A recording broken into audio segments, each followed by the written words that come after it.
Howdy, y'all! Happy Wednesday! How's it going? I've been up since like 5:15 in the morning, and I have to be up that early again tomorrow. So, I am. I've had 2 coffees today. Hopefully that'll be enough to sustain me. But hello, Toji. Hello, everybody. Yes, we must find a cure for my dad because I fear for his life.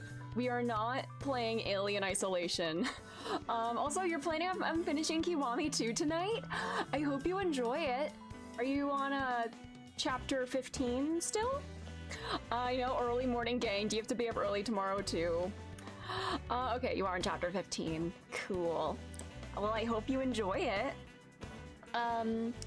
Yeah. This will be another short-ish stream. By short, I mean under 5 hours. I stayed up past 11 last night for the World Cup game. Oh no, did Mexico win?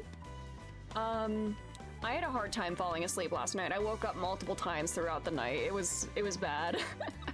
Maybe that was my own fault. I don't know. I was trying to upload my Deltarune VODs at like midnight last night, which are now on my VOD channel. But yeah, I was up late uploading those and did not sleep much. Yes, we're playing England on Sunday. Ooh, fun. All right. Big stretch. I do a big stretch. But yeah, I worked today. Tomorrow I should have a more casual day of work. I anticipate I'll have quite a bit of downtime. I do want to watch more One Piece. I watched 2 episodes yesterday, so I'm getting back into it. I need to like sit down, make time for it. And yeah, I watched 2 more episodes yesterday. I'm back in it. We are arriving in a snowy place. That is what is happening. Yeah. I'm very excited. I'm so fucking scared. I can't speak. I can't speak. Yeah. Cause Witch Hat is done for now. I know that they did announce a season 2 of Witch Hat Atelier, and I'm very happy about that. But like, they truly left off this season at like a bonkers place, and I'm so excited. Like, I've read most of the manga. I read up through chapter... I don't know what chapter, but I read up through volume 14, I think. Either volume 13 or 14. I think it was 13, actually. I need to read more. Anime Expo starts tomorrow. Ooh, fun! That's where they're gonna do a new Cyberpunk preview, right? I hope that goes well. Yeah. Anyways, I am honestly so hyped to get back into this game. I had so much fun with this game yesterday, and I'm very eager to get back to it. So, and I don't have as much time to stream tonight, so I kind of want to just jump into like our puzzles and just, yeah. Let's go gambling! Yeah, I'm just jumping right into puzzles. I know I'm kind of cruising here, but I want to get these done. Alright. We see the guessing in here. What other anime do I plan on watching? Ooh. Actually, it's not anime, but I do want to watch The Amazing Digital Circus, because I know that just ended. And I never watched it, like, I haven't watched any of it, but I'm intrigued by it, so I think I might watch that soon. Anime-wise, I haven't thought about what I want to watch next. I need to think on that a bit more. What all is on my watch list? There's too much. I need to think on it. Anyways, let's do our daily CV. Oh, fuck off. We have to guess the source track, and the joke is One-Winged Angel. Okay. Okay. Good luck, Charlie. Oh my god, this is so yoinky sploinky. Oh my god.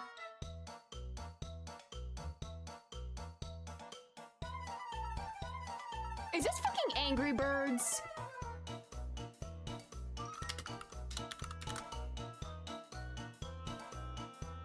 I can't believe that's like one of the only times I have ever guessed the source track. I'm so disappointed in myself.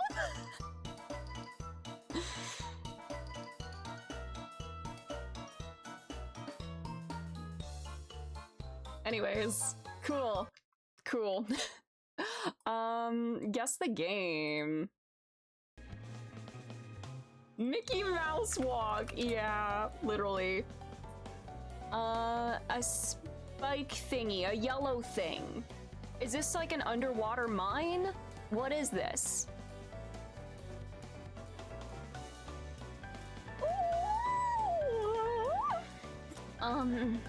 I don't recognize this. I'm getting another hint. Very 2000s. I could see that. Ooh, Metacritic 92. So it's a very critically acclaimed game. 92. It does seem like an older game.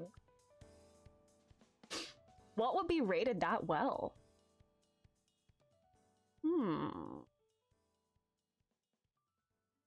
A PS2 game? It wouldn't be like Mass Effect. Mass Effect doesn't look like this, right? No? Okay. Kingdom Hearts 2. This is not Kingdom Hearts 2, right? I don't think it would be rated that high. Huh.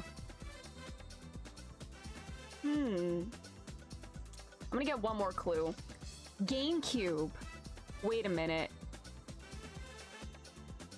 This isn't... No, it was... I was gonna say, this is not Super Mario Sunshine. I was thinking of the volcano in Super Mario Sunshine. Is it?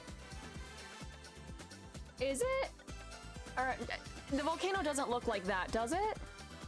I'm just gonna guess it.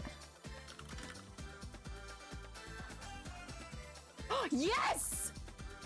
Yes! That is the volcano! Corona Mountain! Yes! Super Mario Sunshine. Wow, I did not think it would be rated that highly. It is kind of jank to play, but this was one of my favorite games as a kid. I loved, like, it was a very water stage heavy game. Everything was beachy and water, and I loved those kinds of levels as a kid.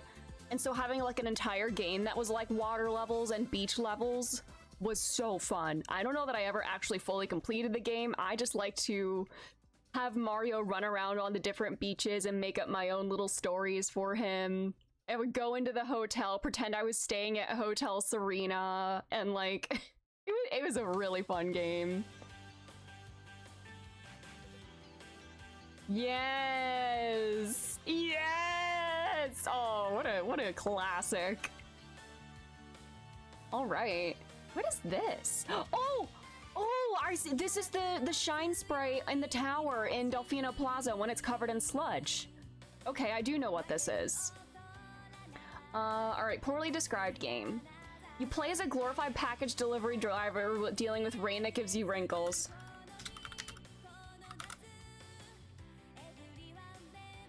Don't even have to look at anything else. I'm on fire today. Toji! Thank you so much for gifting 5 subs. Thank you so much. That's so kind of you. Oh my god, and a hype train. Thank you so much. Awesome. All right. Do we want to do the bandle for today? All right. Today's daily bandle, one instrument at a time. That is from a Yakuza game. That is from Yakuza 0. Ooh, okay. Released in 1958, 16 million YouTube views. They say par 2 with the bass line, which we should be able to guess it. So it's an oldie.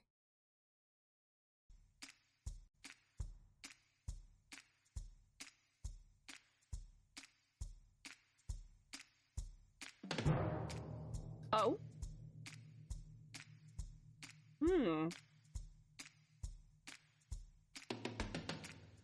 Ooh. Hi, Haley. Thank you. How's it going? How are you? Ooh.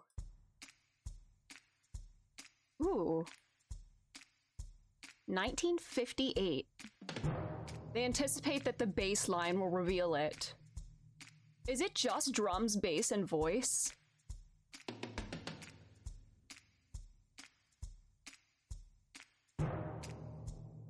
I got nothing for this one. Do we just go to the base or do we want to guess something? You feel like you know this? I'm alright, haven't been here in a while. Things have been so busy, but I'm happy to be here. No worries. I hope you're, hope everything's going alright. I'm glad to hear things are going alright. I'm doing good. Hi, Pearly. I just crushed Siva Guesser and Guess the Game. So we have to get a victory here to, like, top it all off. We have a song from 1958.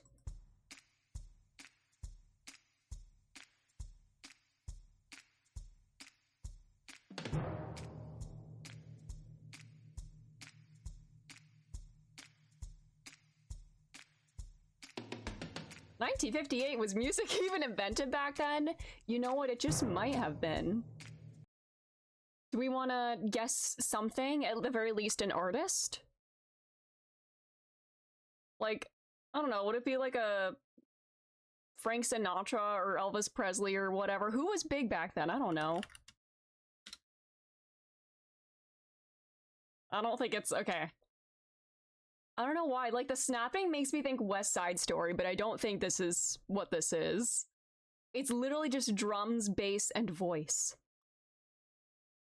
Do we want to just skip to the bass?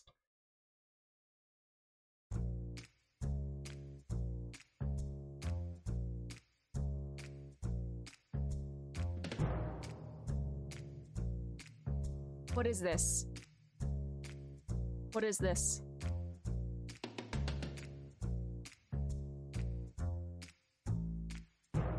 I don't know the name of this one. I've definitely heard this before, but I don't know the name, actually.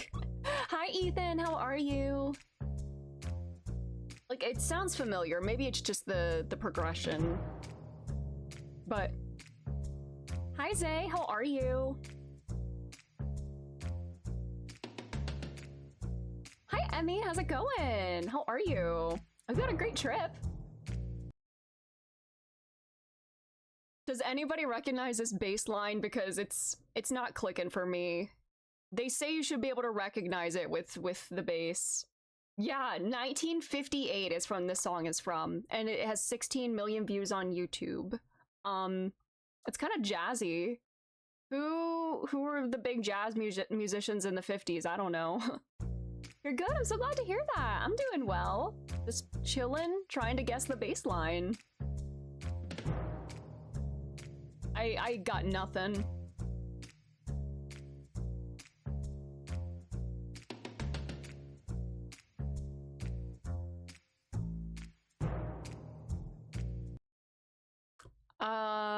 Do we just go to the voice cover? Cause I truly have no clue what this is. I'm bad at these two. Alright, I'm just gonna skip to voice cover.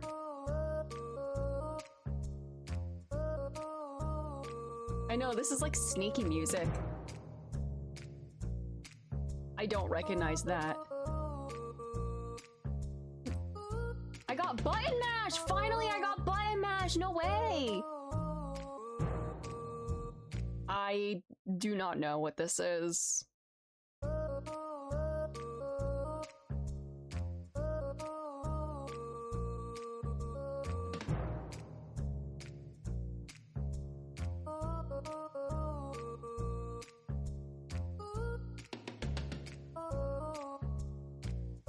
Do we need a clue for the title? Because I truly have no idea. Not a clue. Oh, do you know what this is, Haley? You think you know it?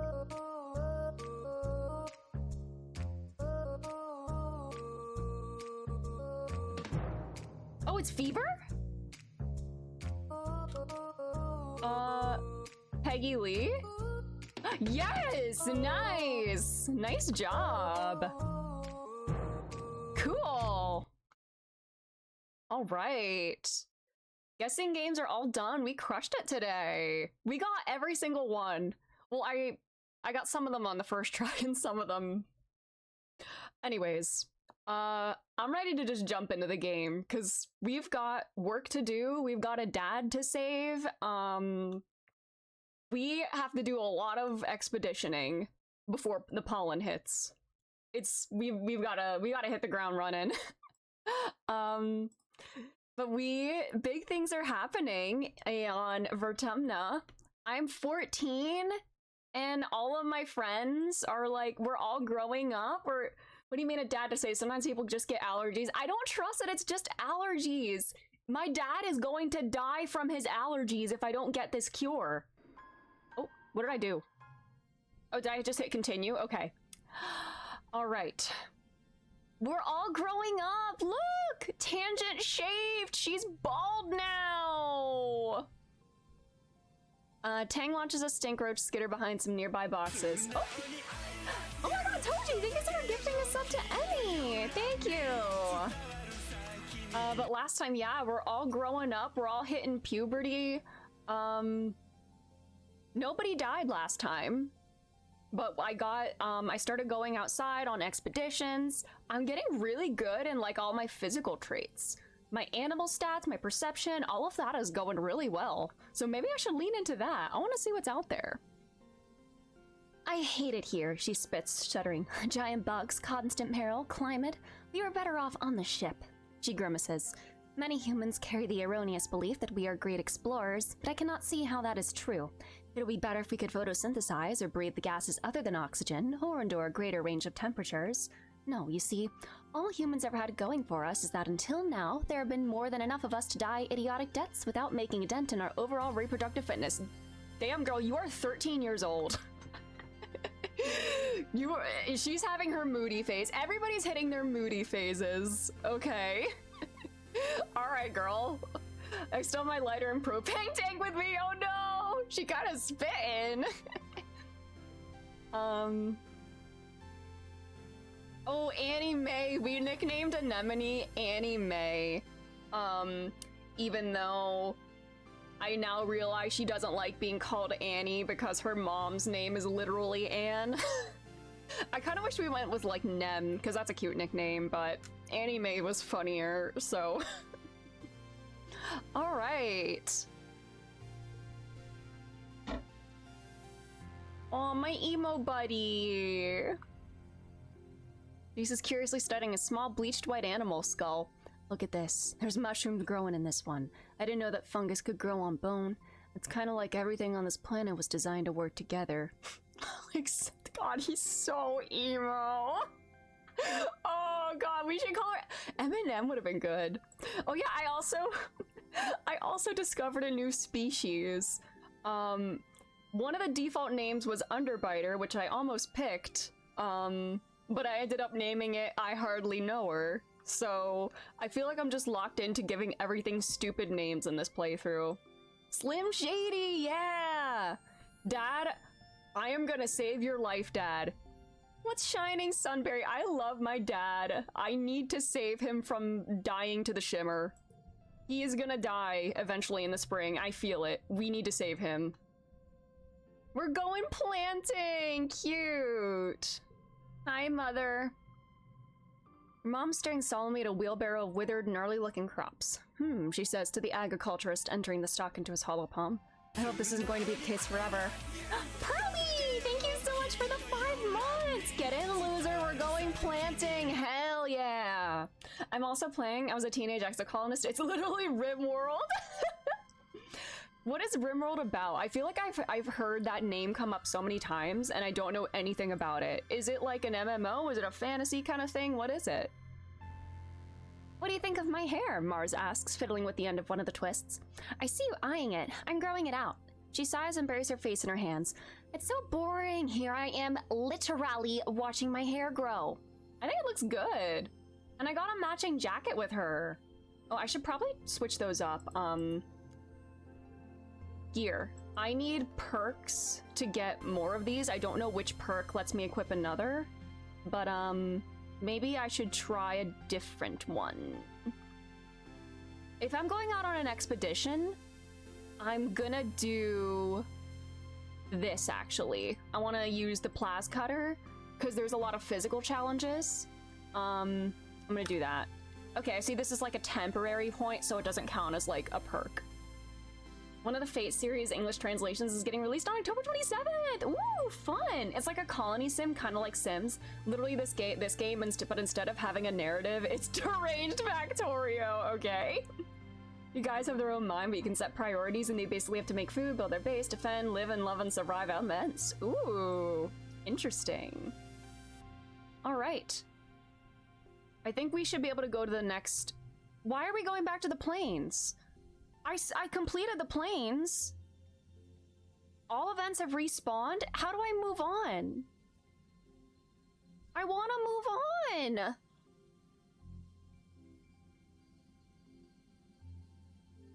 Okay, I don't know if surveying the plains will let us move on. If it doesn't, I'm gonna reload.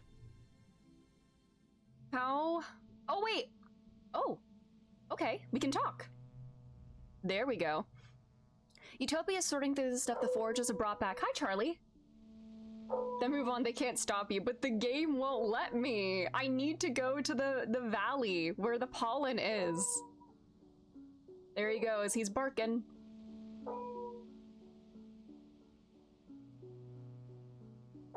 All right. Hey, sweets, she says, not even looking up. You headed out? You and Dees take care of each other out there, okay?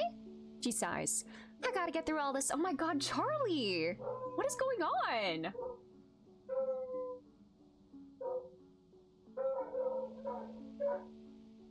There's probably just people walking on the street outside or something. He's on repeat, yeah. He's having a moment, yeah. He's such a diva. He kind of is. Oh my god. She sighs. I gotta get through all this before the day's end, she says. It'll take me all day, unless you're herring to help out? Sure. Utopia lays out an assortment of mushrooms. Alright, here's a simple one. Which one of these fellas is poisonous? Oh my god, he's a puppy exocolonist. Real Charlie moment, aw. I'm smart enough to know which ones are right. Mushrooms, you got this. I am the mush log hunter. The logs that I collect are basically mushrooms. You got this. You know what kind of mushrooms are served in the canteen, and it's easy to pick them out of the assortment. Forage in the valley! Yes! Yes, yes, yes, yes, yes, yes, yes, yes, yes, yes, yes, yes, yes. We're so back. Log! Great work, sweets, Utopia exclaims, a big smile on her face. You're a regular pig. Don't worry, that's a compliment, is it? I mean, depends. On Earth, they used to use pigs to sniff out buried mushrooms. Go out there and dig us up some, why don't you? Finish up what you're doing on the survey team, but come back next month and I'll put you with the foragers. Next month? Oh dear. Okay, so we do need to wait until... Oh wait, no, next month, I'm thinking of seasons. Next month, we're going to the valley. We'll be in the Valley of Vertigo. It's one of the best places to forage for wild berries and other edibles. Okay. I don't want to have too much stress going into the new expedition. I mean, events and stuff have respawned. I don't want to waste this month, so I'm gonna do some events. It's a cloudy day. You hear the crash of thunder from somewhere nearby. Loud. Sounds like it's getting closer. Suddenly, a massive, impossibly tall something punctures the low clouds and slams into the ground ahead of you. It's as tall as a skyscraper and a meter wide, covered with a chitinous bone like an insect. You think it might be a leg? Leg is one letter off from log. Another crashes down. Oh my god, so many legs? That's like so many logs, but worse. Oh, I'm not good enough to analyze its movement. I'm gonna run. You blindly pick a direction and scramble that way. You sense a shadow descending from above you. Suddenly, something suddenly hits you from the left and you're flung sideways off your feet. Oh yeah, I got eaten alive last time. I'm having a rough start to this year. During the glow, I reloaded and just out of curiosity to see what would happen, and I got eaten alive, and I decided to keep that as part of my canon. A moment later, one of the massive legs slams down right where you've been. Another second and you'd have been flat as the grass underneath it. Sometimes you do just get eaten alive. I honestly was curious if that would just get me a game over, if I went back to fight, because I was in no condition to fight. Another mysterious stranger. Ooh, okay. E10, ooh, good one. Me when a game is rated PG. Dead bushes. I can blast through them with my plas cutter. Aw, look at me. I'll do like one more because I don't want to have too much stress before next time. Play in the snow! I want to play in the snow and get a card. I make a snow buddy. Or at least you try. The tiny blue crystals don't pack together very well and the stuff quickly melts from the heat of your body. The acidic snow gives you a hot, scratchy rash between your fingers. You probably should have worn gloves. You praise your lumpy snow buddy. It looks a little sad. Maybe it just needs some accessories? Some twigs and grass and a weird kind of jelly you find seeping out of the ground. You give your buddy antlers and fur. It kind of looks like a snow bush bub. Oh, look at me. I'm so angry. Meh. Okay, I'm gonna go back.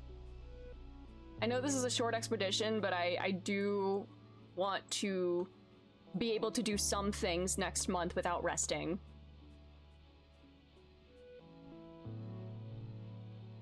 All right. Yeah, let's go home. Oh, we also lost a lot of our food, in the, attack, and also just the pixie beans in general not being the best source of food. So we're kind of short on food. But if we can get some in the other area, that would be great.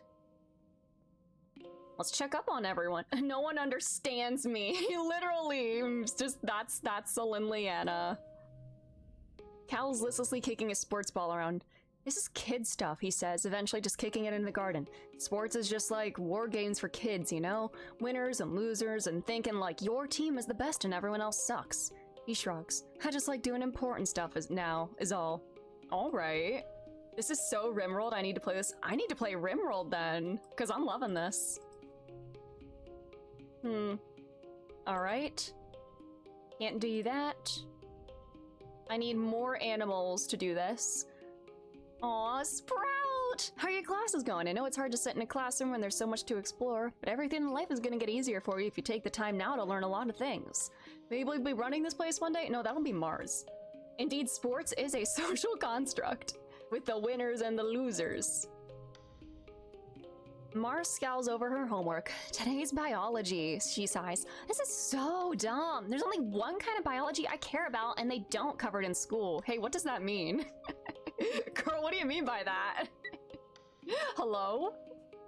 I wonder since time moves kind of fast in the game that it's similar to IRL and how fast time moves since we're in July. Don't say that. Don't say that. Don't say that. It's... Tomorrow marks the halfway point of the year, and that makes you want to throw up. Girl, was that a stylus or a cigarette? Tangent? That's a stylus, right? You don't have a cigarette, do you? Okay, yeah, it's a stylus. Alright. 5 more months until December, don't say that. 6 more months, don't say that! Don't say that! Oh, I think I'm close. 6 more points and I'll be able to get another memory with, I'll be able to get my butt kicked again. Cool. Alright. Dees, hello. My buddy. We're gonna go outside again. We're going to the Valley of Vertigo and we're gonna find a cure for Shimmer. The Valley, yes. Christmas, just a week away. Egg. Utopia greets you warmly as you muster for your first expedition with the foraging team. So Leanna, I'm glad you can make it.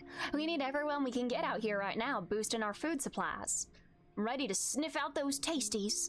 Good luck hunting out there, she says, handing you an oversized backpack. More like a basket than a pack. Use your holopalm to identify edibles and medicinal plants and just throw them in here. I'll sort them back at the base camp. Oh, and keep on the lookout for creatures. It's pretty peaceful out there in the valley, but even a little bug will get you if you're not careful. Go slow, pay attention to your surroundings. If you're unsure about something, don't approach it. Stay on the path and don't get lost. We don't call it the Valley of Vertigo for nothing. Any questions? Jesus Christ. I am 14. She's like 25. Oh, she's 26! God damn! So Leanna, come on! What's that? Pearly, that's crazy! I'm sure it's just like, it's meant to be just like a kid, you know, just learning about like attraction for the first time and being like, hey, like, I don't think anything would happen with that, but will Dees be with me this time? Utopia looks like she's trying not to smile. No, Dees is good at finding new things, just not so much the same things over and over. You'll be okay though, she continues. You won't be alone out there, and you're doing important work. You're about to leave when Utopia snaps her fingers. Hold up, Celine Leanna. We're also investigating some species we might domesticate. I also want to tag and capture. Ideally, we're looking for herbivorous creatures that already live in herds, and either produce something edible or reproduce quick enough we can slaughter them for meat. If you see anything that fits the bill, tag them and bring them back here. Laughs in Persona 5, don't say that. Well, you see, this game is properly woke, so... The valley, oh my god, it really is trippy in here. Ooh. Egg. Fruit. Cal likes these fruits. Something about the ground here draws your attention. It's oddly lumpy. What's up with that? Let's scope it out. Oh shit, oh shit. Okay, it's gonna be tough here. Total gets +2 on the first round. Oh dear God.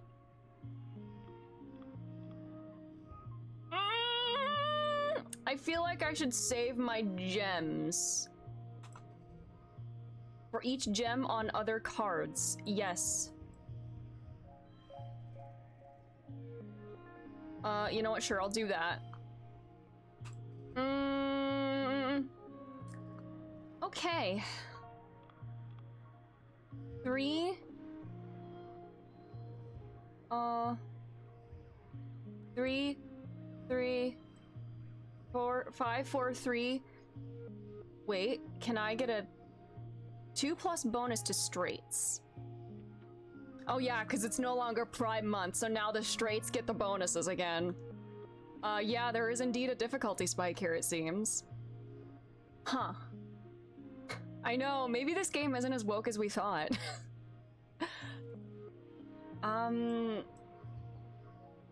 Can I get a 6, 5, 4, 3? No, I would need a 2. +1 to a card, change suit to red. Ooh, do I want to do that actually? +2. You know what? Maybe we can do this.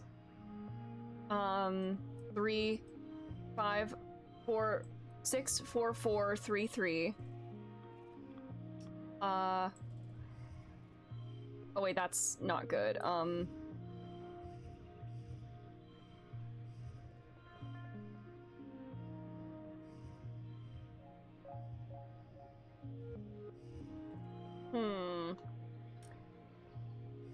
3, 3, 4, 4.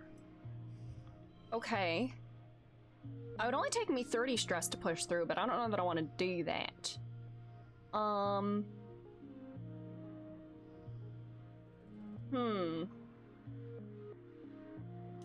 don't want to go through all my stress in like one thing.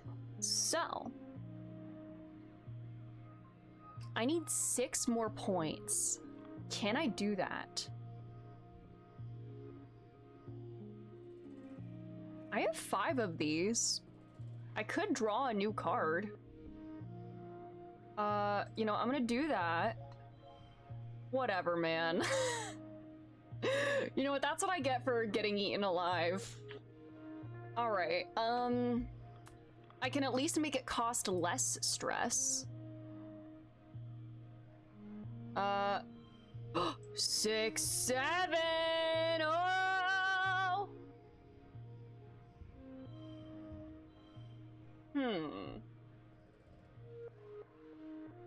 Okay, it only costs 25 stress to push through with this one.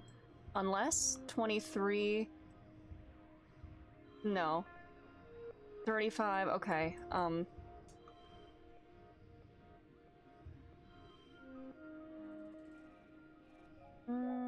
6, 7, 4, 3, 3. Alright, oh, I'm going through it. Oh, shit, I'm gonna have to... Yuck. It's a potato minefield! Underground, the recent rain has swelled the young melons to bursting. You better watch where you step, or you'll end up knee-deep in potato juice. The good news is they're tasty. I will forage one. I got some kudos. And we got more colony food. Okay, we really do need to lock in on this because we're kind of short on food. They're so dang heavy, the calorie-to-weight ratio isn't optimal. Most are too young, but you find a ripe one, dig it up, and roll it back to the depot. I can do one more event, unless... Oh dear, this thing looks cute, but I'm gonna get so stressed out from this.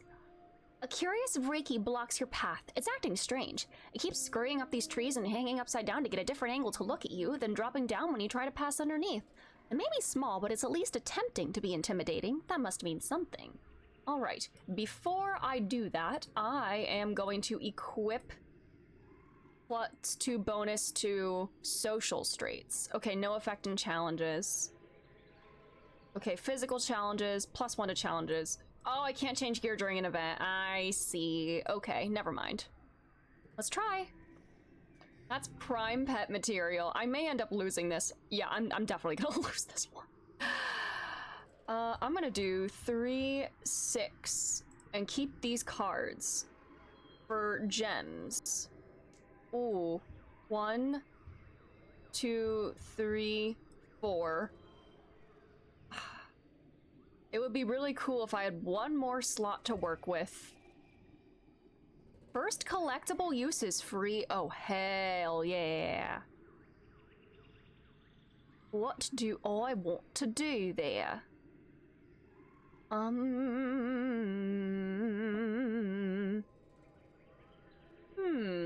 Mark, how's it going? That's prime pet material. Oh, I would love that.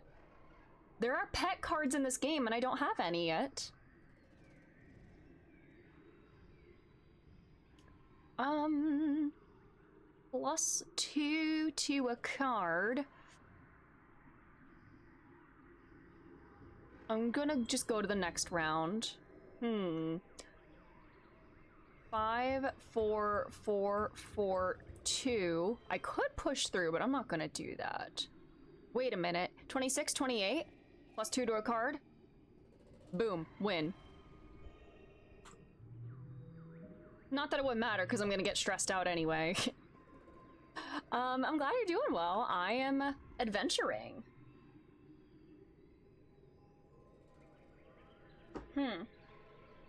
Alright. The freaky runs up your leg. It's a giant spider thing and it's got weird tentacles and get it off! It's cute though. The urge to dance around and shake it off is almost uncontrollable, but you manage to keep your cool. The freaky tastes you with its tentacle feeler legs, but doesn't look interested in causing you harm. It pokes at your backpack trying to get in, then gives up and scurries off. I'm getting really good at animal stats. Alright, we gotta go home. But we are gonna keep doing that. I don't want to only do that, but I am worried about my dad and the colony food supply. Okay, it's pollen season. Oh dear.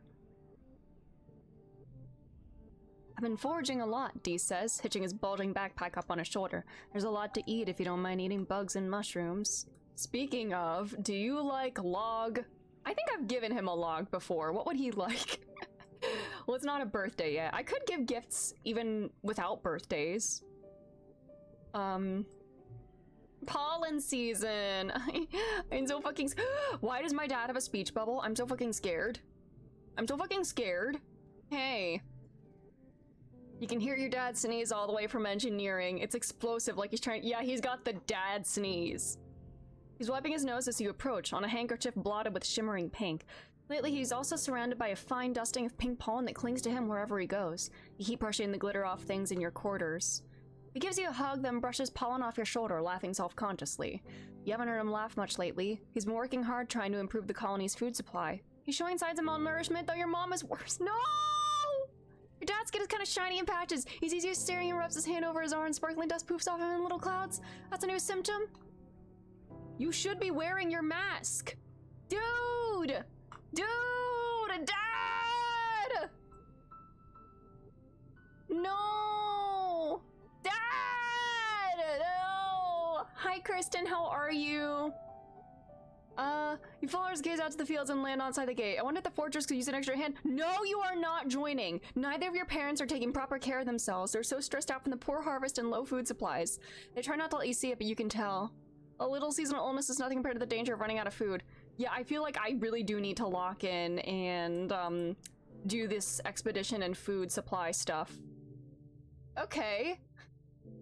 Food supply is dangerously low, and we are not safe at all. Wish I was eating a watado. Me too, but I hope lunch is good. I'm so scared. I'm gonna rest, and I'm gonna really focus on these expeditions. I don't want to just do one thing, but I feel like this is kind of urgent.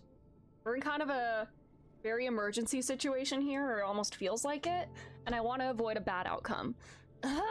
Mars whines. Nothing ever happens here. Please, please, please. Just anything. I'm dying here.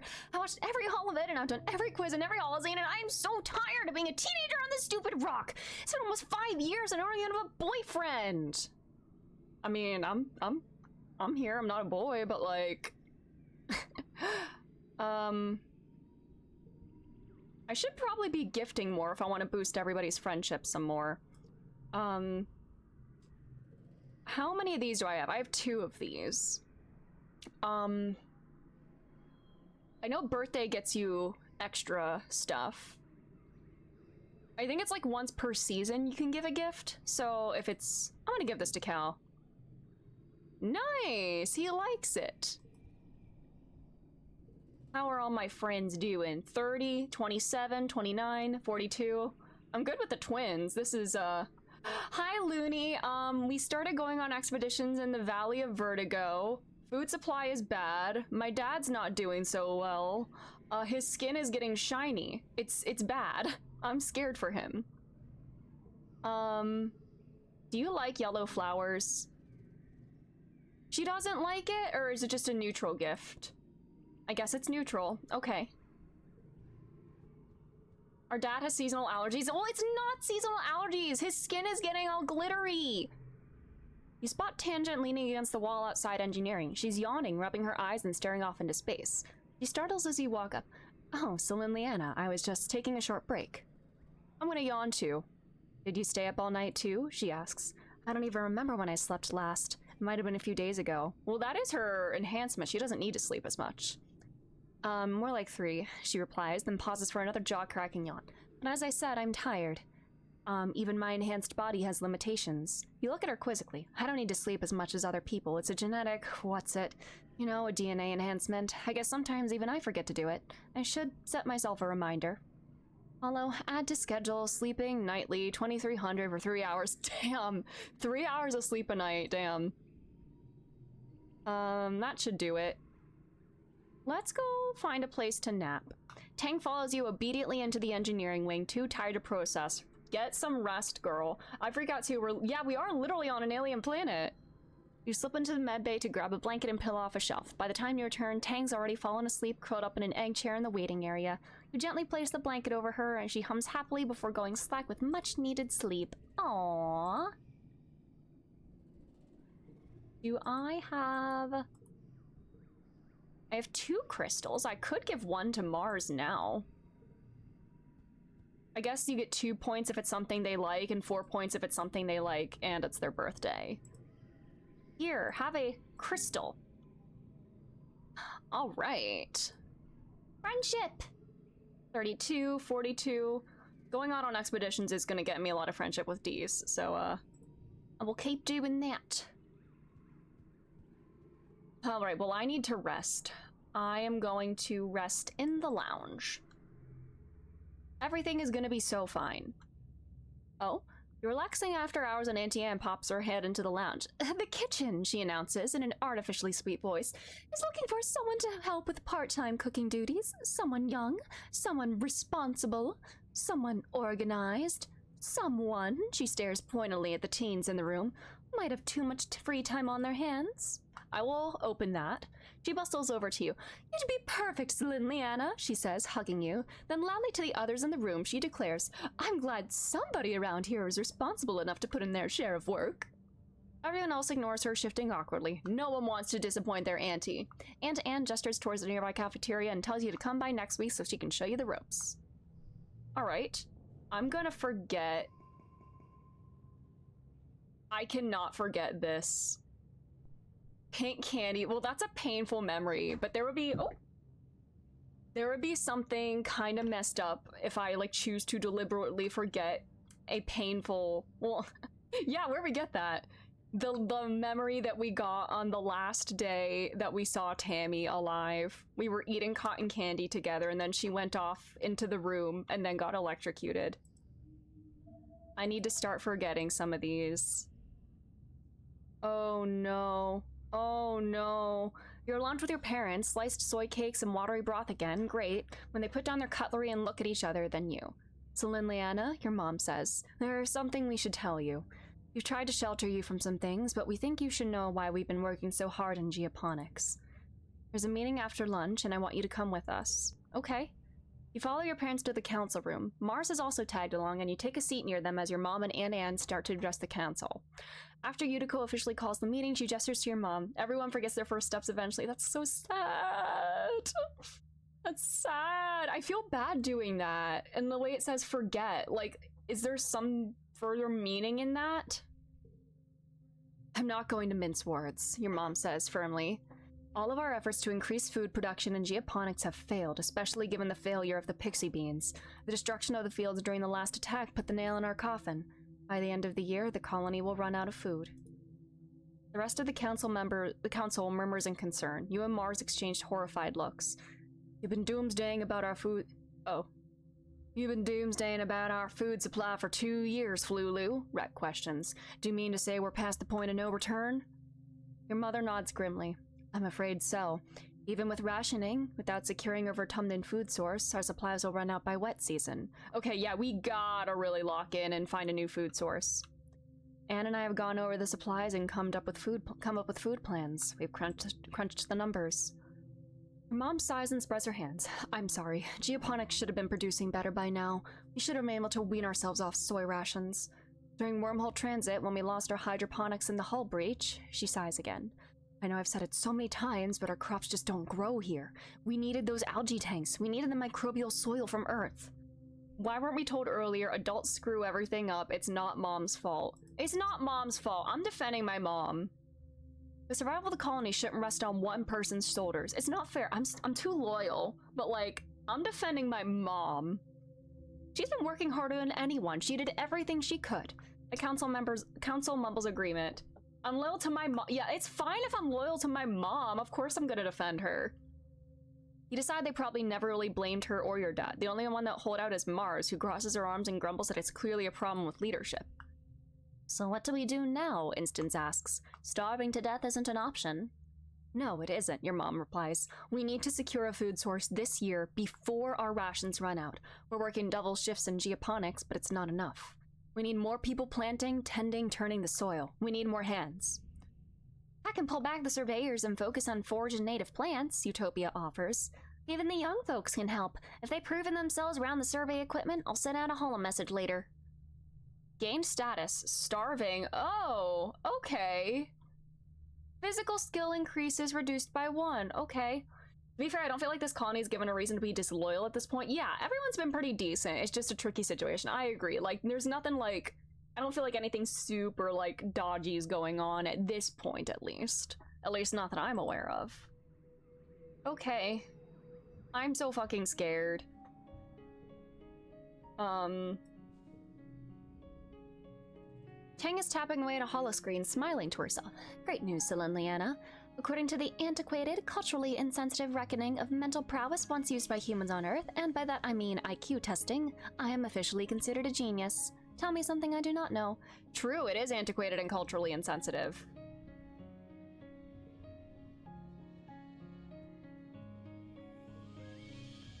Anime, oh, it's this again. Okay. Hang on, yeah, IQ tests aren't real and also racist. And she just acknowledged that, yeah. Yeah, I don't remember all of the details, but like, any sort of like mental like acuity test or personality kind of like analysis of bygone days or like in the past and whatnot that was established in the past is likely based around like a white male as like the baseline for like competency, and it is, yeah.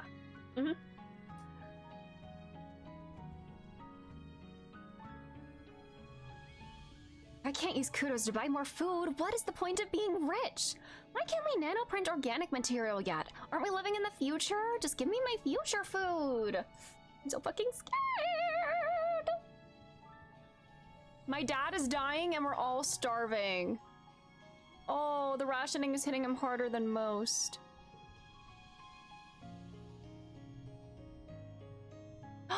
No, Mom. No. Yeah, that does apply to MTBI. I believe that there's some like eugenicist, the MTBI developers or creators were eugenicists. Just the need to categorize people into like narrow boxes is... I understand the need, the desire to want to like name, to like describe yourself, to like put a name to the way you think and act and everything.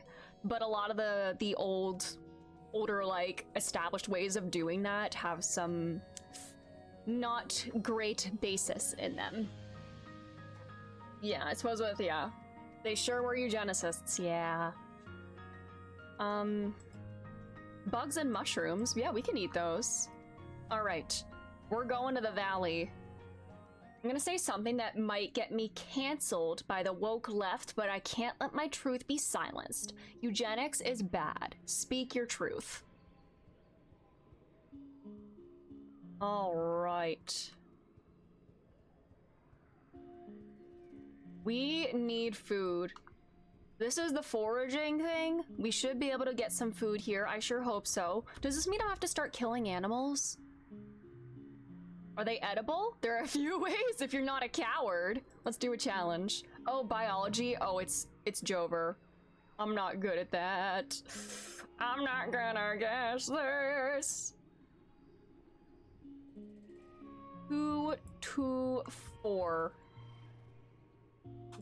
Oh, yuck. This is awful. 5, 5. Wait, I'm gonna do 5, 5, 5. Wait, 5, 5, 5, 5. Can I get 26 out of this? Oh, I don't have the gems. Ugh, yuck. I'm gonna redraw this hand. This hand is kind of booty. Goodbye, crystals. I may not have a good gift for Mars if I can't get another crystal, but that's okay.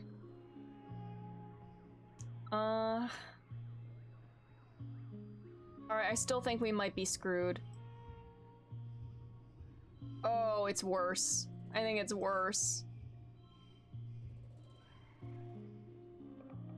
I have a lot of logs, so I'm just gonna use some of them to get a little bit less stress.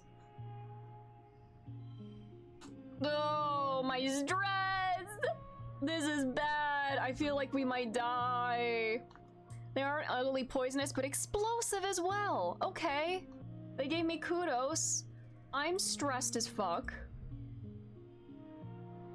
I probably should do some studying and whatnot, but I also want to help with this. You step in, termite-like insects cross the path. You're curious to follow them to their destination. A massive sponge-like hive of crawling bugs writhing with life. The bugs are tiny larvae nestled in the holes of the sponge, feeding on rich royal jelly that oozes from the hive. You step in for a closer look and hear a warning hiss. Hard. It's a hard difficulty. Her abdomen is swollen and lodged to the ground, rendering her immobile but not defenseless. The hive queen groans and growls at you, and the air prickles with the burning flavor of acid. She must have some sort of defensive acid spray. Alright, I'm gonna do this. I'm gonna be brave. 76. Oh dear.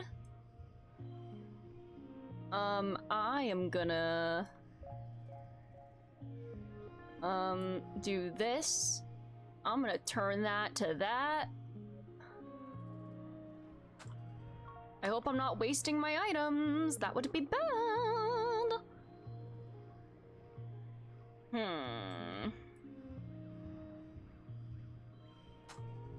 55. Oh, it's so beyond over.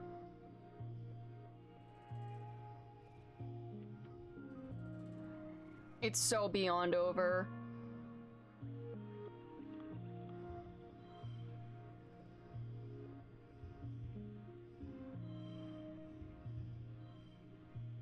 I mean, I can push through, but I'm gonna get kind of cooked, honestly.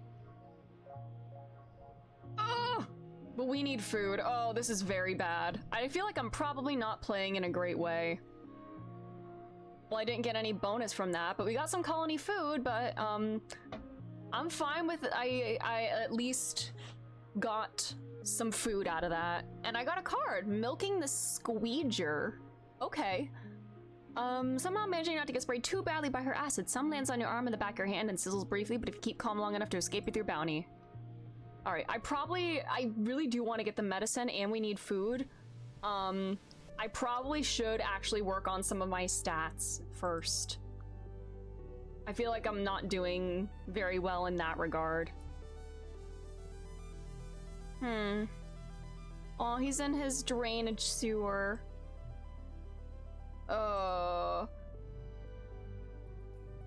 We gotta find a better place to put the grain because they just get in everywhere. Oh no. Yeah, I probably really do need to lock in. Okay, he's gonna be fine, right?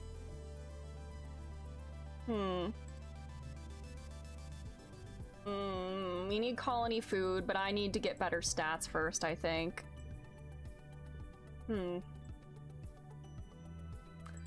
Alright. Alright, we are still at, starvation. 90%. Negative 90%, but that's at least better than negative 100%. Tang pinches the bridge of her nose. The hunger pangs are intolerable, she complains. Just because I'm not out there sweating like an animal in the sun doesn't mean my minimum required caloric intake is lower. If anything, it's higher. Science is the answer to our food shortages. It is short-sighted to hobble the greatest minds in the colony by restricting our calories. I'm running out of birthday gifts because I'm using my items. I gotta rest. Ugh. You know what, I'll apply for lookout duty, why not? Celine Leanna, you should try something a little more suited to your talents. Forget that, a stupid sign's not the boss of me, I'm gonna read it. You pull out a pair of holoculars and read the sign through them. It says, if you can read this, your eyesight is 20/20. Rhett nods in approval. Way to be prepared, you pass. Come back next month, alright. Well, I have that to do. You're so, yeah, you do deserve more for being so smart. You're enjoying some quiet time on the walls when you look down and see a group of school children on a field trip outside the walls. Wait, are you missing a field trip? Oh, maybe you are missing something by doing your schoolwork up here alone. Ooh, I don't want to forget these, I don't think. Alright, early dust. This means it's, Annie Mae's birthday. She's hungies. I will give her a log.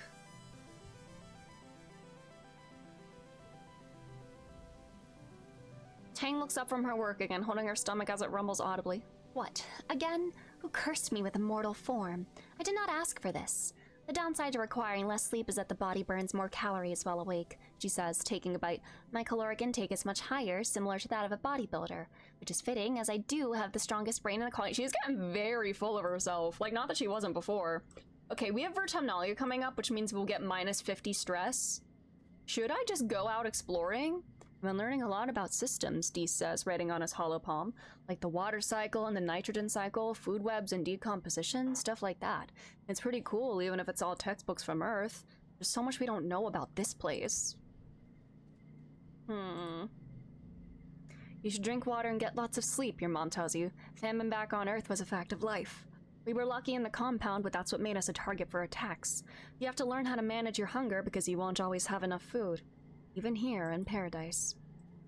Hi, Dad, I'm so worried about you. Dad, I am so worried about you. I'm the most stress-free, starving person on an alien planet I've known. Oh, we're all so hungry. A flower, okay.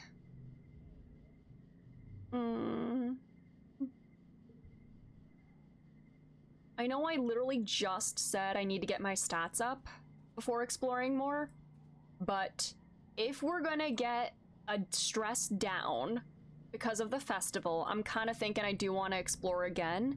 At the very least, get a little bit of food stuff, you know? I really do need to go back to class, though. But I feel like this is a very emergent situation, so, exploring does help stats, true. I just fail the checks and end up getting stressed. I mean, I could just choose not to push through. It's just the failing that makes me have to go home sooner.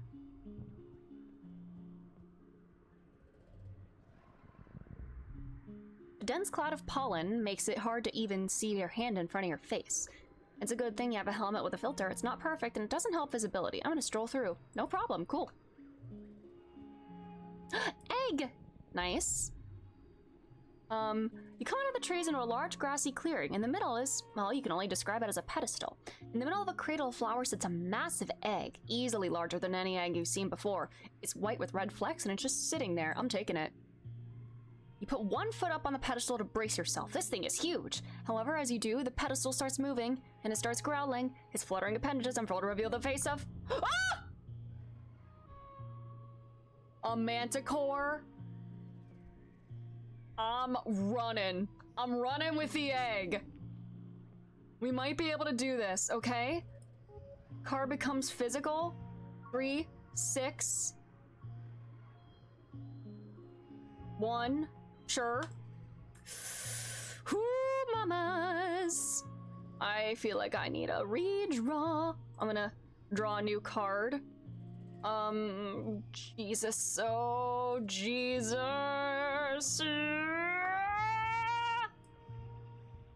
2, 2, 2, 2.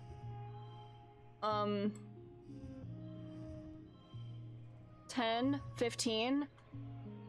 Oh dear. 13, 15. Sure, I'm gonna do that. Oh, yuck. Card becomes physical. Do I have anything that gets a buff with gems? Fuck. 3, 3, 3. 4, 4, 3, 3. 5. I mean, I could push through. I've got some stress to spare. I don't want to have to keep doing that, but do 5 or 6, 4, 3, 4, 5, 3, 3. Oh, how do I do this? How do I do this? 3, 3, 4. Okay, because it becomes physical, it goes up 1.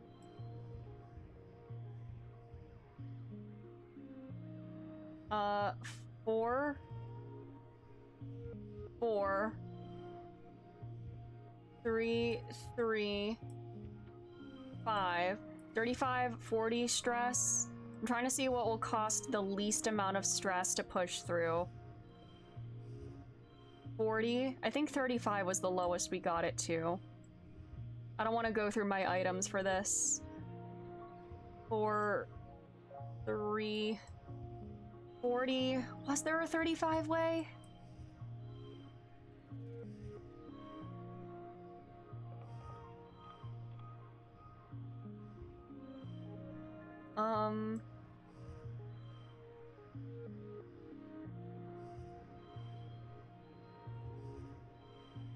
Oh, what if you do the thing and make the number go, what thing?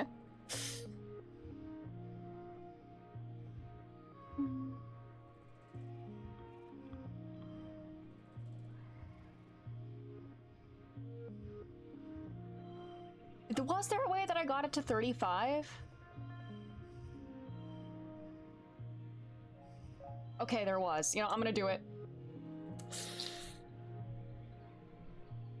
stumble blindly through the clearing towards the relative safety of the trees, the cumbersome egg blocking your view of your own feet. You fall a few times, just barely managing to scramble out from under the claws of the manticore.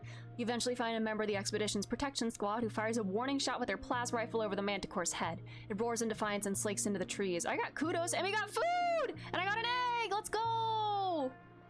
I got a ship ton of kudos! Yeah! We got food! I'm very stressed, but we're gonna de-stress at the festival. It's fine. Everything is so fine. It's okay. I'm gonna get stuff. We're getting food. Things are gonna be better. Let's do this. An absolutely enormous tree forms part of the path here. Its roots cut natural stairs into the path, and its magnificent canopy of large flat leaves completely blocks out the sky.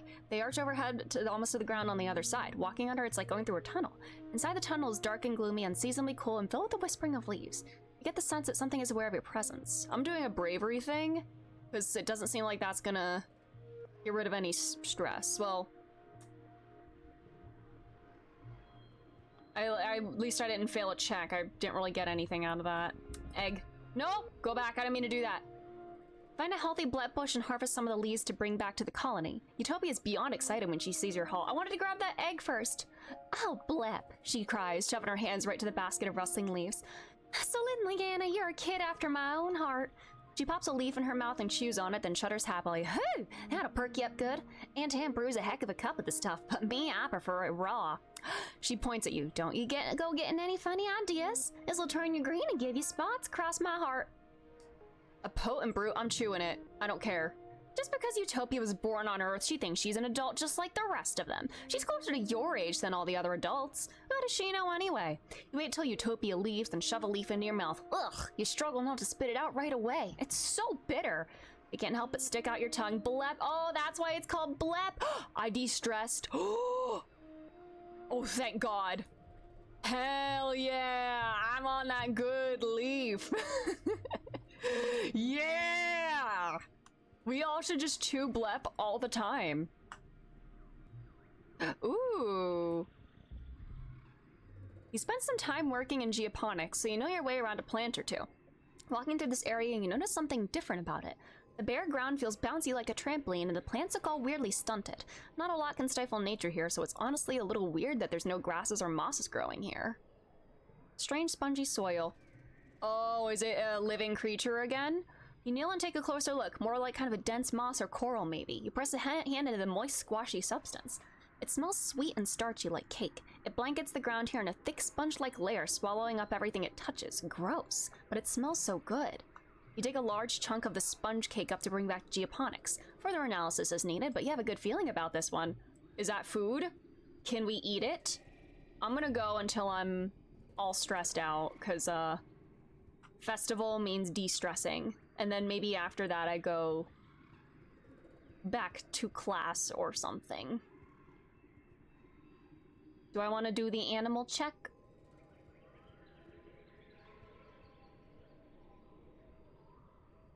I feel bad that I'm probably not gonna have a crystal to give Mars on her birthday, but it's okay. I heard a float cow. I'm gonna milk one. I'm not gonna capture it. Or I'm not gonna be able to push through. Probably not. I'm gonna try to milk it. And we got some food! If we brought it back, we'd probably have a better food supply, but like, we got some food. That's good. You approach a gravid float cow, clucking softly to it. Its big bug eyes peer you curiously as you hunker down by its udders and relieve it of, wow, almost 10 liters of float cow milk. Float cow seems relieved to be milked. It's so light after you finish that it leaps into the air and the rest of the herd follows. They drift over the treetops like lost balloons. Okay. Good. We're getting some food. Oh!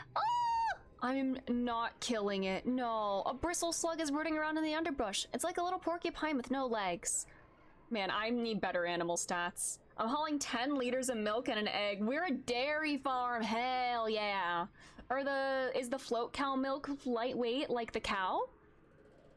Little is relative. It comes up to your waist and must be at least 100 kilograms. You've seen a few of these up at Geoponics. They're easy to catch, and their spines and berries natural fall off and are edible. A chewy, renewable source of food. I'm just gonna observe it. God damn. I'm not getting these stats. I wish we could have brought one back, but it has no legs, just a scaled belly that it kind of flexes and undulates to get around. And unlike a slug, it isn't slimy at all. Actually, it's pretty darn adorable. Okay, let's go home. Festival time?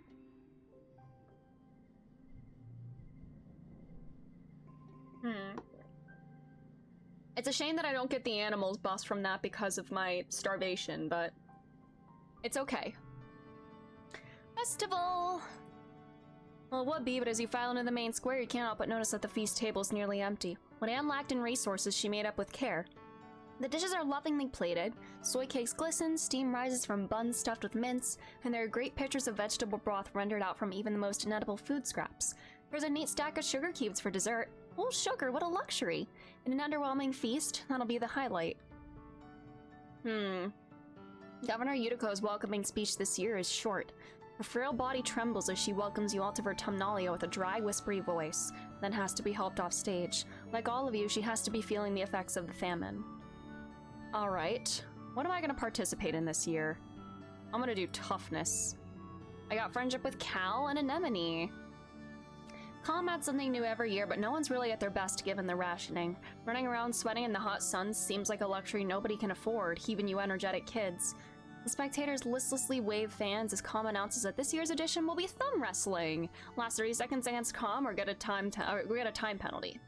I'm loyal. No! I want to participate and be friends. All right.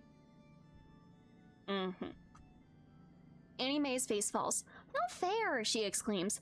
Calm's the shipwide thumb wrestling champion. He talks about it all the time. He's the worst. All right. I'm not gonna push through. I'm gonna lose. I'm not using any items. I'm just losing. 3, 4. Wait. 3, 5, 5.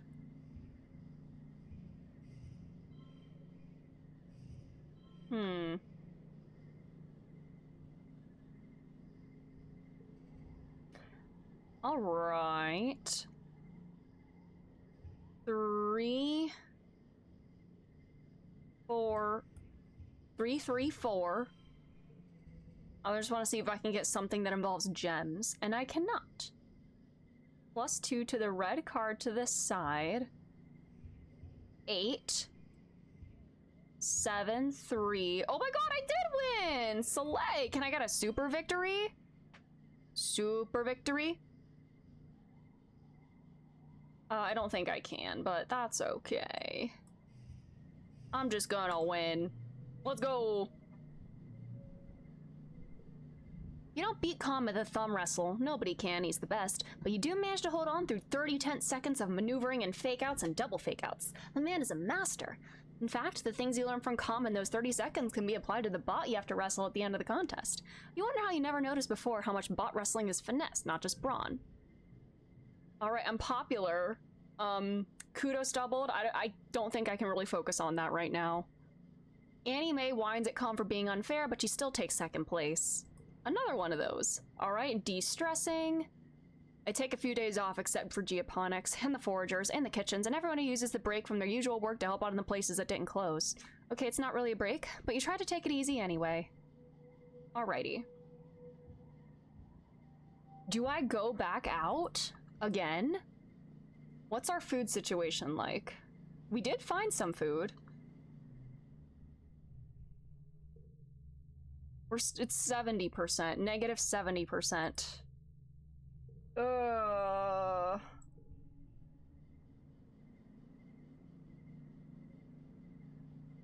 It said wet is when we would start to, like, really be bad.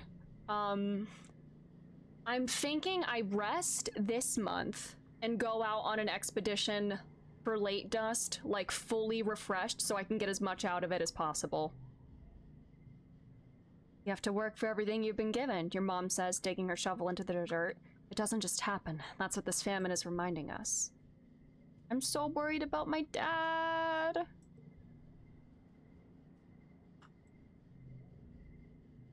He's eating mushrooms and booges.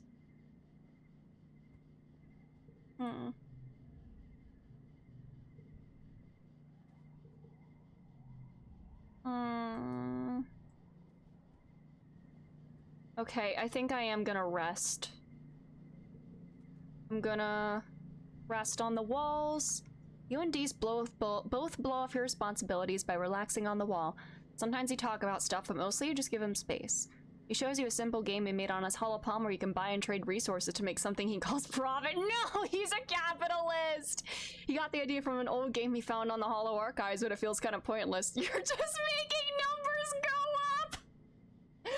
Did anything happen with the Xeno egg? I think it's just a consumable. So, but we did get food for the colony from it. All right, number go up! He would love Balatro. Do I forget my first steps? Yes. Or discovering. All right. It is Cal's birthday, I believe. He's 16 today, I think. Oh. I'll give him the fruit. Bobber fruit, he likes these.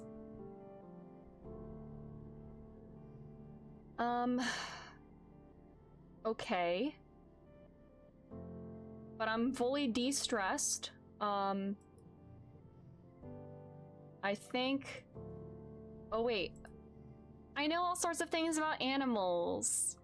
Is that... I don't know that it always said that. Is it just because I have the highest animal stat? Or, like, that's one of my highest stats? Well, my perception's getting really good, too. I got a knack for finding hidden things or staying hidden. Perception. Yes. Cool.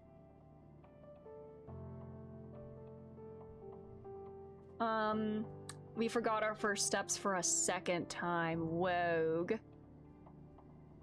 No dialogue here? Okay. I gotta get those friendship numbers up. Forage in the valley. Do the best we can. We need food. If I brought a cow back, we probably would have done a lot better, but I was not in a good state to do an animal check. Did I hear number and up? Yes. Okay. Did this respawn? A big root. You find it trippet. A large, tasty, plant? Kind of? You heard it's sort of like an animal, too. Like a lot of creatures on Vertumna, it kind of defies classification. Whatever it is, it's huge. It's practically taller than you are. I'm gonna get some stalks. Then the plant shudders. I'm gonna analyze it. 63. Ooh. Okay. I don't know if I want to use up my gems just yet, but you know, 21, we're already a third of the way there. So, maybe I should. 4, 1, 4, 4, 20. Okay, we might be able to, I think we have this actually. 7, 6, 5, 2, can I get a super victory? 26, 28,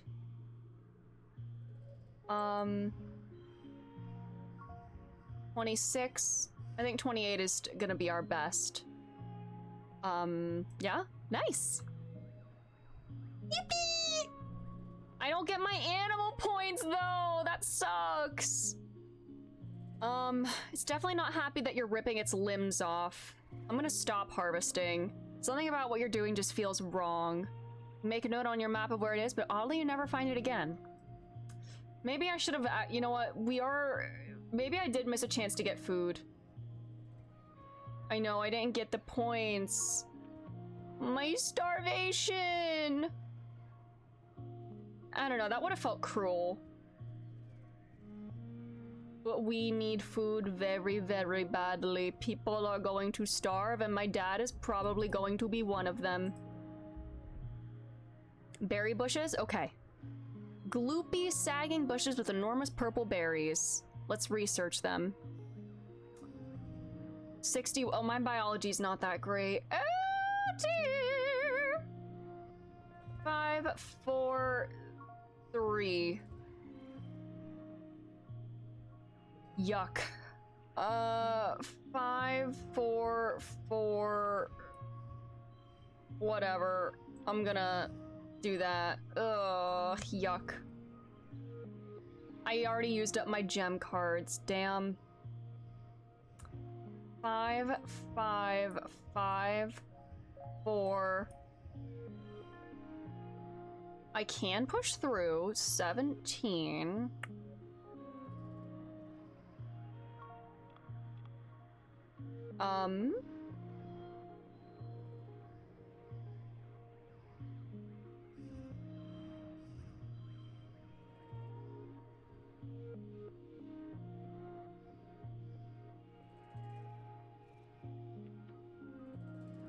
I'm gonna use a yellow flower on this one, and we win! Yes!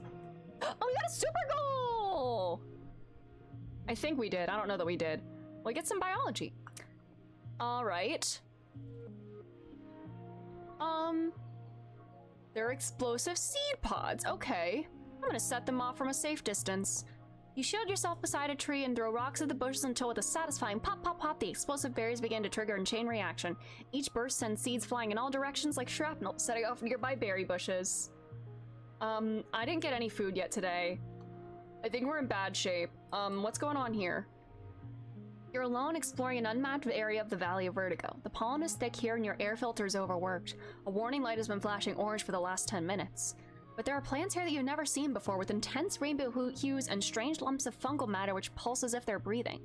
You cut some samples. Utopia will totally give you extra kudos for these. The pollen is especially thick up ahead. Fuchsia and shimmering. I'm gonna go forward. You push forward into the suffocating pink fog. It's so thick you can only see a few meters ahead. Cure? You follow the glimmering towards where it's densest. You come upon a glade filled with what seem to be strange topiaries. They loom out of the glittering fog, each in the shape of an animal. They're all formed from the same spongy, glittering pink substance and dotted with finger-like fungal growths. You're so distracted you almost fall into a large hole. Check for danger. You've seen plant-like animals before. Are these topiaries actually predators waiting for you to get close? You watch them carefully from the edge of the glade. Envirosuit peeps a warning. I'm gonna take a sample of the fungus. Shimmer cure, yes, yes, yes. You realize the dense shining haze is coming from the topiaries. The fog is seeping out of the holes at the end of each fungal growth. Okay. It beeps a louder warning. You remember helping Tang for the extra credit in biology class. She said that Shimmer, the seasonal illness that affects your dad and pollen, is some kind of colonizing fungal growth. I wanna inspect the topiaries real quick. All right. Hi, Trev. How's it going? We're progging the cure, but like, we're all starving, so that kind of feels like a bigger priority. We won't have to cure my dad from the shimmer if he starves to death. The topiary you chose is a large dog-sized quadruped which appears to be kneeling. It's far too lifelike. As you get close, you realize with growing revulsion that this was once a living creature, now encased or transformed entirely into the sparkling pink fungus. Is that what the shimmer is? It's like a fungal infection that will like grow and overtake us? This is shimmer. I'm looking in the hole. At the bottom of the hole is a cave. It slopes down gradually towards the cave floor, only about 4 meters below, then disappears underground. You aren't sure how far the cave continues past that point. It's dark down there, obviously, but not silent. There's some kind of strange rhythmic whirring coming from farther inside the cave. You hold up your palm and shine your hollow palm's light. The cave floor glitters with pink fungus and the air is ominously choked with it. I'm going in! You make your way down the gentle slope towards the cave. The thick shimmering pollen makes it hard to see further than your hand. You see 3 glowing vats set into the floor. What? Like neon hot tubes and an old-fashioned mechanical interface set into the cave wall. The reflecting glow from the vats flickers on the cave ceiling, ghost-like and beautiful. Feel a strong urge to take off your mask and stay a while. Play with the liquid in the vats. Who set this up? I want to poke the mechanical interface. Unmasked, you cross the cave and lay your hands on the interface. It feels spongy, almost alive. Oh! Stress. Instantly, you can feel your mind blasted open by everything all at once. As if thousands of pairs of eyes all turn their terrible gaze upon you, you're thrown back by the shock, which brings you to your senses with a snap. The pollen! The sparkling dust feels like tiny knives in your sinuses. Yeah, don't do that. Oh, am I susceptible now? You slap your suit helmet back on and see its light flashing red, indicating the filter overload. You lurch out of the cave back towards a checkpoint, barely able to breathe. You know you need to get out of there, but a small part of you wants to go back down there to stay in this glade forever. Oh no, it's the fungus in the brain! As you near the checkpoint, Utopia runs out to help you. You instinctively turn back, unthinking, wanting to return to the fog, to those strange statues. Oh no, I've been infected. Several days later, you wake. Another 0-1, but it has a gem. Escaping the shimmer glade. This is actually kind of horrifying. Like, any sort of, like, they're not alive, so it's not, like, quite like a I have no mouth and I must scream situation, but, like, anything that involves slowly being, like, overtaken or encased with something and either dying or being stuck alive like that, like, that's genuinely so horrifying to me. Well, yeah, not alive anymore. But that's very interesting. So that cave might be alive, or I triggered some kind of security system. But it's like it was a sort of mechanical setup. So there is other intelligent life on this planet, most likely. Yeah. What's going on there? Are they the same kind of intelligent life that target us every glow? You don't remember much, just a great choking heaviness in your lungs and the world swallowing you up and closing over your head. You have snippets of conscious thought from the last few days, but it's hard to tell if it was a dream or not. I lost toughness! You remember Tammy sitting by your bedside, her cool hand on your forehead? Okay, thank God I didn't lose my perk, but still, goddamn. But she's dead. That part must have been a dream. I loved the stream so much because I forgot everything about the story other than how much I loved it. Ooh, cool. Feels like you had a fever once, hot and sticky. Gained status injured. Okay, cool. I'm in terrible, terrible shape. You're still terribly weak and there's pain in your chest like someone has been sitting on it. It takes all your energy just to breathe. You live, but your body took a serious hit and may never quite be the same. I'm gonna be susceptible to shimmer now. Well, shit. Alright, we're in the wet season. This is when we were told we'd run out of food. I don't have a crystal to give Mars for her birthday. Does she like cake? I think she says cake is like basic, but you know what? It's better than nothing. Are you just not telling the adults about the fact that there's intelligent life out there? I guess not. I should be getting a lot of rebellion points for that. What the hell? A log! The music is a lot sadder than it was last year, I think. Oh no, I'm so fucking scared. Hi, Mars. I don't have crystals. I'm gonna get her a birthday cake. Because I'm nice. Oh, I was just gonna say, we can't buy cake because of the famine. That's a nice detail. Well, not nice, but you know what I mean. You like flowers. She does like yellow flowers too. Okay. So they can have multiple likes. Nice. Cool.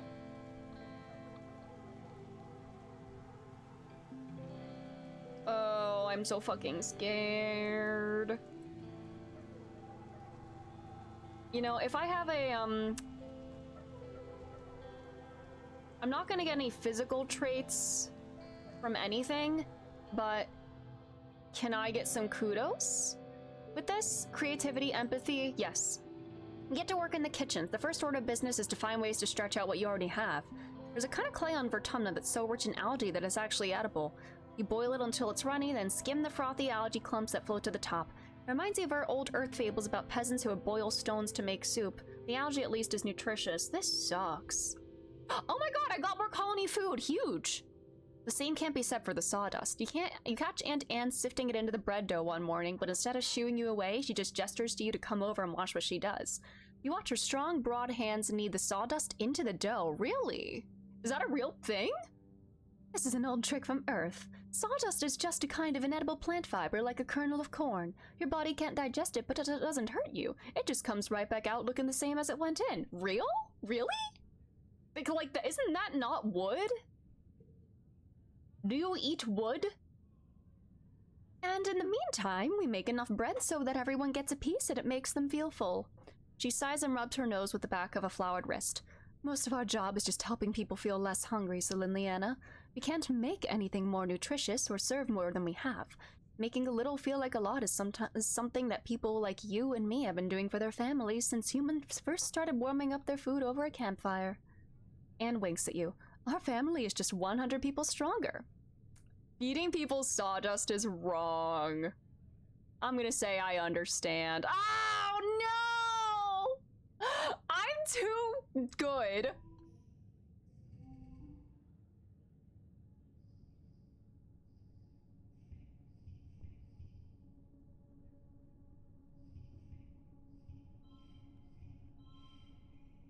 I'm pushing through. I'm resting next month anyway. Oh dear. I need to be a rebellious teenager. This is not looking good for me or for the colony. What's our food situation at now?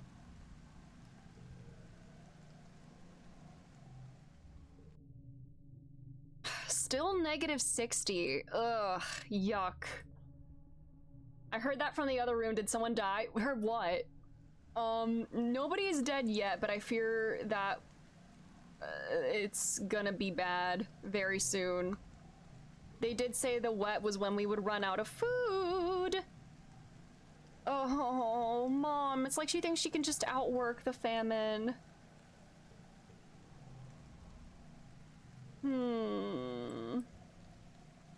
Starvation does tend to be bad, yet true, Stella. How's it going? How are you? Oh, I'm so fucking scared. It may be Jover. If my dad dies, I am going to be so sad. Yeah, why don't we just go to the grocery store? Indeed. I'm gonna relax in the lounge. You sit at the window and watch people hard at work in geoponics. You feel a little guilty putting your feet up when everyone else is working so hard, but who could blame you? The famine has you so stressed out. And I'm hurt. I inhaled the fungus. I may be infected. Maybe you could help out next week, or you could join a foraging team and try to bring back some food. But next month. You can't summon the energy to do that right now. So fucking scared. Listen.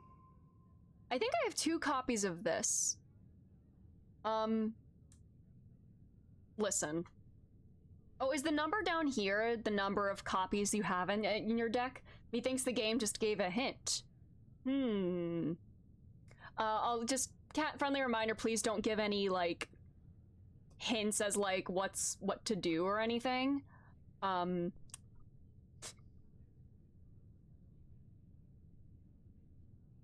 Oh, okay, the number of the card value. Okay, my bad.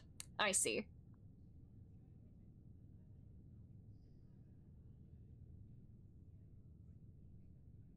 Okay, so the yellow has a value 2 and then the red's a 5. I mean, like, the, numbers, like, in the bottom right corner. Like, this has a 1 here and this has a 2. Is that, like, the number that I have of it in my deck? Because I think I do have 2 copies of this one. Listen, I would feel awful getting rid of this. Yeah, that's what I meant, like in the corner there. Because I literally just noticed that. Listen, I need higher value cards. I can't be getting the lower value cards in my draws now. This would be very fucked up of me to get rid of, though. It's been a hot minute since I played this game. Oh, cool. Have you done, like, multiple playthroughs or just, like, one playthrough of it? Listen, is it kind of, like, messed up? It's, like, a common trope of, like, purging unpleasant memories, but it often has, like, unprecedented, like, consequences, or, like, it's seen as, like, purging a part of yourself. You got every ending. That's wild. How long did that take? It is the 100 line. Because I'm, like, low-key curious about more endings. I will probably want to do more playthroughs of this on my own, for sure. Only about a month. Wow, that's less than I thought. Nice. Listen, I really do need to get higher value cards in my draws.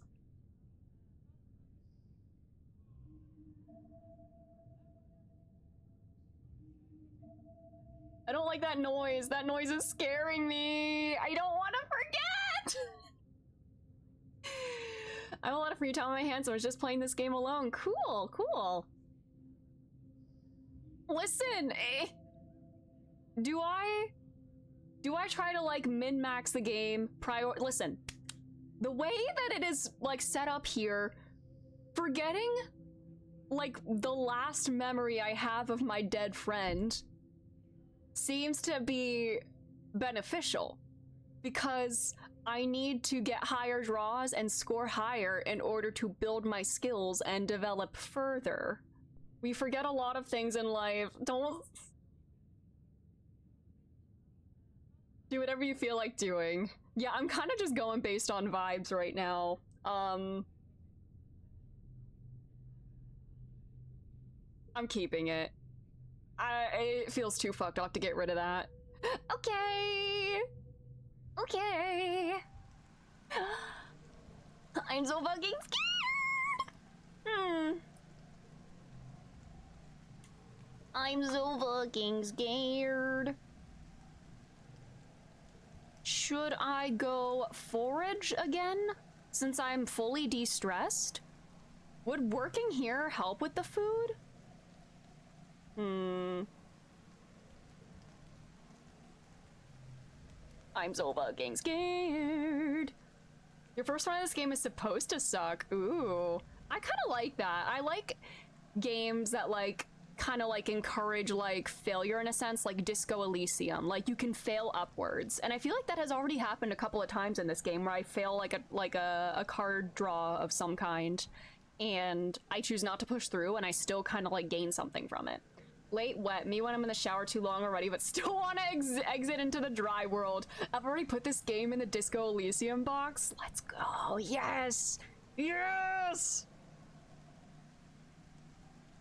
Is Esoteric Ebb on sale right now? Because I already bought too many games in the Steam summer sale.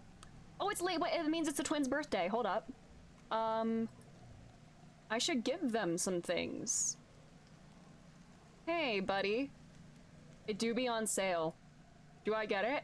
You've been playing it. How's it going? Not everything can be fixed your first time or the second, maybe not even ever. Ooh. And for this game, that's okay. I like that. I like games that don't, like, really, like, they encourage imperfection.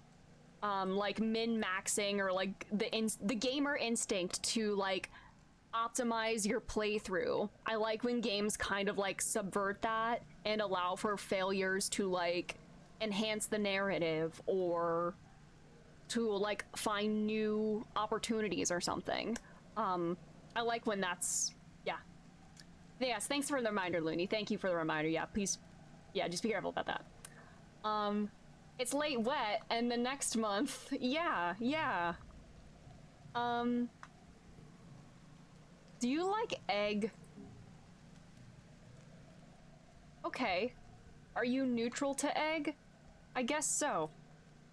Okay.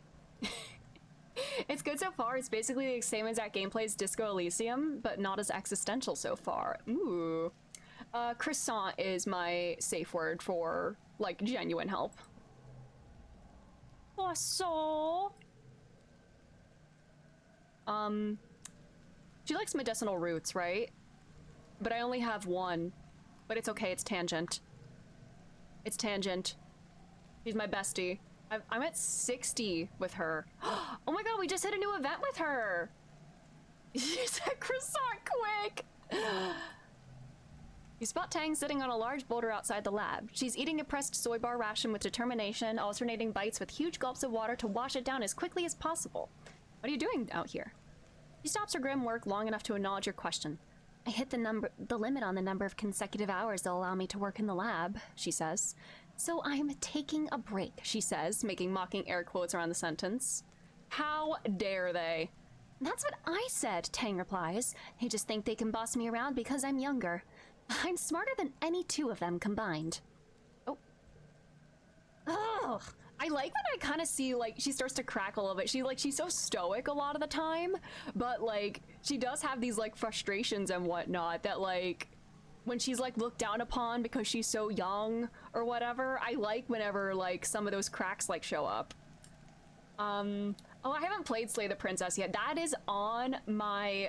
It's in my backlog. I do own it. I really do want to play that game sometime soon. No premature endings or incorrect choices, only new paths and fresh perspectives. I like that.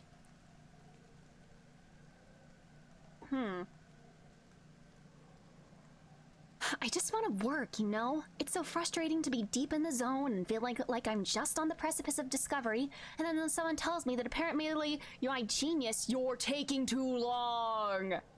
High intelligence, low maturity, yes. And she is very young. But like, yeah, don't look down on her because of that and everything. I want them to treat me like I belong there, the way Dr. Instance does. She actually respects me. They're just jealous that she likes me more. Tang slides off the boulder and you see the color bleed from her face as she stumbles into you, nearly crumpling to the ground. Oh, I thought the nutritional uptake of that bar would be quicker than a real meal, especially after taking into account the time required to walk to the cafeteria. She trails off, realizing she's clutching your jacket and pushes you away. My apologies, she says, brushing herself off. I am, regrettably, it seems, only human. Tang scrubs her hands over her face. Ugh, sometimes it feels like I'm a prisoner in my own body. Like I can feel myself trapped in it, this stinking, sweating bag of meat and bad impulses, stuck with the burden of keeping it alive every day for the rest of my life, and... Oh, sweetie, the mortifying ordeal of being a human. Like, she's trying to, like, outpace being a human, it sounds like. Like, she's, like, so focused on her work, so logic-minded, that, like, she doesn't take the time to just be a person. That's so sad. Are you crying? Tang scowls and wipes her eyes angrily. Reflexive lacrimation is an evolutionary response to emotional and physical stress, she snaps. In other words, no, I'm not crying. Oh, honey. It's just this resentment of my physical form. It reminds me when I was little, an instance used the gene tech to give me this body. The right body. Only this body's wrong too. It's right in a lot of ways, but it's still imperfect. It's still human. Oh, sweetie. Oh, man. Like, having, like, dysphoria just from being a human. That's so sad. And she's such a perfectionist with it, too. Like, girl, you don't have to be so efficient, like, all the time. Girl, I know, but she doesn't like hearing, like, platitudes, like, imperfections make us human, because she doesn't like being human, and it's like... Oh, sweetie. If I were an AI, everything would be more simple. I could just do my work. I could just do what I'm good at. No messy biological functions, no emotions, just clear and beautiful purpose. I hate this, Tang sniffles. I hate feeling like this. Someone get the Warhammer— what Warhammer quote? Okay. I honestly don't think she would like hearing this. I know it's like the romance option. I don't think she would like to hear that. I don't know, I just kind of get that feeling. I'm always here to listen. Tangent manages a watery smile as she wipes her eyes. Thanks, she says. I apologize for being all wet on you. It won't happen again. Something, weakness of the flesh. Oh, that? Oh, that's the one. For the moment I understood the weakness of my flesh. It disgusted me. I craved the strength and certainty of steel. Oh, Dorter.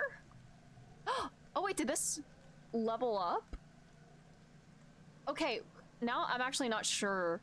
Maybe the numbers in the bottom right are like the strength of the card of sorts, because we got like we got Tangent's Focus 2. Is this like a dupe, or is it a an upgrade? Oh, it's an upgrade. It seems like an upgrade, at least. Is it? Or is this the rarity of it? I actually don't know. It might be the level? That seems like it might be it. Like, this has a 3.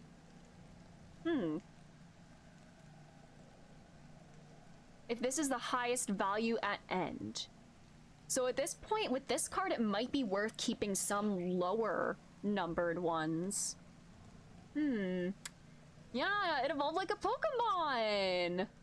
Oh wait, we're like going through puberty. That's like the middle evolution stage. We're not fully evolved yet. Okay. Alright. Oh.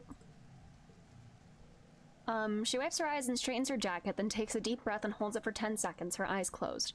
By the time she opens them again, she looks ready to go back to work as if nothing happened. You admire Tangent's determination, but sometimes you think it might come at a price. Aw, sweetie. Do we got something on... Light learned more? Oh, wait a minute. Wait a... Oh, did we just unlock, like... Oh, okay, we got, like, her kind of, like, personality kind of traits. Okay. So she's kind of in the middle of, like, loyalty or rebellion. She's... I guess she's, like, true neutral. She will kind of, like, align with whatever aligns with her own interests, I guess. Definitely more stoic, but she does have a bit of a humorous side. She can be a little bit of a jokester at times. We've seen that. Intelligent. That's not far enough to the left.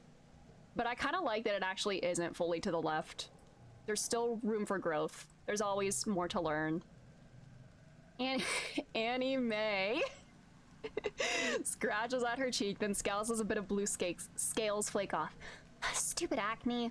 On top of everything else, I got this too. We are starving. She is still a teenager, true.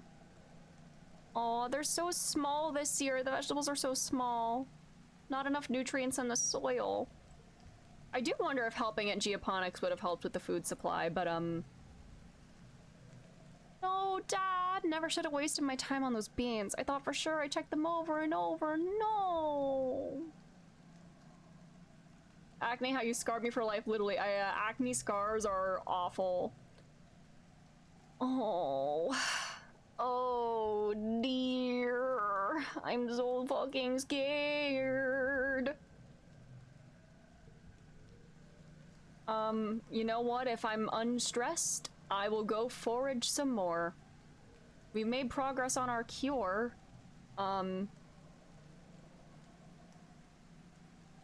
Okay, I'm conserving energy. Humans aren't used to going hungry, and the wild animals die of hunger all the time. Keeps the food web balanced. Maybe we're just supposed to die here. That's not so bad. You really are an emo version of your sister. They could be eaten by folks. Yeah, that's true. Unless the side effects would come on later for them. I don't know. There's only one event remaining. Wow. One event left to do in the valley. Okay, sure. I feel like I really did not get as much food as I would have liked through this. This is an interesting case. I want to understand him.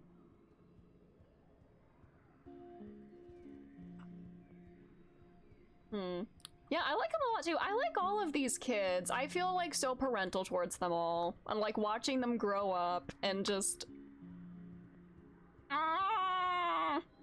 And I like that, like, you have to actually take different approaches to, like, try to understand them, too. Like, yeah, even the adults. Yeah, a game with, like, good adults. I wanted... Pearly. Stop. Okay. Oh, it's the animal. The animal. Your path is blocked by a massive 8-legged xenofauna, something between a spider and squid and a bear. It's in a rage, grunting furiously and bashing itself against trees and rocks at random. You duck and hide as it glares in your direction, its breath heaving and dozens of eyes gleaming with madness. It's the same soft pink and purple. Ooh, I don't have enough empathy. No. I don't want to fight it either. Aww. Could this be a related species? I'll watch it. And I get nothing. I get nothing! I could have so much more animal stats right now if I wasn't starving. Alright. It has a brain disease that makes it attack others to pass the disease on. As you're musing, the creature decides you must be a threat or at least an obstacle. It charges, running right over you. It hurts, but it keeps on charging, focused on something in the distance that may be real or imagined. You're left bruised and bloody, but the way is now clear. Okay. And that's all. There's nothing else to do. I just cleared out this area. I guess I can progress eventually, but let's just go home. Damn. Okay. It's been 3 seasons of heavy food rationing, getting more and more strict as the year dragged on and the fields continue to struggle. You've been wasting away. You all have. It's not just the lack of calories, or just aren't enough vitamins and good stuff in the food you are eating. Oh my god. Your muscles ache all the time. Sometimes you feel strangely euphoric, filled with inexplicable energy, but often it feels like there are weights tied to your shoulders pulling you down. You don't have the energy to do it anymore. Even the prospect of getting up to find food feels like too much effort. Better just to lie down and accept it. Despite being so tired, you can't fall asleep. You spend entire days in a dazed fog. Used to hardly feel the hunger now, it's hard to tell dreams from reality. Last week, we were brushing your teeth when you noticed some of your teeth were wiggling. Oh no, I'm hallucinating. You brushed and watched all your teeth begin to fall out of your mouth, clinking into the sink like pebbles and washing down the drain. Horrified, you started screaming, only to snap out of it and realize you've been staring at yourself in the mirror the whole time, lost in a hallucination. Friends stop working and retreat to their quarters. You lie to each other on the holonet, all saying you're okay, just taking it easy, waiting for the harvest. Oh, the harvest came and went, as meager as ever. Your mother still hasn't given up and never rests, never stops working as much as your dad begs her to. She must be sleeping in geoponics because you hardly see her in the family quarters anymore. Where you lie, nestled in bed when your cozy fugue, Jesus. It all seems like far, far too much effort to bother with. Drag your butt out of bed! You try but end up collapsing off your bunk. You barely have the energy to climb back up into bed. You don't feel pain or fear, just a strong urge to lie there and stare at a poster of a pink cat on the wall, which you do for hours. Hi, cat. You're pretty sure that behind those yellow disc eyes it's trying to tell you something about the nature of the universe, the cycles of space and time. Have you been here before? Have I? I'm going back in time to the... We're going back in time to the first harvest to get pixie beans off the menu. Oh my god, oh my god. Your mom comes to your bedside and tries to feed you some of her rations. She looks like hell, sallow-eyed and gaunt, but she refuses to stop working. She says she can't keep the rations down anyway. They upset her stomach. No. No. Oh, I'm losing so much toughness. I'm gonna starve to death, and then I'm gonna restart. Like, I'm going back in time to make better choices. I'm like stuck in some kind of death time loop, and every time I die, I get sent back to when I'm 10, and I have to make good choices and live to reach 20. Something fishy's going on. You stoically turn your nose up at your mom's rations, not sure you could stomach them anyway. Oh, my toughness is awful. I was doing so good. You don't remember much from the next week except all those all-knowing yellow eyes staring down from the poster on your wall and your parents coming and going trying to get you to eat. Too weak to protest anymore, you eventually accept the extra rations. It's a relief when your head clears and you can walk again, but your mother still refuses to rest. Both your parents feel responsible for this famine, but as head of geoponics, your mom takes it personally. She's been skipping meals, relying on water and pressed soy bar rations. Just enough calories to keep a body moving, but not enough to stay healthy. Yet she never lets up working herself to the bone, barely even sleeping, increasingly sallow-eyed and gaunt. You and your dad try to slow her down, but well, she's a stubborn woman. If not her, she says, then who? You and your dad are in the lounge,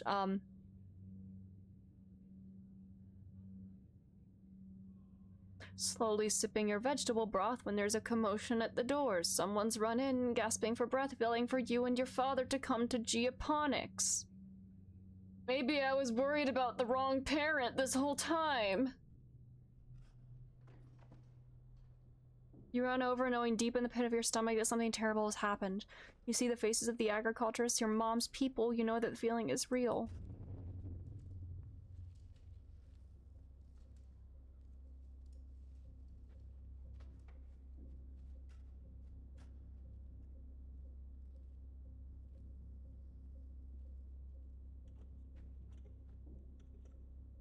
Oh. Your dad sees her body first. Lets out a cry like something you've never heard before, a deep unimaginable pain dragged up from the darkest parts of where fear lives. Oh. Oh. Oh.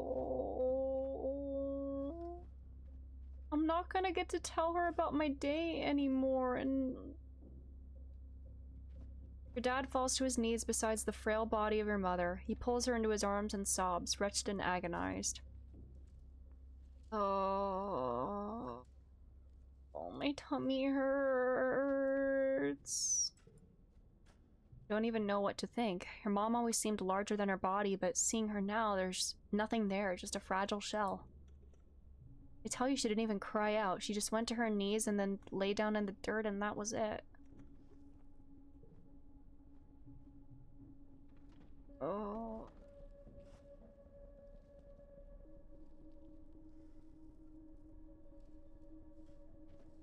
That's why we have to do a 100-line about it.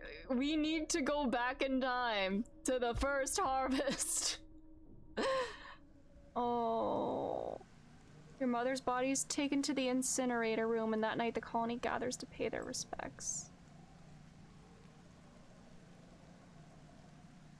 My mom, she's not gonna be standing there to greet me anymore.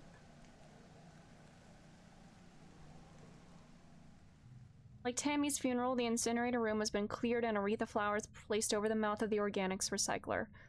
They're Whitus Astrotania, your mother's favorite flower, carefully carried from Earth with the hopes of it flourishing on Vertumna, just like you. You were a teenager in this situation far beyond the scope of your abilities. It's not your fault. Yeah, it's hard, like, as the player, to be like, I did something wrong, but, like, in the grand scheme of things in this colony, I am just one kid.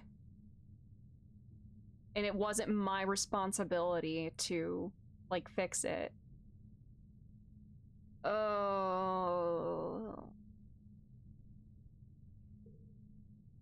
You stand with your father and Aunt Anne. Yutiko and the rest of the council are here as well, including Rhett. You're surprised to see tears rolling down his face. He's such a hard-ass in the garrison.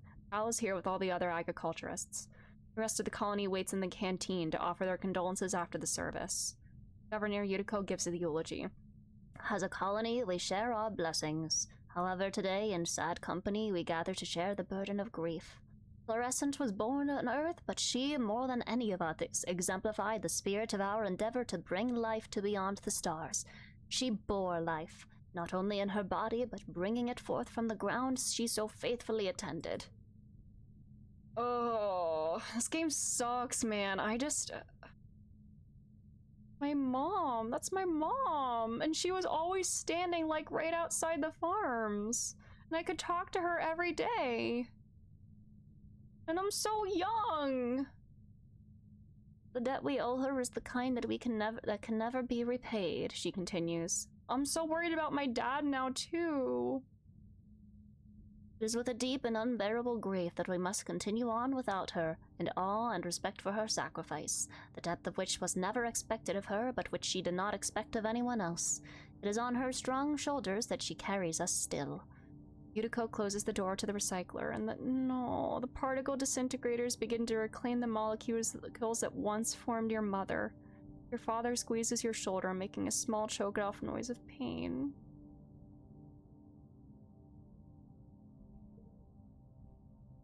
As a community, we remember Fluorescent. As a community, we remember her body. We turn her body to the soil that nourishes us. In this way, her sacrifice is recognized in the manifest body of the colony. The ceremony is adjourned to the canteen, where a somber wake is held in your mother's memory. There isn't enough food to dull the emotions, and your empty stomach only reminds you of her unfinished work. We're working in the farms now, man. We gotta do what she couldn't. Your father's the new head of geoponics. In a few hours, he receives your mother's remains so that he can add them to the colony's precious supply of brown soil from Earth. You touch the cool lid of the container, marveling that your mother could fit in such a small box. Oh, you don't have to be okay, your dad says quietly. His voice is thick with emotion. I know, I'm not. I have to keep going where she left off. Oh.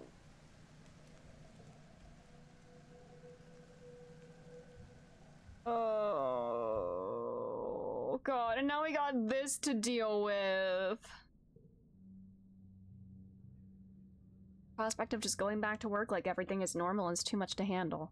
The suns dip below the horizon and glow begins. You end up spending the whole month alternating between sleeping, scrolling the holonet, and staring into space. It's restful, at least. It can't get any worse. My dad is still alive. It definitely can get worse. A few days after the funeral, surveyors return with an unexpected bounty.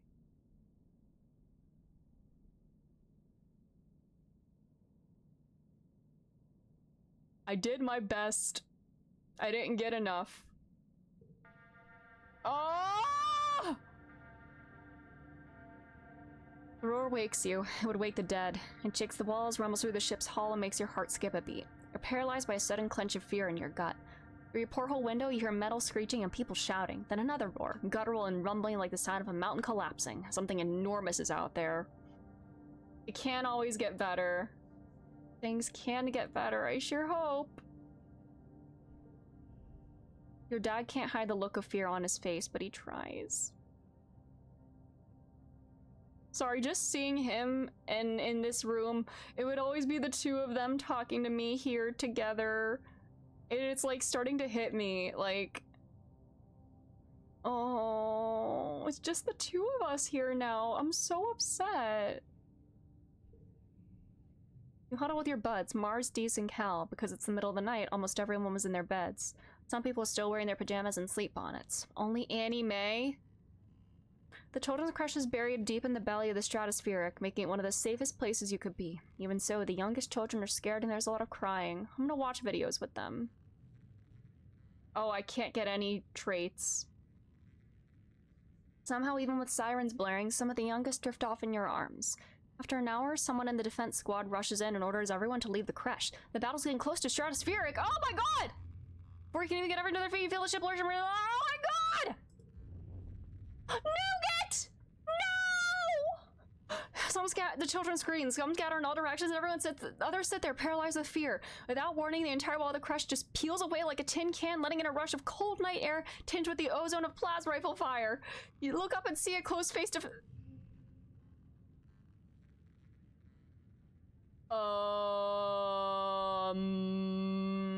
what the scallop? It has no face. In place of a face or even a head, its body just unzips, revealing a mess of writhing pink tentacles and blinking eyes. Annie Mae and her brother Com are among the security squad trying to wildly divert it away from the living quarters. Oh. It smashes into the ship and roars, calling up a terrible noise from somewhere within its seeping wet caw, and all the children scream, "I'm saving the children!" Ah! It's Jover. It's Jover. It's unchangeable. Oh, yuck. Oh, it's so over. Ah!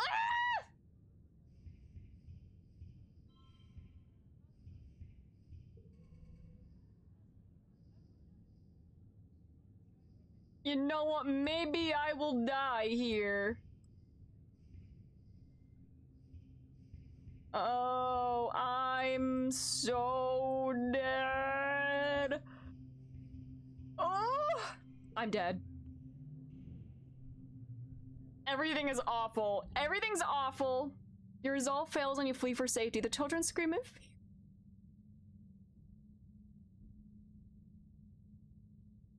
Oh, you hide in a corner and rock back and forth in the fetal position, terrified. You can't think of anything except the creature's horrible maw. Hi, Dad. Many hours later, you finally break out of your fugue. The attack is over. Your dad guides you to a temporary barracks. God, I know it's like the same portrait, but he just looks so sad and tired, and I'm like, what happened? He sighs and brushes your hair off your face. Most of them were hired and rescued after the attack, but the creche, our quarters, it's all gone? And Com is dead too? What is happening?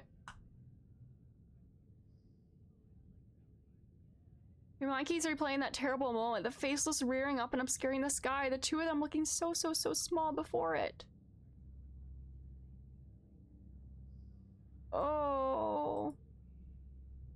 With the living quarters destroyed, everyone moves into the engineering wing for shelter. Things could not be getting worse.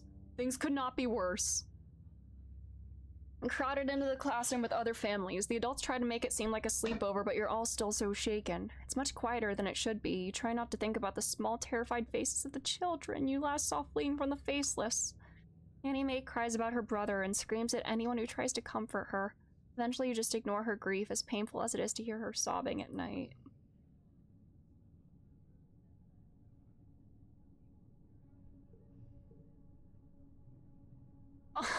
Again! You feel like you've been awake for days and you never fully sleep again. You try, but you keep jerking awake, crying out in fear. Eventually you fall asleep sitting up, held in your father's arms. Your sleep is fitful, but mercifully dreamless. Hey, didn't I say 14 was gonna be my year? What the hell happened?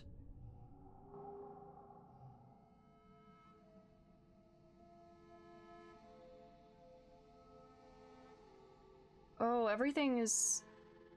We got the hinged filter. Okay. Yippee! Yippee! Oh, Yutiko? Yutiko died? Oh, maybe I looked at that too soon.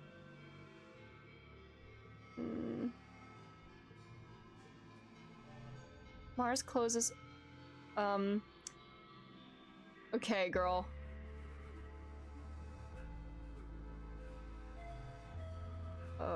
Why does it keep getting worse? Literally. Oh, God. We didn't even get like a Happy New Year thing. Oh, my mom was here. It's been hard to talk to your dad about everything. Losing your mom, then losing the colony right after. It's too much to take. We're all so dead. Neither of you knows what to say. Oh, his expression, God, this face just destroys me. He looks so tired, but he's trying so hard to hold it together. Oh. No, it's hard, Cal says, fiddling nervously with the tassel on his shirt. But I just think, what would your mom do right now? She wouldn't complain, that's for sure. I wonder if we're gonna find alien tech. Okay, buddy.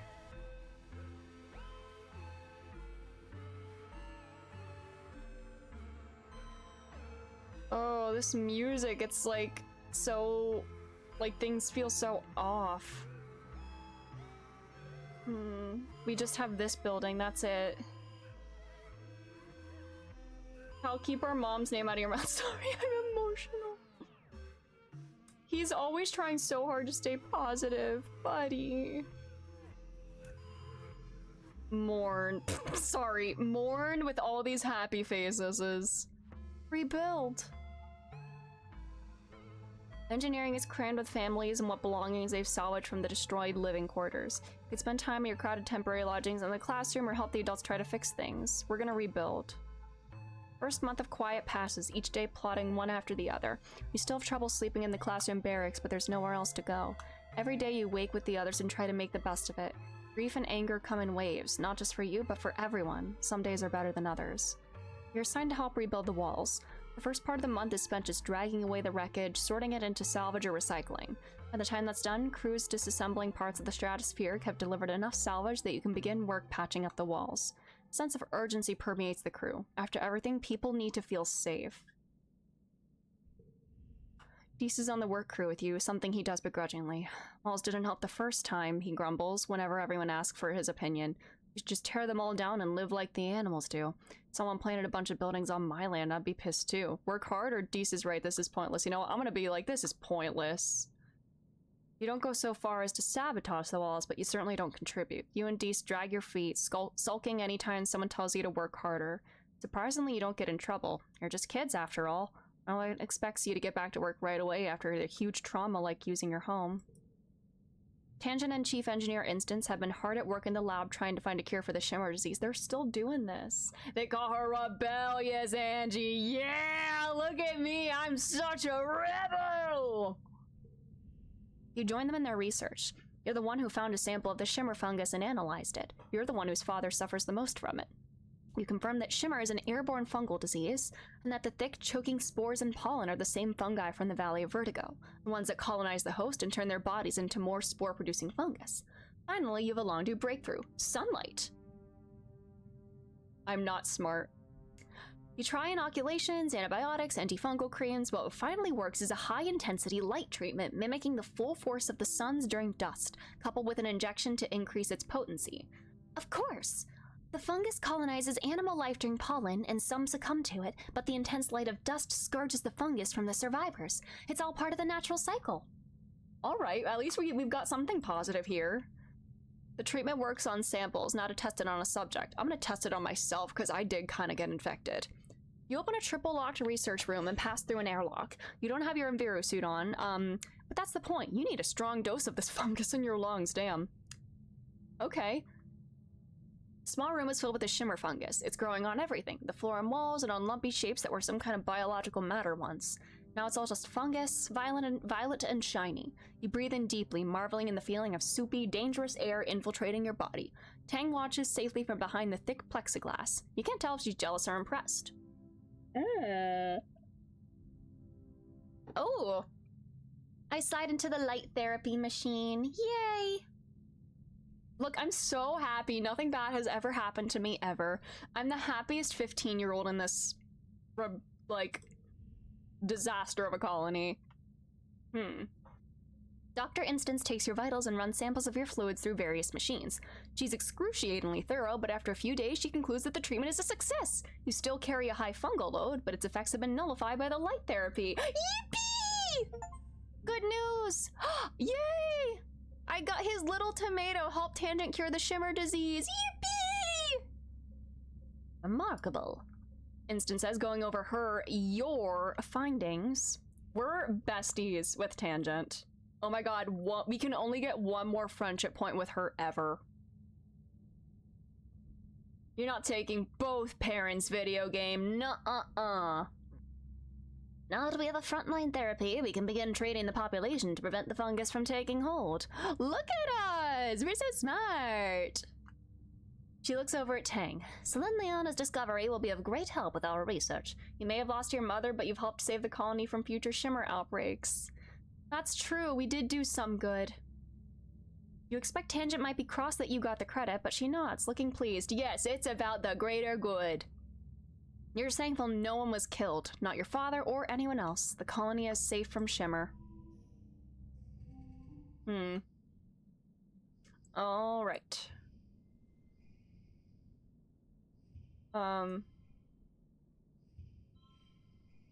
5, 4, 3, 7. No. We do. Yeah. This too is a trolley problem. Well, yeah, at least our exploring and foraging, was not for nothing. The sun's finally dawn again on your birthday. You wake early and climb to the top of engineering to watch the first sun's watery rays break the horizon as the wormhole recedes across the sky. Dawn to represent hope after a long period of darkness, but this light only reveals the full extent of the damage to the colony. You've been having trouble sleeping, like most people. It's hard to find rest, crammed into the classroom with all the other kids and their families, and every time you close your eyes, you see... Ooh, which one? My mom? The destruction? You pull your blanket more tightly around your shoulders. Not your blanket, that one's gone. And stare out as the sun rises on the horizon, meager and sickly. Hey kiddo, you hear? Then your dad comes and sits down beside you. I was looking for you. Nice view, huh? At least we got a rooftop patio out of the deal. Dad! Dad, don't make me cry! You're safe. You're not gonna get the fungus infection ever again. He laughs a little at his own joke, then just sort of trails off with a sigh afterward. He puts his arm around your shoulders and you sit in silence for a while, watching the sunrise pick out all the broken glass littering the fields, glimmering like a field of stars. Neither of you really know what to say. It's clear your dad feels like he has to give you a pep talk, but there's an oppressive nature to the silence that makes it feel impossible for either of you to start. Eventually, he just sighs and his shoulders slump. God. I know things seem pretty bad right now, he says, squinting into the sunrise. It sounds like it's taking all his effort not to cry. And it'll get better. It has to, right? You're not so sure. At least your mom wasn't here to see this. That's awful. That's the silver lining, I guess. Oh. You watch the sunrise together for a few more minutes. After a bit, your dad musters up a brave smile and pulls out a little box tied with a piece of gardening twine. Dad!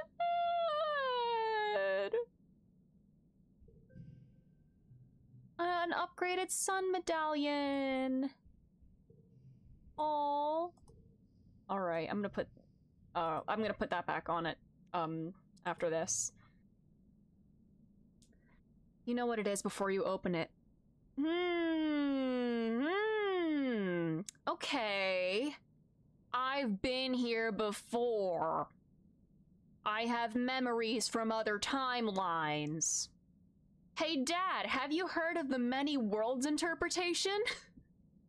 Your old medallion, the one your dad made with the sun on it to represent Earth, was broken during the attack. And all the chaos you didn't even notice, but your dad did. He took the time to make me a new medallion amidst all of that. I literally have the best dad in the entire universe. I'm gonna cry. Dad! Just like you just remembered, a similar design with a wormhole this time to represent Vertumna. You thank him and squint out at the swirling wormhole still barely visible in the brightening sky. It's so massive and awe-inspiring this time of year, but it always seems to herald disaster. Happy to watch it fade away into the daylight. Your dad slaps you on the back. What a birthday, huh? Here's hoping they all get better from here. Dad, don't make me cry! You both head back downstairs to the wreckage of the canteen, where they put up temporary roofing with whatever tarps and scraps could be found. The colony nanoprinters, the few that still run, have been working day and night to replace the necessities of life. The larger construction projects are going to take some time. Aunt Anne has coaxed the kitchen nanoprinters into making soy gruel and pressed bars. Life-sustaining, but depressing. You and the other colonists eat your breakfast in stony silence as you mentally prepare for the day. Chief Administrator Seek has taken over as interim governor until the council can elect someone new. Elect Mars! Like, she's gonna do a good job running this place. Last week they held a mass funeral for everyone who died. There's talk of turning the Stratospheric's destroyed front half into a memorial shrine after everything useful has been salvaged. There's still so much to do.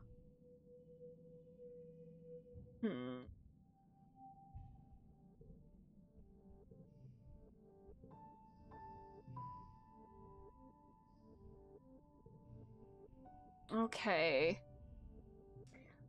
Everyone living in here, there's barely enough room to think. This wretched planet. That was my ship! Oh. Everything is horrible. Everything is awful.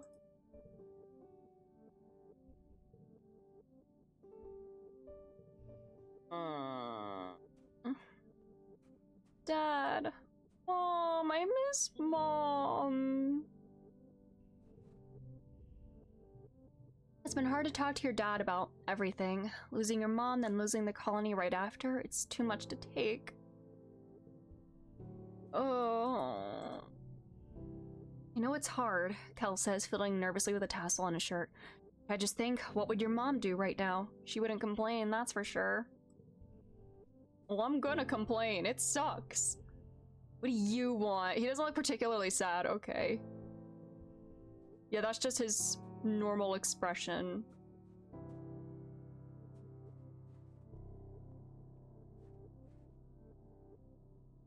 I'm sad. I just feel like raw. I just feel like hollow. My mom is gone. Everything's gone. My mom would stand there. You're assigned to help out in geoponics.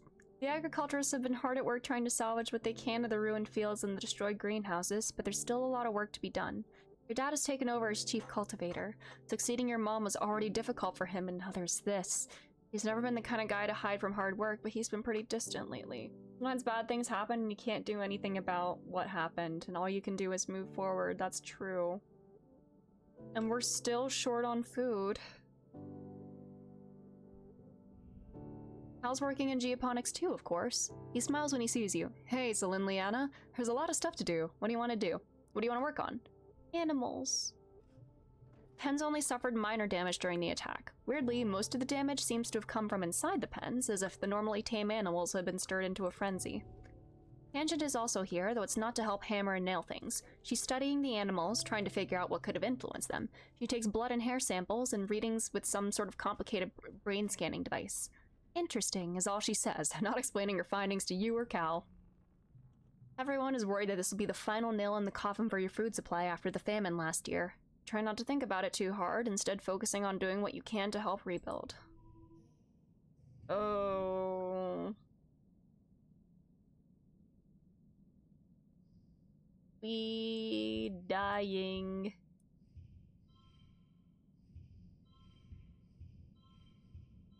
Ugh. Okay. That's a good idea. If something's causing the animals to go crazy, then figuring out what it is might help in the future. True, yeah. Hi, Tori. Did you hear about the physical meat is officially dead? The PlayStation thing? Yeah. I love paying more for everything and owning nothing. It's so fun to live in this day and age. Or maybe the animals are just funky like that.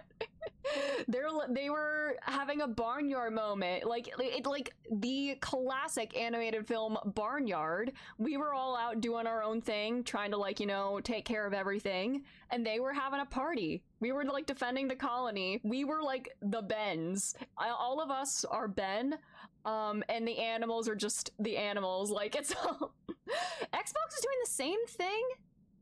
If buying is annoying, then piracy isn't stealing. This is a joke for legal reasons, indeed. I'm just so tired, man. I'm just so fucking tired.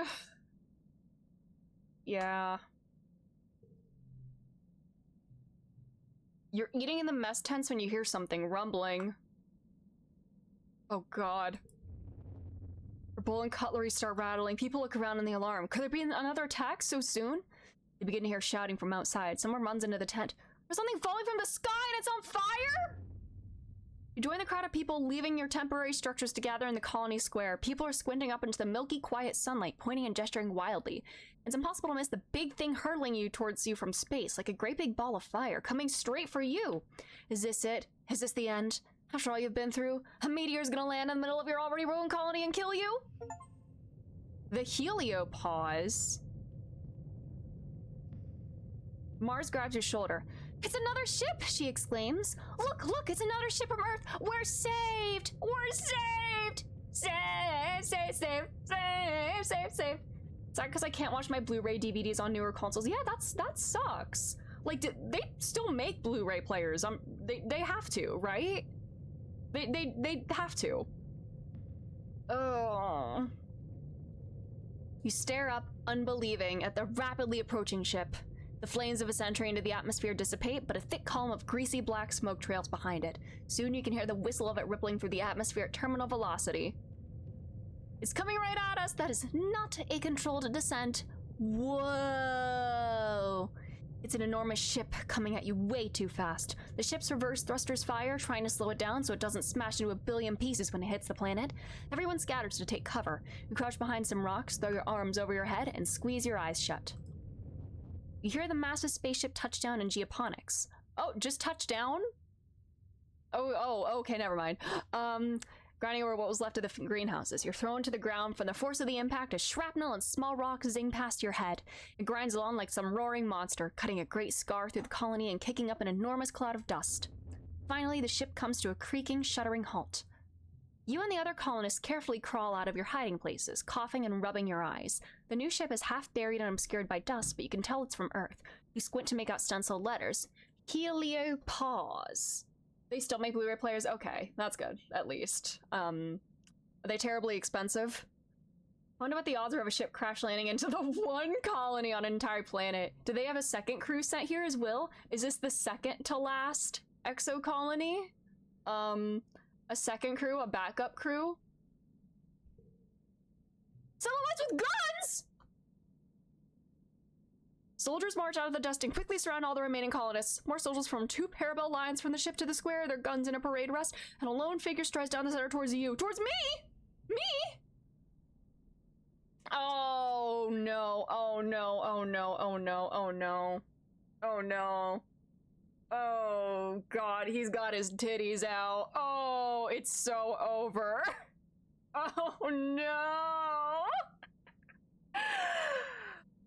Greetings, fugitives of Earth, the man says, spreading his hands wide. A dismayed murmur ripples through the crowd. The adults exchange significant looks. Chief Engineer Instance tries to slip out of the crowd, but she's stalked by a line of soldiers. Oh, God. Lum. 30? He has a broad, easygoing smile that doesn't match the threatening aura of the soldiers nor the smoking ruin of the ship behind him. I am Commander Lum, he says proudly. As captain of the Heliopause, I have come to render aid and to bring you to justice. Don't do it, justice! No! Oh, maybe I shouldn't be reading this. So he's the governor. Okay. I'm sneaking away. Get out of here, man. I'm gonna start. Oh, is it time to start rebelling?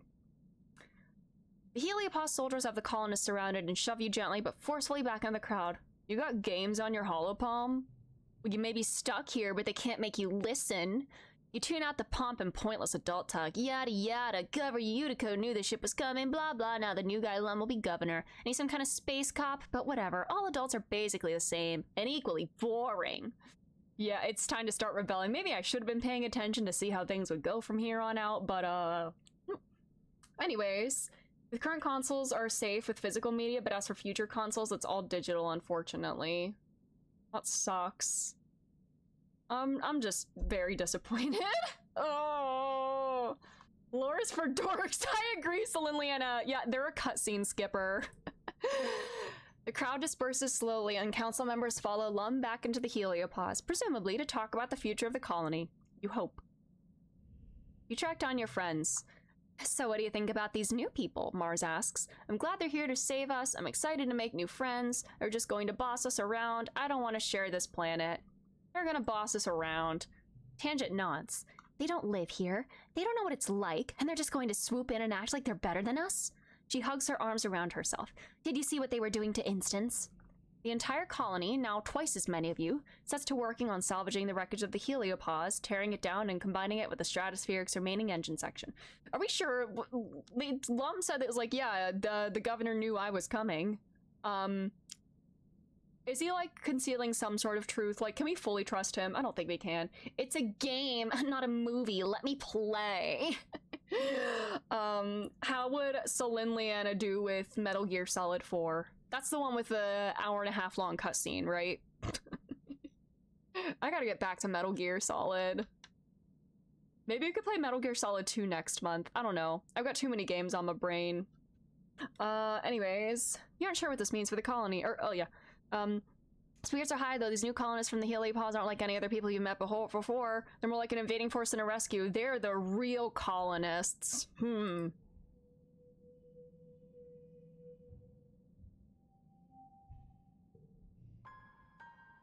The desk told us what Lum's full name is, and it's very fitting for his character. Ooh. As the dust... Is it Columbus? As the dust settles, you rebuild your colony around the new ship, the Heliopause. The new arrivals, soldiers mainly, are aloof at first. Oh, cool! We're now like a military, society. Cool. Many see you as fugitives, even though we were here first. Hey, Celine Leanna's big boss, ever gotta tell ya, you gotta wear your mask or the shimmer will kill ya. You're not far off the mark. Ooh.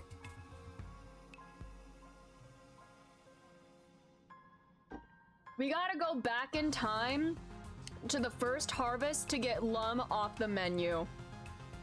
Together, you build new walls, living quarters, greenhouses, and a massive bunker garrison.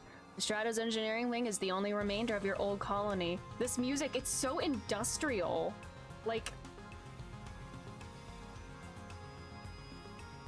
The Heliopause brought enough rations for another 5 years, as well as a rich seed bank and working hydroponics. Finally, an end to the slow starvation you felt for years. They also have more guns and explosives than you've ever seen in your life.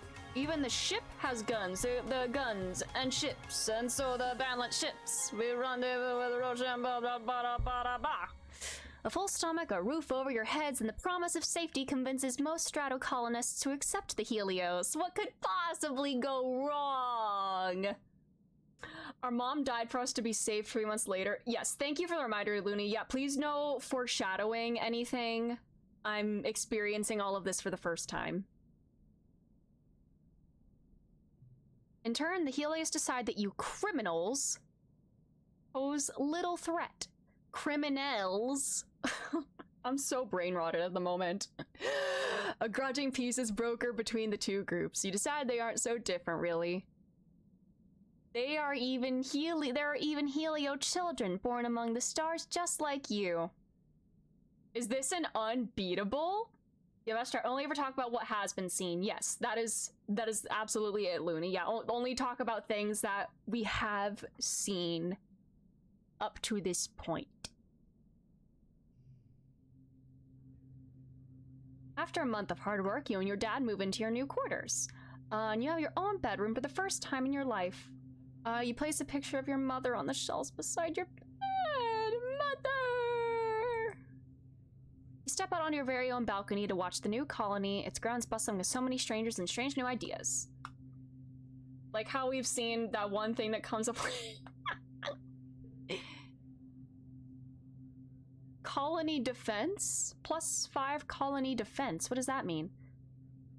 You feel something rising in your chest that you haven't felt in some time. Hope, excitement. What will the new day bring? You better get out there and find out. Ruh-roh, Raggy. Oh, he's not a friend. He's not in my friends list here. Seek is a friend? They suck. All right. I'm cautiously stepping outside. Okay. You know what? If nobody got me, I know Log got me. Can I get an amen? We just need to seek their friendship. Good one. Uh-huh. Cal is kicking a small bean in the air, trying not to let it touch the ground. He's not very successful. That new kid, the dog boy. Dog boy? Hello? Oh, the music feels a lot more industrial now, too. Oh, I don't like this. Mill. Man, I love Log. Hey. Do we have, like, dog boys and cat girls on here? Because dogs are boys and cats are girls? We have to have cat boys and dog girls. The game can't truly be woke without that. Tang frowns as a unit of soldiers from the heliopause jog past her. An entire ship of thick-skulled, warmongering idiots. What a relief. Surely all of our problems will simply go away if we fire lasers at them. Hell yeah, Tang! You know what? Maybe... that's why she's my bestie. That's why Tangent is my best friend. If I remember correctly, one of the music developers was the same folks behind Minecraft. Ooh, that's cool. All right. No more Catboy twinks, more Catboy hunks. Hell yeah, we need Hrothgars. No more, Mikoti Catboys. We need the Hrothgars. Hello? Who are you? Nomi. He's cute. Or ask, oh, they're them. Their gender. Okay. You've seen Nomi around the heliopause since the heliopause landed. They're around your age and barely 1.5 meters tall. Oh my god, they're tiny! They're a Lala! Oh wait, no, they're shoulder height. Hi!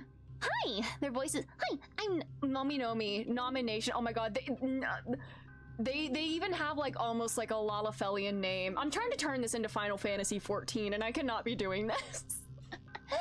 I'm Nomi. It's your nomination. They do a little twirl and bow. What's your gender? What? Oh yeah, I was so happy when we landed and I figured out you colonists have not a boy and not girl people too. Sometimes people on the Helio didn't get it, but honestly, I grew up with them, so they kind of got used to it. I was always told growing up that your colony was kind of backwards and weird. We'd probably find you all banging rocks together and grunting like cavemen. Imagine my surprise when I got here and you have like actual adult people who are like me. Wow! Okay. Oh, they're only 13. Aw.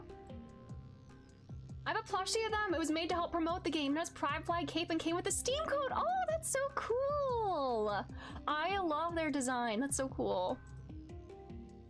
Nomi gives you a high five. The secret non-binary high five. It's like a regular high five. Yeah, because I'm non-binary as well, my character. Anyway, you probably already know I use they, them, as in Nomi sure has their act together. And gosh, Nomi is so cool. They have the unbeaten high score in Laser Fable for 2 years running. Oh, they're a gamer. They're a gamer. I'm challenging them to a game of Laser Fable. It's so important. You're on. Nomi helps you install it on your holopalm and explains the rules. Oh, this is an actual combat challenge. Oh god. I gave the Steam code out to a friend. Anything to help spread the word of this fantastic game. It's so good. What's a quirked up non-binary kid in an exocolony to do? Play Laser Fable, obviously. It's an augmented reality game where you bounce hologram lasers off real objects nearby. It's speed-based, so you're running around and bumping into each other, and there are an extended house rules about when it's legal to block each other's lasers. Game on! Oh, I'm cooked. Chat, am I cooked?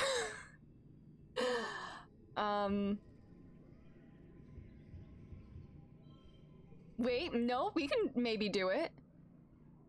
Ooh,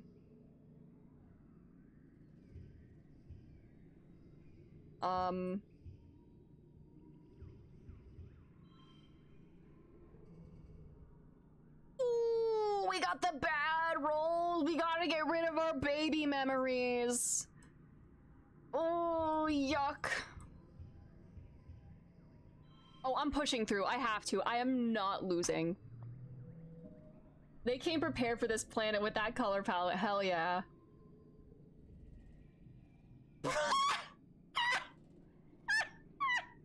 I was waiting for this to show up. We found the Brosavino. Let's go.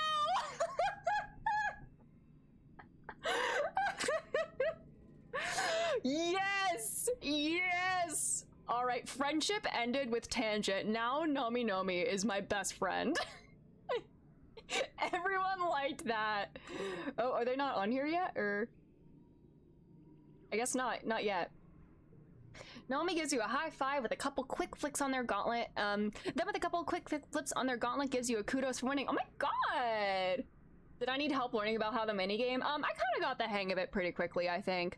It seems like kind of trial and error, but also you can kind of strategize a bit. Gorgina has not come up yet.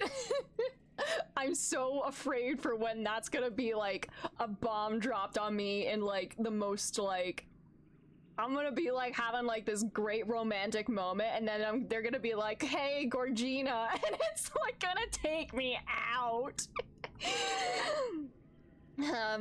They explain this is how they always play Laser Fable with the kids from the Heliosphere. Except they mostly don't want to play anymore. They say they're too old for it. They just want to be soldiers now. Except Rex, he's still cool. The dog boy? Oh, look at them! I love their outfit. Is this Rex, the dog boy? Oh, they have like... Do they have like some kind of uniform on the ship? Because these two also seem kind of almost like Dawn Trail-y outfits. Not quite, but like... Mars is poring over a real book with real paper. Super serious moment on the stars looking into each other's eyes. You're Gorgina. Crowd on to take a look at it. This belongs to that new kid, Nomi, Mars says, lilting her voice like a question. I told them I was looking for someone to draw designs for my new fashion line, and they just handed me this. The book is filled with character designs, giant robots, and pictures of characters kissing. It's so good, Mars says, turning the pages. This is what we need here, people with talent. She's reading her robot Yuri, or Yowie. I don't know. What is she reading? Wrong answers only, or correct answers. Hello, who are you? The colony's full of new people. Everywhere you look, you see a stranger. It's disorienting after growing up in a closed spaceship. Mega's XLR. I don't know what that is. My hero crack ships. You never expected to meet any other humans that weren't made here on Vertumna. You bump straight into one of these new people while you're jogging through the colony. Oof. He laughs and holds you steady, brushing the imaginary dust off and giving you a wide-fanged smile. Hey, it's one of the kids from the Heliopause. You think his name is Rex. Hi, hello. Wow, no, that feels... I don't want to be rude. Hey, what's up? You play it cool, give him a little nod. You notice he's wiggling his dog ears. They really can move independently. Pleased to meet you, he says. I'm Rex. Rex puts his hand against his cheek. Oh my god, I can flirt right away. Should I do it? Mega's XLR was a cartoon about two rednecks that get a Gundam. Oh my god. Croissant. Flirting does not lock me into a romance. Correct? Because, like, I kind of want to do it for fun, but, like, I don't know if I want to do anything with it. I want to do it for shits and gigs, honestly. Mega's XLR, that was a trip. It does not lock you in, it's just flirting. Okay, you know what? Fuck it. His eyes widen as you wink, suggestively, and he grins, wiggling his ears and lolling his tongue out like a dog. So adorable. I might just take you up on that, he said. I literally just met this guy. Oh my god. You tell him everything's a bit changed since the heliopause landed, but you think the construction yard is still near command. He thanks you for the directions. Amazing. I know, matching his freak already. Adorable boy from the heliopause. Okay, would it say adorable if I didn't flirt with him? That's a croissant question as well, because I'm so curious. Not the tongue lolling. No idea. So you did the same thing, Pearly, is what I'm gathering? No clue. Okay, that's fine. That's fine. Also, Pearly, is Tammy alive in your playthrough? I'm so curious. Did you make better choices than me? He is a cute dog boy, yeah. Tammy sure did die. No. Oh, he's all alone. Dees looks haunted with dark circles etched deep under his eyes. Why bother? He mutters, pulling his sleeves over his hands fitfully. They're just gonna come again. It's pointless. Living is pointless. No, buddy.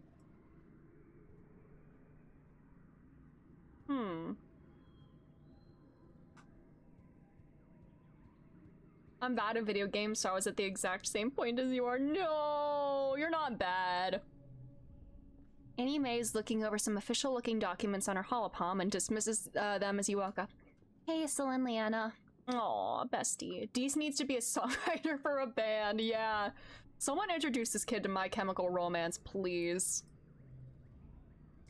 Vase. Is it vase or like vace, like Italian or something? Yeah, my poor buddy. MCR would have saved him. This new boy from the heliosphere is a couple years older. Okay, it does look like they do have something more adjacent to like uniforms on this ship. More of a nod towards order and conformity. Or like vase. Olivaceous sounds like a font description. He's very handsome, and the missing arm gives him a heroic battle-scarred vibe. He stands tall and ready for action even though it's a normal, boring day. The other recruits milling around the garrison give him a wide, respectful berth. He sees you staring and gives you a curt nod. My name is Vase, Lieutenant Olivaceous, he says, considering you with a glint of a challenge in his eye. And you are?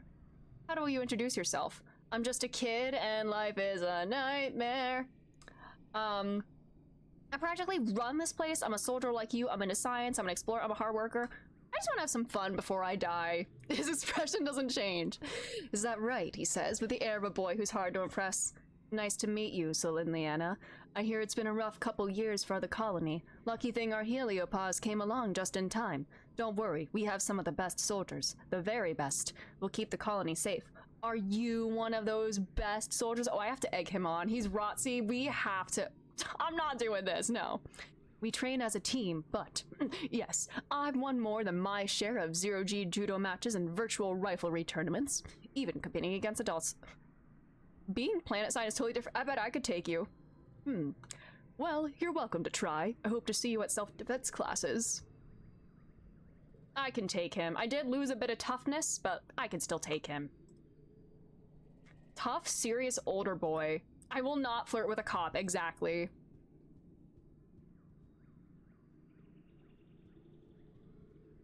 Hey, bestie. Tang looks as if she hasn't shed a tear since the day she was born. Oh, the engineering wing escaped the attack relatively unscathed. We still have power and shelter, but more importantly, we have our knowledge. If anything can get us out of this dire situation, it'll be technology. All right. Do we repair more? Oh no, I can't do that. Do we want to explore? Or... You know, I'm gonna go do... I do need to get my toughness and all that back up, so, wherever the new, like, fitness place is... Dad! Dad! Even though it hurts, you find yourself wandering over to geoponics. It feels not good to be here, in the place your mom loved and ultimately gave her life to, but not good either. It feels like when you have a bruise and you can't stop yourself from pushing on it because the pain reminds you the injury is real. Like your mom dying is this huge invisible wound, and poking at it forces you to feel something instead of just being numb. Aww. Your dad is taking some time off work. Your parents worked double and triple shifts during the last growing season, and now that it's over, it just feels so cruel. When people work hard, they should be able to look back on what they did and feel proud. Instead, there's just this huge gap where your mom should be. You find your dad sitting in your mom's personal garden. It's miraculously starting to grow again, despite being trampled flat during the last attack, and neglected during the famine before that. Still, various Vertumnum flowers are starting to sprout, as well as hardier earth ones like dandelions. Your dad looks up and musters a smile. You pass the bench beside him. I want to talk to him. You false start a few times. It's almost impossible to think of something to say when there's this magnitude of grief between you. He gives you time. When it's obvious that you want to talk but don't know what to say, he takes her hand in his two larger ones. Did I ever tell you about how your mom and I started dating? You shake your head. You know they grew up together in their first colony on Earth, but nothing about their relationship. He smiles and looks at the garden as he remembers. I always thought she was too cool for me. Oh, well, people didn't like us much on Earth, so she was always kind of a bruiser, always ready to pop off even when she was your age. She and Rhett were the same back then, he reminisces. I always thought they were going to end up together, and your mom got injured when the first colony was attacked. I was working part-time in the clinic, and I guess that's when she realized I liked her. We had to apply to get on the stratospheric, he continues. We'd only been seeing each other a few weeks, so I was surprised when she said we should apply as a couple. They wanted all different kinds of family groups. Single people, couples who could have kids or couldn't, triads and quads, but we all had to be young, and there weren't many teenagers willing to commit to being a, mated pair.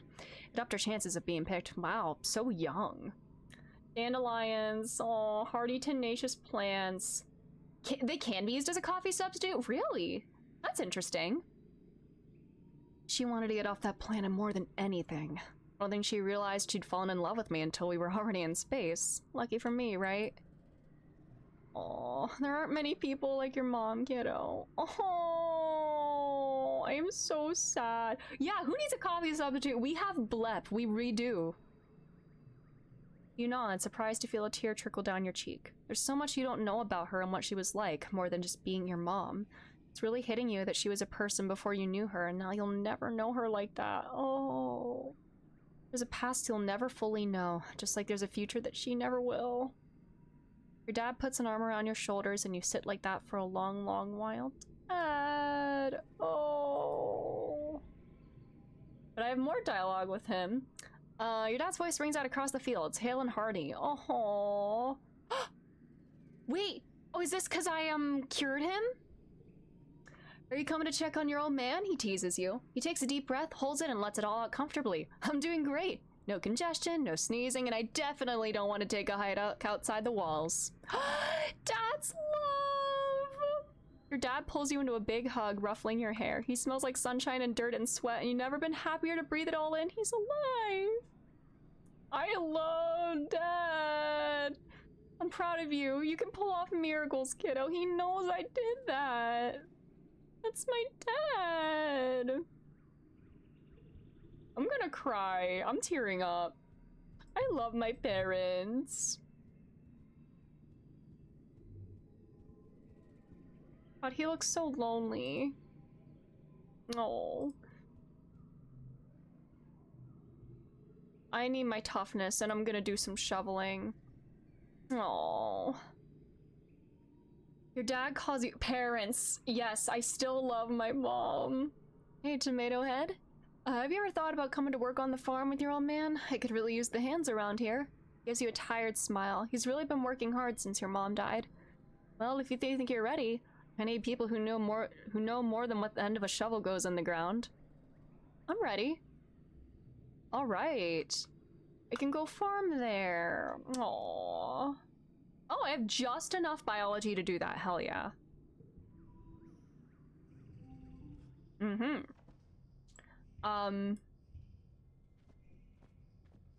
4, 7. Rarg. Oof. Okay. Okay. Would this? No.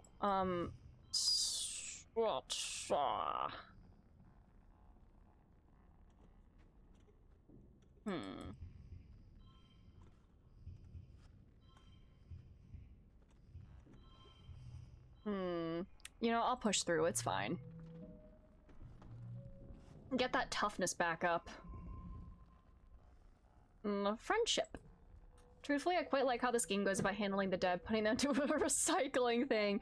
I mean, it is realistic. You do need all the resources, and as grim as that sounds. And there is something kind of sweet about Mom going back to the soil that she nurtured so much. Alright, he's busy. I need more animal stat. He never wanted to be in charge of anything. Aww. But at least he's fine. Then we can eat vegetables grown with our mom. Really? Don't say it like that. He stands at the mouth of his drainage sewer in the hideout, his arms crossed as he studies it from outside. Do you think they got in this way? They got in this way? There's a grate farther in. I haven't gone in there to check yet. Oh, I need to figure out when all these kids' birthdays are. Hugs incoming! I can do that? Rex hasn't gotten used to life on the surface yet. You remember your first year. Vertumnus seemed so enormous, so full of dangers and mysteries. Well, it still does, but the shock eventually wore off. Rex still has that slightly bewildered look on his face every time he walks outside and the sunlight hits his face. It's so bright and warm. I need to figure out when his birthday is. Does he like logs? Yes! Oh, he loves log. Oh. Do we have to go through with it? Do we fully commit to Rex? Okay, hug. Rex throws his arms wide. Coach, I'm open! He laughs, catching you as you throw yourself into his arms. He spins you around and growls into your neck, squeezing you tightly. It's a good hug, the kind that makes you instantly just a little more relaxed. That's my buddy! That's my log buddy! Ah! After all, we come from the earth. Everything we consume and use comes from it. Is it not only fair then to return a portion of what we have used? Aww. Mars claps in delight as you approach. So Liliana, today I had a conversation with someone I haven't known literally since the day I was born. It was incredible.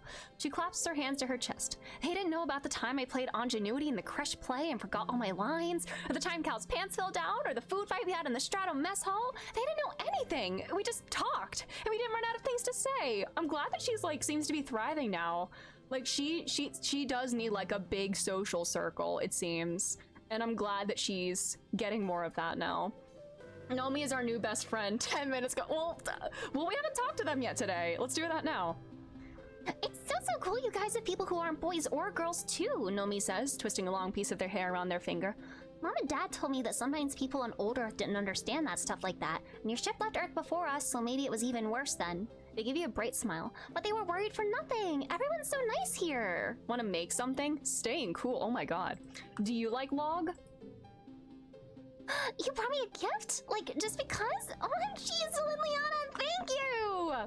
I need to figure out when our new friends' birthdays are.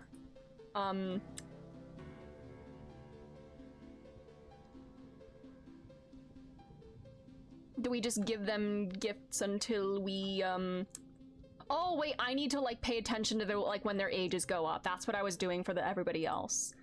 So he's 16. They're 13. Base is 18. Okay, so just keep an eye on that for when those go up. Be completely honest, the game helped me make a decision on how I want my body to be handled when the time comes. Oh, I love that. Games like this are, like, so important. Like, how normalized, like, queerness is in it and everything. I really like that, yeah. Game good. Hey, bestie. I wonder who will teach Professor Howe's classes now. Age is certainly no indicator of ability. Perhaps I may be called upon to share what I know. She tilts her head as if a thought has just come to her. Of course, it is such a shame he's gone. Girl, it's been like a couple years.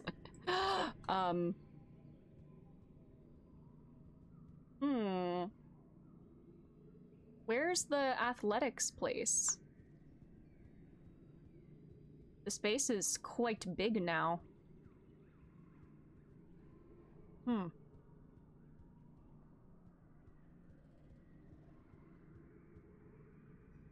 Is it up here? Oh, that's like the school. Okay.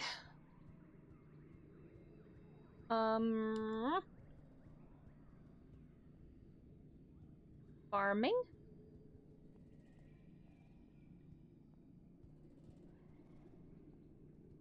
The lookout tower and such. I do want to explore some more too. Maybe I should do that. I want to be very... Oh, okay. Oh, you mean we're talking about death and everything. My bad, I apologize. I want to be buried naturally, perhaps under a fruit tree. That way I can help create something new in a sense. I love that so much. Then we can eat Stella apples. Stop! Stop! Yeah, I've not thought about that. Honestly, that's one thing that I, like, can't think about too hard, or else I will start spiraling about, like, life and what I've done up to this point and what I will still do and everything. But I think that's, like, such a beautiful thing to, like, think about. I really like that. Oh, here we go. Here's where we want to go. Dude. No food, no weapons, no defenses. No wonder you were almost destroyed. I don't know what I expected, but I figured it would have been better than this. Don't worry, though. We're here now. We can protect you. I bet he doesn't like log. Lookout duty gets me perception, anemone, defense training, friendship with Vase. Shadow the Hedgehog would be ashamed of you. You know what? Let's beat him up in defense training. There's so many people training in self-defense today that you have to break out into stations. What do you want to work on today? Vert space helmet training, capoeira, smash things with your fists. You're a simple human with simple pleasures. You want to get absolutely shredded. Luckily, there are a ton of things to smash. Boards, bricks, training dummies, weapons racks. Weapons racks, whoops. Red isn't too pleased with you, but hanging the weapons back up does count as doing reps. All right. Maybe next month we go adventure, maybe.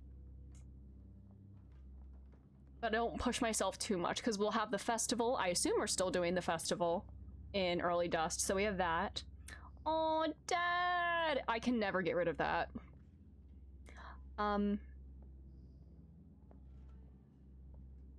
Three, 3, 4, 5. Would I do better here? I don't think I would.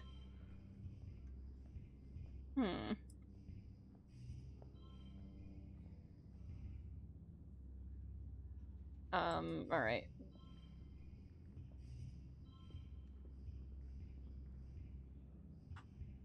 I also heard about some folks can be turned into little stones, like clay pebbles about the size of a sand dollar or so. You can lay them in a place special to you or paint them. Oh, that's really sweet. I like that.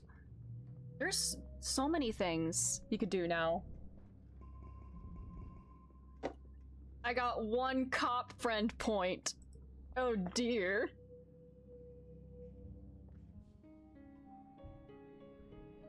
Oh my god! Oh my god! I don't expect you to know this, but I'm kind of a big deal. Sure, this is my first time planetside, but among the other recruits, everyone listens to me. So if you want to make a good impression on the others, you should try to impress me first. The operative word being try. Okay, dude. Annie Mae's kicking a sports ball around listlessly. After a while, she picks it up and just stares off into the distance at the colony walls. Oh, birthday check. 13, 16, 18. Okay, no birthdays.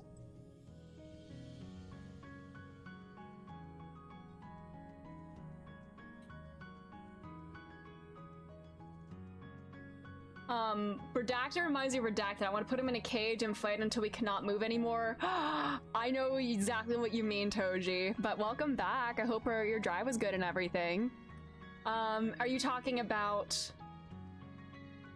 the game that you were going to finish tonight? Yes? Okay, I know exactly what you mean, and I see it. I see it. Hee.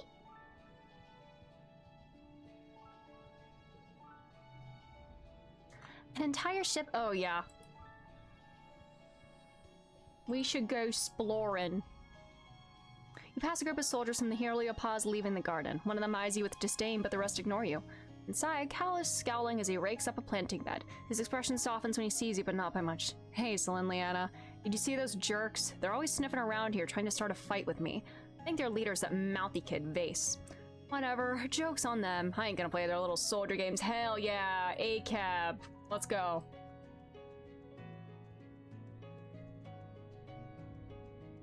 Nami's lying flat on their back, looking up at the sky. It goes on forever! There's no ceiling at all! I feel like I'm gonna float right off the surface of the planet!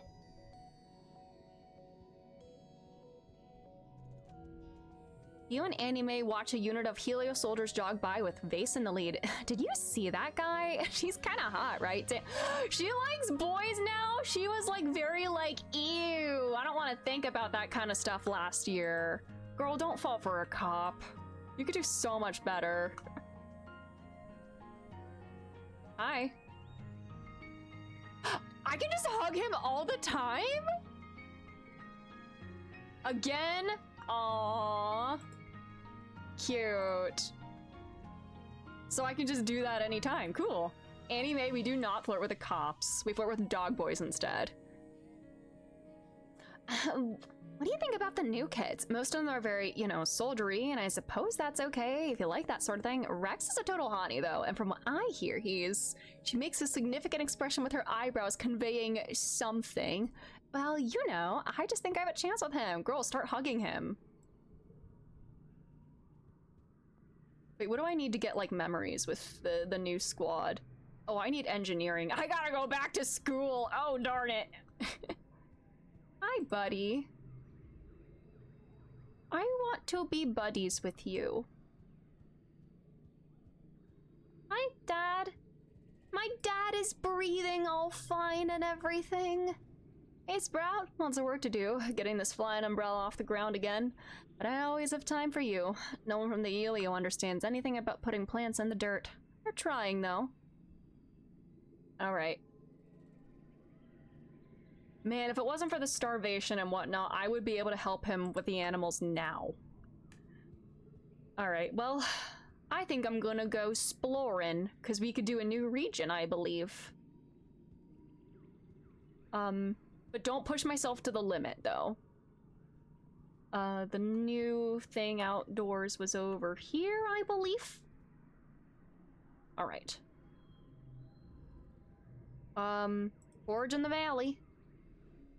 I think I need to talk to her first, and that'll be the whole thing. Fruit. Foot!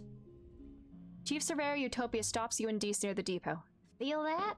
She asks. You can feel a kind of ominous distant thumping, pulsing regularly through the ground. If you stand still, you can feel it vibrate up your own body, too, like a massive global pulse. Utopia says, checking your radar on her holopalm. I reckon it's naturally occurring, but it's giving me the willies all the same. You two better check it out. Mind you stick together and take readings on the way in case it's dangerous. You and Dees look at each other, excited. You follow the thumping, now an audible noise, growing louder, west until you've roughly triangulated its location. You know you're getting close, but it sounds like it's coming from all around you, and your instruments aren't precise enough to help. Let's follow the sound. 61. Card becomes 3. 3. What we do? 18, 19. 3, 3, 3, 6. Goodbye, gems. Okay. 18. Oh, you can do it, I think. 3. 3. It'll be a 3 eventually. 5. 2. 2. No super victory, huh? That's okay. That's okay. 21, 24. Yeah, it's fine. You find a machine. Thud of the Thunder 6. An ancient broken down machine, like a small pyramid-shaped building made from some kind of dark stone or bone that looks almost like it grew that way. Except it isn't broken, it's just so very old and overgrown, it looks more like a pile of rubble and roots than a building or engine or whatever it was. Still, a thumping noise comes from inside it. The vibrations are strong here, making your guts feel weird. You don't notice it at first, but there's a curious path on the ground moving away from the machine. A line a half-meter wide where the dirt is a little more than worn and bare. It heads off in a straight line to the west, or coming from the west. Would animals have made this path, or the thumper itself? Let's analyze it. Ooh, kudos, and more engineering. It's definitely not natural. On some parts of the thumper, you can see what might have been writing once carved deep into the not-quite rock. It must be thousands of years old. Whatever part of it is still works deep down in its core. It has a funny smell, too, sweet like something fermented. Puffs of air coming from vents near the top in time to the thumping. Is this related to, Huh. It's like... Huh.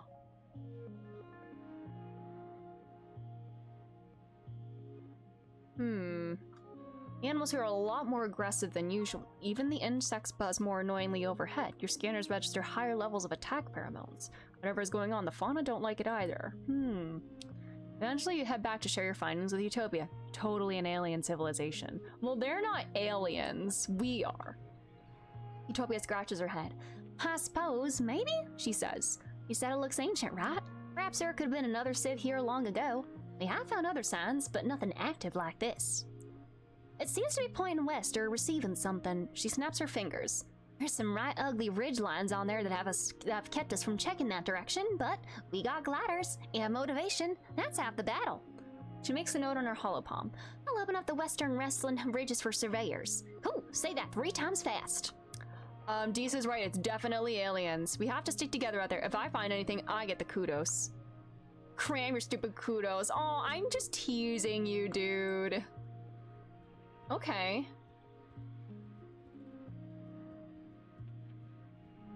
You know, while we're here, we'll do some events to get some stats. Get my animal points back up. Perception. 6 for 1. Ugh.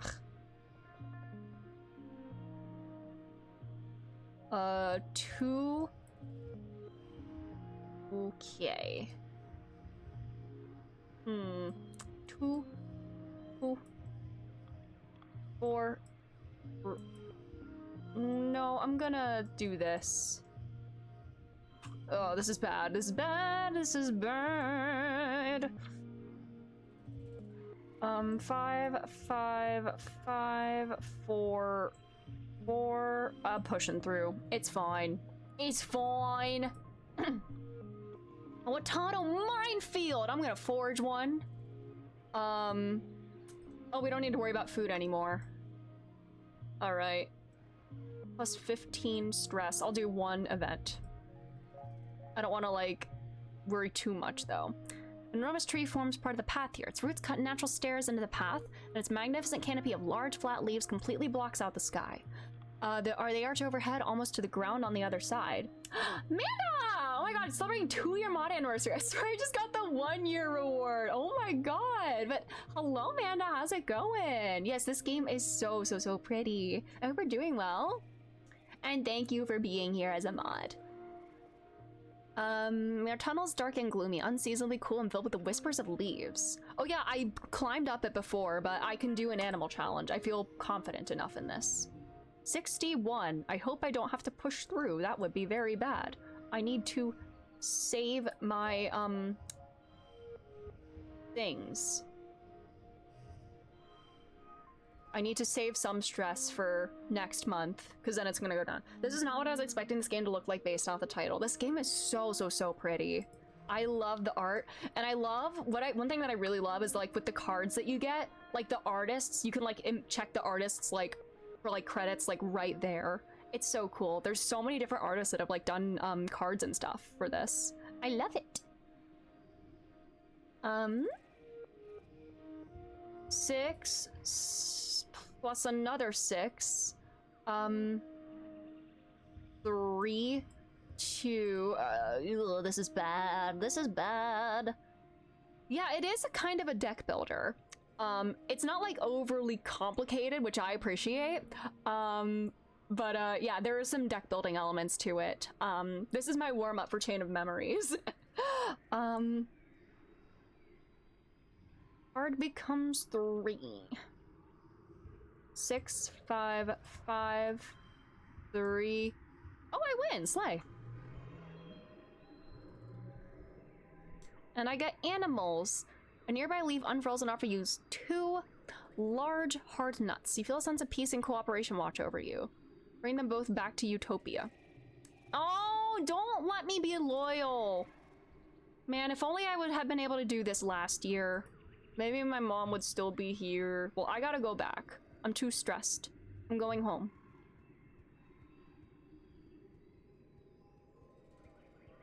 I'm gonna do something next month, and yeah, I assume we will still have Vertumnalia, although they might co-opt it for something or other. Go home. Cool. Some biology, nice. We gotta hit some more thresholds to get some more perks.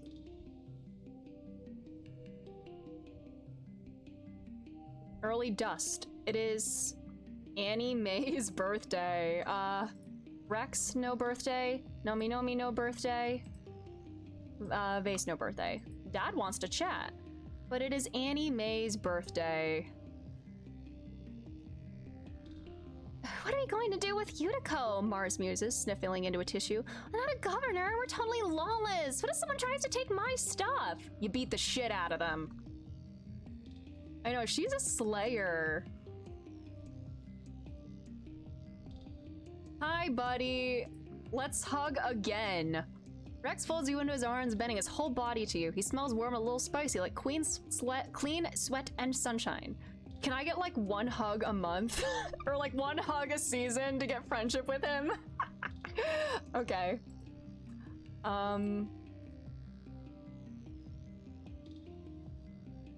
Hello. What do I need? Creativity. I am very slacking in that.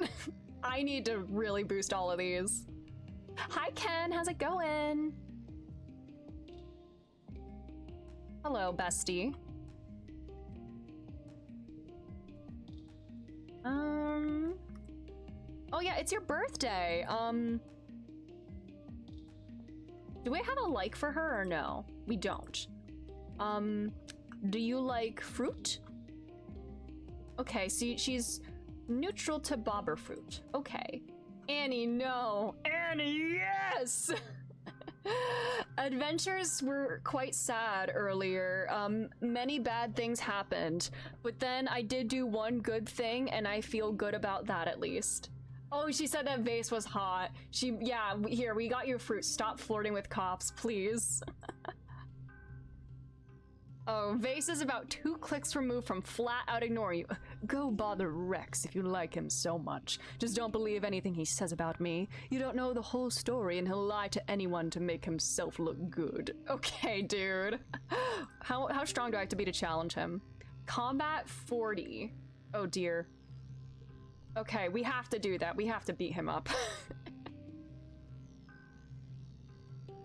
Should I really lean into these stats maybe? Hi, Cal. The dog boy. Oh, there's Nomi. Hi, Looney. We have new friends. That's what's going on here. Yeah. Hi, Dad. Just the person I was hoping to see. Your dad jogs over with a sunny smile. Hey, you want to get your hands dirty? Well, more dirty? The survey teams are bringing in a ton of animals and we're... Animals? You already know your way around a shovel, so I figured you wouldn't mind stopping by sometimes and giving your old man a hand. He says, pointing towards the animal paddocks. Cal's helping out too, so you'll have a friend to work with. And if you happen to be out with the survey teams... Okay, there was an animal that I could have brought home, I think. Tending animals! animals! Yippee! I want to do that. No, you don't get that. Those children threaten me. I have to defend myself. That's my right. I have a plasma rifle for self-defense. Animals and empathy. I'm doing that. You meet your dad by the animal pens, fresh and ready for your first day at your new job. Your dad laughs at your clean clothes and your scrubbed face. Oh, Pumpkin, I'm so sorry to tell you, you're a little overdressed for the position. You're gonna get dirtier and all heck today. Go on, put on these overalls and let's get to work. Yippee! You change and follow your dad to the float cow pens. He rubs their noses as he points out their names. I know they're cute, but these ladies aren't pets, he says. They're livestock, and more than that, they're not really domesticated like our animals back on Earth. They're more like tame. We give all the animals lots of room to roam, and we feed them well. They're not going to get chased down and eaten by bigger animals, and we help them if they're sick. It's a pretty good deal, I think, but they're still pretty wild, he says. You gotta be careful with them. He leans his elbows on the fence. We're pretty lucky that Vertumna has herd animals, he says. Makes it a little easier. We're probably have real domestic animals in a couple 100 years. Does Vase hate Rex because Rex is a dog and Vase is a cop? Well, kiddo, we've got all these animals. What do you want to learn about first? I don't think we should eat animal stuff. Float cows. Her dad gestures at the herd of float cows. Here they are. Beautiful, aren't they? And pretty gross. You don't want to know where they make their milk, but I'll give you a hint. It's not dairy. He laughs at your wrinkled nose. It's not any weirder than when people used to drink cow's milk. I mean, who's the first guy who decided to do that? We figured out that if we keep feeding them what they'd be eating during pollen, they'll keep making milk year-round. It makes them heavy enough that they don't float away. Otherwise, we'd have to keep them on leads like balloons. Bristle slugs! Ah, they're all so cute! This gives like 13-year-olds are good to explore the wilds, yeah. Yeah, we got a ton of them. They're great, slow and easy to catch and real gentle.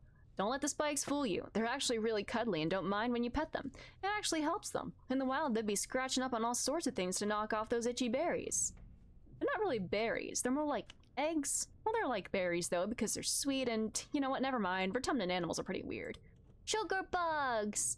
Your dad takes you to the rows of crates where the soft, squishy sugar bugs are all clumped together in the moist muck. These guys are pretty cool, he says, picking one up. They're perfect. Oh, my mic is tipping over. They're a colony just like us, and if you tickle them, you get... He brushes a finger along the top of the sugar bug, and a little jet of gooey stuff comes out. Sugar bug syrup. Pretty neat, right? The tripets. No joke. We thought these guys were just plants for the first couple years. Oh yeah, I was kind of tormenting one of these, but I stopped because I'm good. We transplanted them from the wild into the greenhouses, but I guess that was just part of their life cycle, because it turns out they're sentient and can move around and stuff. We moved them out of the greenhouses and into the barns, but we didn't really treat them differently. They still mostly just sit there. Let's get started.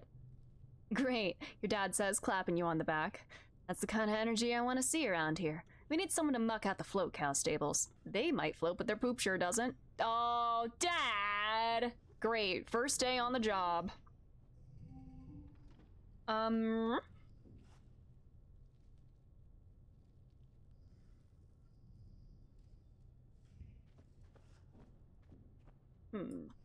Seems like a lot of the wildlife on Vertumna, yeah, they do seem kind of like they blur the lines between like plant and animal, and I think that's so cool. Planimals, exactly.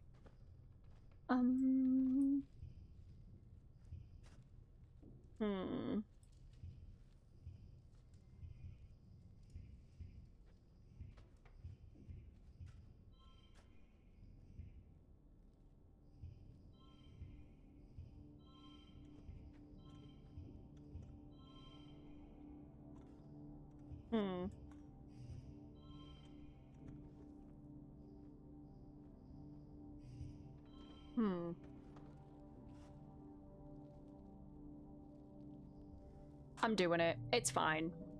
I'm stressed out, but like, we have a festival coming up. It's fine. The Vertumnalia Festival is a welcome day of normalcy in an otherwise chaotic year. Despite some lingering rivalry between the two factions, Vertumnalia is a chance for the Helios and the Stratos and to come together and appreciate the bounty of the planet. At least that's what the adults say. As Governor Lum takes the stage to address the colony, you can't help but notice the crowd has segregated itself according to their ship of origin. Rex shoots you away from on the Stratos side, and Nami makes a silly face. Vase is surrounded by other young soldiers, all looking to sharpen their Heliopause uniforms. With Tangent standing beside you, you wonder if the two ships will ever feel like one colony.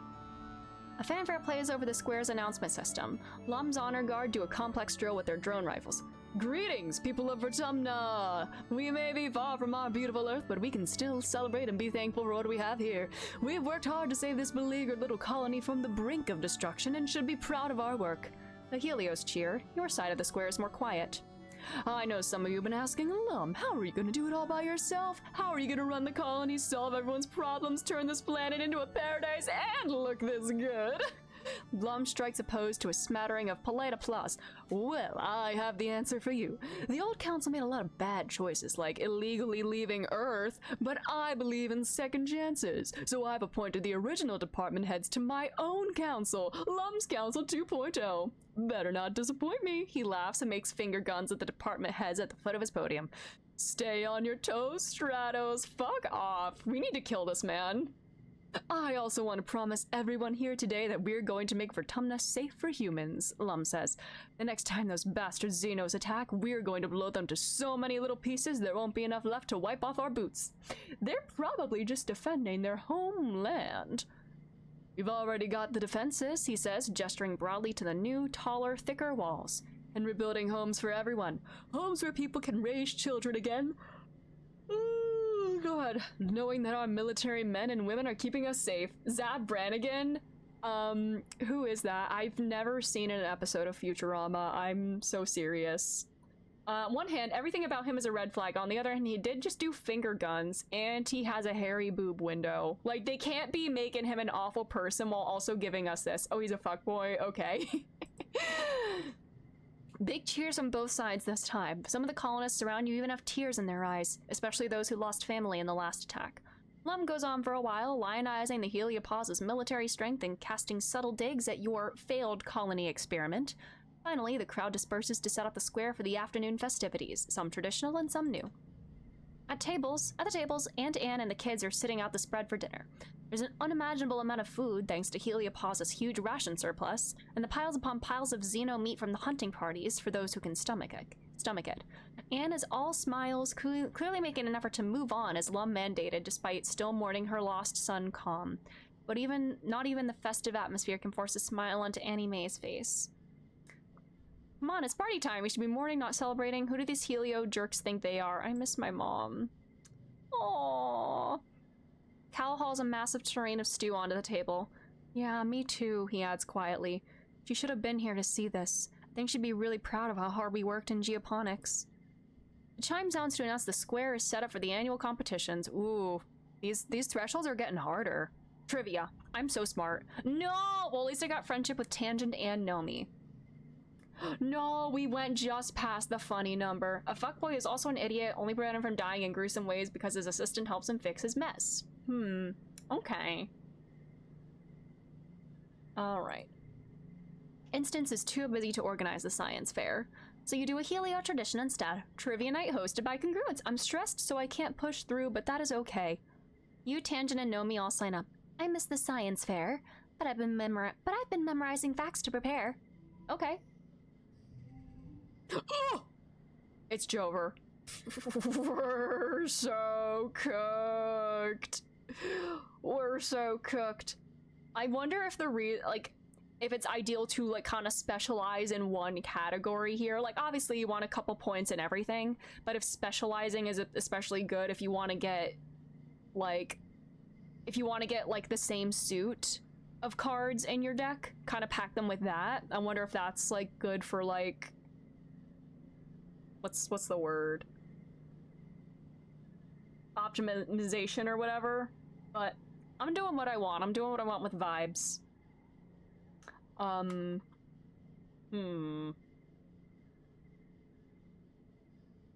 could do... Huh.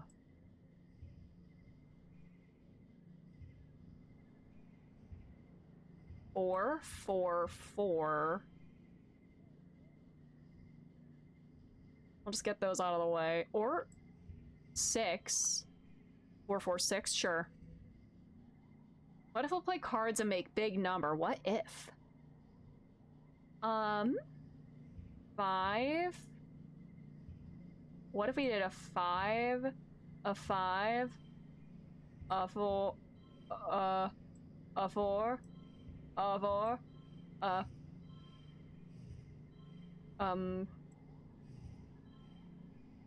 Darg. 5, 5, 4, 4. Can we get 44 points in one hand? Do y'all think we can do that?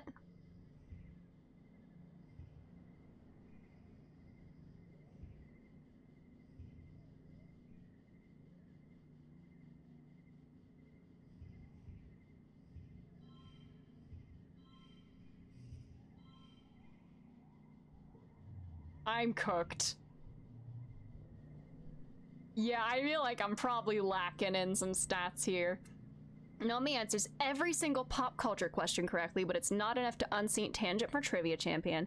Hang acts as if she expected to win all along. Are the little numbers of some of the cards when laid out in some order? Are there? Do you mean, like what do you mean? Oh. Tangent continues to be the champ, hell yeah. Alright, stress down. At the festivities, the mood in the colony is a lot lighter. You see people smiling easier and often see mixed groups of Helios and Shadow socializing together. Feels like the first time people have actually let themselves relax. Okay. Mid-dust.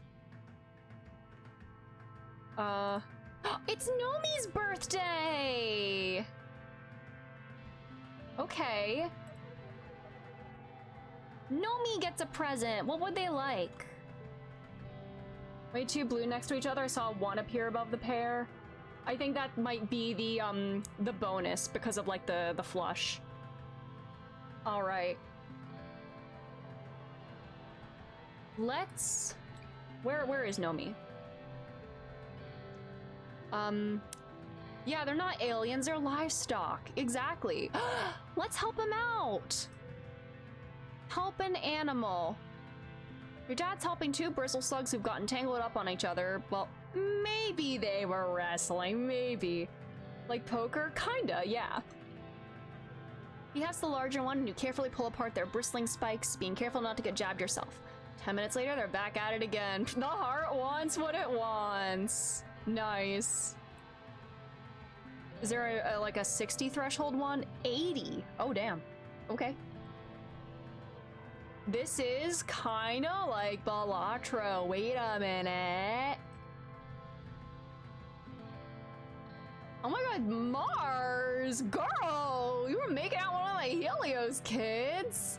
Don't make that face, Liliana. It's no big deal. And she said that they're not allowed to use their nanoprinters for anything except uniforms?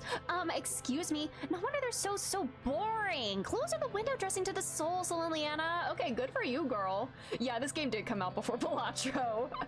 I'm just joking. Damn. Yeah, they do have the uniforms. Mm-hmm.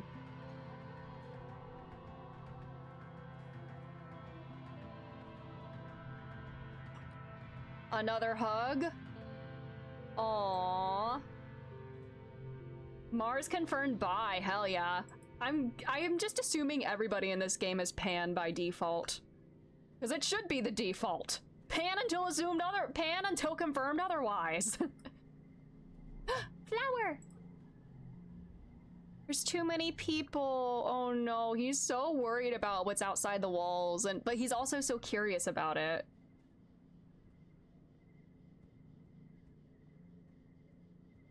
Where's Nomi? Hello? I have a present for you. Do you like flower? Birthday gift? Thank you, Zil and Leanna. Were they neutral to that? Yeah. But mid-dust. Okay. We have to have a log saved for Rex at all times. That's my buddy. Hello, girly. Where's the cop? Oh, there you are. Go bother Rex if you like him so much. I need a better voice for him. Let's go to class. I haven't been to class in a hot minute. Life sciences for biology. I'm like a couple points away from a reasoning bonus. Oh, this gets me friendship with Nomi Nomi too. Cool. Oh, are they also tutoring? Ooh. Empathy. Let's do engineering. I'm close to I should get a perk from this, I think. Or, I don't, maybe? You hear a scuttling of metal legs. What the heck? And the strange knee-high robot bursts into your engineering lab, going full tilt on its 6 spidery legs. It slams into a wall hard enough to knock itself down. It seems to be having trouble getting back up again, and it's flailing its metal legs around dangerously. Birdly? Wait, what about Birdly? You want him to have the Birdly voice? I can give him the Birdly voice. Put it back out in the hall. He's definitely either jealous of Rex or wants to kiss him. Maybe both. Ouch! It accidentally slashed Z with a leg while scrambling to find purchase. Stupid robot. Congruence's TV thingy wheels in squeakily as the robot runs off down the hall.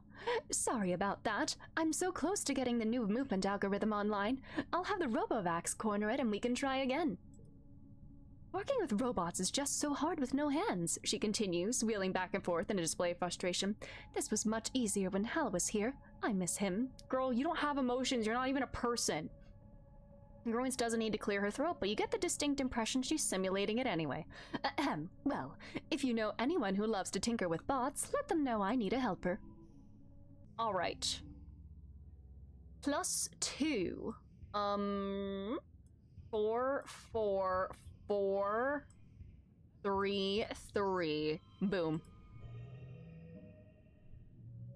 Nice. Reasoning perk.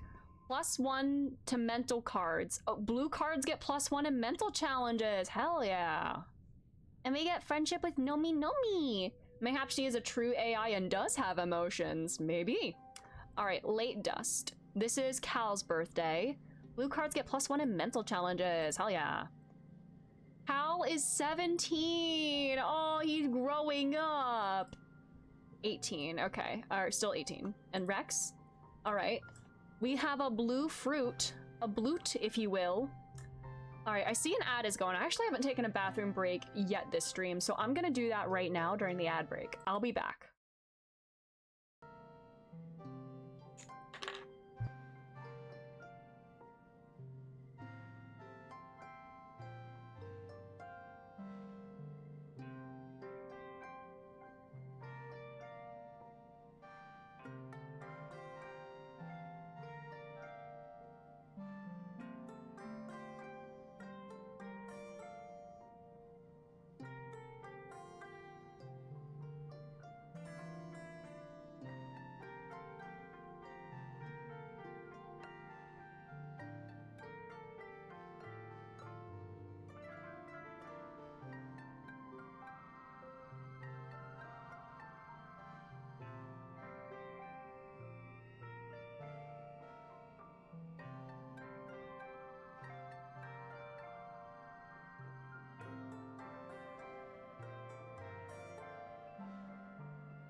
Yellow. I return. All right. Back to game. Nomi is running around making pew-pew noises at things like they're shooting imaginary lasers, which is fitting because that's exactly what they're doing. Oh, hey, Seleniana! Do you want to play Laser Fable? It's so fun! All right. Look at them with their sweater! All right. Hey, Rex. Rex is sprawled out on the shade of a building, his tongue lolling out of his mouth. I didn't know the air could feel so hot. I wonder what's gonna happen first. If I'm gonna melt or burn to a crisp. I need more engineering. Value is wild. Whoa. That's interesting.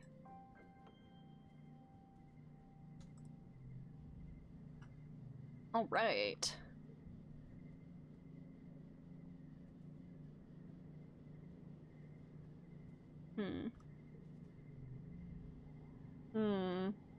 Buddy, I need more bravery. I want to be friends with you more.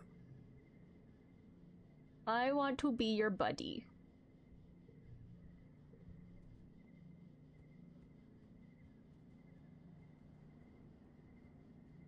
Cal, hello, buddy. Cal is catching a gnat sprawled across a pallet of bags of fertilizer. Someone's covering him up with a scratchy burlap blanket. You're about to leave him alone, but he blinks awake and yawns you. Hey, it's the Leanna. Sorry, just catching some shut-eye. It's all hands on deck getting geoponics up and running again. Have a bloot. Yes. Nice. Ooh, new event. You spot Cal heading towards the barns at the far end of the farms. Hi, it's Leanna. What's going on? Nothing. Just thinking about, well... He trails off and scuffs his foot in the dirt. I guess it's not like you can get me in trouble now, so yeah, I used to have a pet. It was like a little pink caterpillar. I called her Socks. She lived in a trunk up in the storage barn. Nobody knew. He scrubs the back of his arm over his face. But she didn't stay little forever. Eventually she got big, like real big, and I couldn't figure out what to feed her, so she ran away. Aw, I just hope she's doing okay wherever she is. Aw, he's got such a big heart. Aw.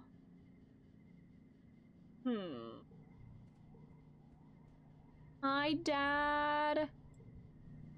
I think I'm gonna work at the depot. I want to get some more friendship with Mars. That is over. No, this is the lounge. Leave. And then I think next month I might rest. This is a school. I'm not smart enough to be a robot. Hi, Jimbo. How's it going? I do need to explore the other area, though. I want to do that with, when I'm, like, fully refreshed, though.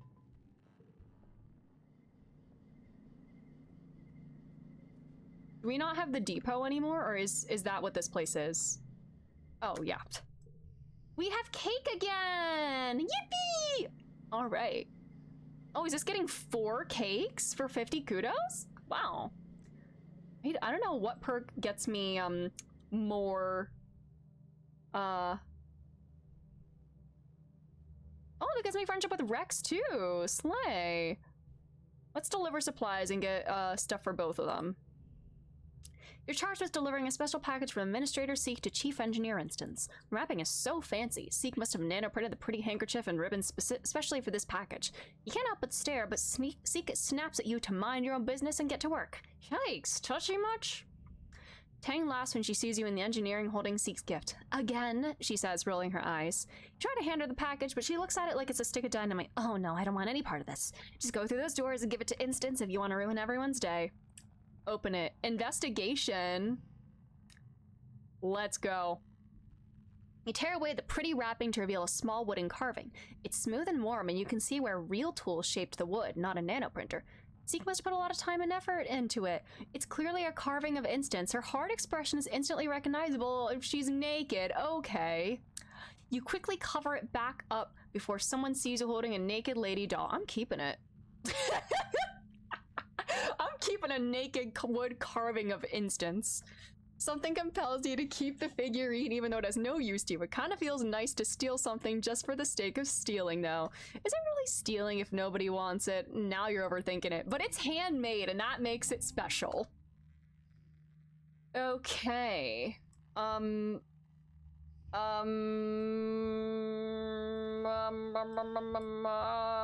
we already won. Slay. Cool. Nice. I'm stressed. All right. Early wet. That is Mars's birthday. Is it anybody else's? It is not Rex's. And it is not Vase's. Hey, girl. Hey, girl. Flower. Oh, we have the happier music again. Oh, yeah, she likes the flowers. Yippee! Oh, new friendship event. I know about being stressed. It's dessert spelled backwards. Hell yeah. You approach Mars, who's deep in negotiations of some kind with Tangent. When Tang sees you over Mars's shoulder, she points and says your name. Thank you, forces of chance and chaos, Tang mutters, slipping away as Mars's attention turns to you. She's your problem now, Selene-Liana. Mars pretends not to hear. Selene-Liana! You're looking hideous today, darling. Luckily, I'm doing makeovers and fashion advice free of charge. What's the catch? Mars smiles. No catch, she says smoothly. You just have to try on my new line of clothing and give me your honest opinion. Come with me, Mars says, directing you to her room. I've been working on these designs for weeks. They're fresh off the printer, and I'm dying to see how they look on a regular person, like yourself. Mars's room is a riot of sparkling fabric. My first fashion line is all about dressing for the seasons of Vertumna, Mars says as she ushers you inside. Yellow and angular for dust, airy and pink for pollen, stuff like that. If we ever make it back to Earth, I want to be known as the visionary who brought Vertumna home. I know, I'm gonna be her doll now. That's a great idea. People on Earth won't care. That's a great idea. Mars shrugs. I know. Mars indicates the pile of outfits on her bed. Well, what are you waiting for? Chop chop! You try on outfit after outfit, letting Mars scrutinize your silhouette and bearing. She seems genuinely focused on how the clothing performs. Finally, you finish trying on all the outfits. I think the glow jumpsuit's the winner. Go ahead and put it back on, Mars instructs. Then we'll do your hair and makeup. You sit on her bed as Mars pulls out a box of cosmetics. A day look? Or something more bold for nighttime? Something flashy. Someone after my own heart. Slay! Mars does your makeup efficiently, then pulls out a bottle of bright blue nail polish. One more thing and the look is complete. This was fun. I like dressing up for you. Should I? You know what? Fuck it. Mars doesn't miss your tone and smiles as she caps the bottle of nail polish. Is that so? She says, voice warm and teasing. What else would you do for me? She bursts out laughing before you can respond. And don't even go there. Your nails are wet. If you mess them up, I'm gonna scream. I'm gonna start flirting just for fun. Like, I wonder if you have to do it so many times to, like, hit, like, flags of some kind, but, you know what? I'm young and I'm experimenting. Hug. Rex surveys the construction efforts with a thoughtful look on his face, which melts away when he sees you and smiles. Hey, Selene-Liana, I'm thinking we should put a pool over there. Oh, how about a dance floor with giant booming speakers and blinking lights and a disco ball? Hell yeah, hug. Oh yeah, oh, big hug. Oh, what was that? Was that a romance flag? I saw another heart there. Okay.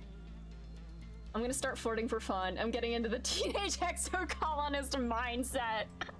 I just want to see what happens, you know? Alright, I should probably relax if I want to explore next month.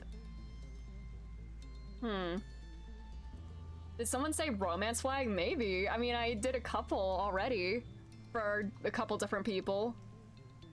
This game has a lot of romance options, indeed. I'm just gonna, like, play around a little bit, you know?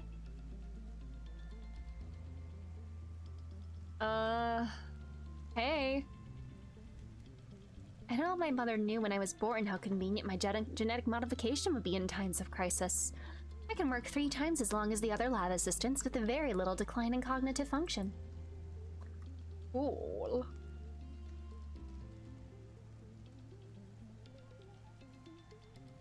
Oh no, girl, get away from him! Girl! Get away from him! Get a job! Stay away from her! Why do you hate Rex? Oh my god. Stop bullying my best friend. What beef do you have with Rex? What did he do to you? This game is basically a sci-fi themed coming of age, choose your own adventure game with deck building mechanics and a hint of dating sim. Cool. Like, this is so unique. I've not played any game like this. It's so cool.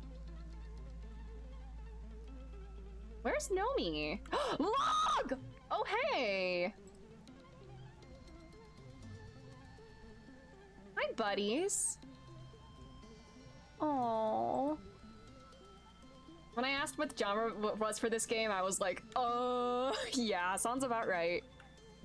I am going to relax in the lounge, and then next month we're gonna go explore the new area. I just want to go out fully rested. The old lounge is toast. What was left over from the attack last glow was destroyed in the crash.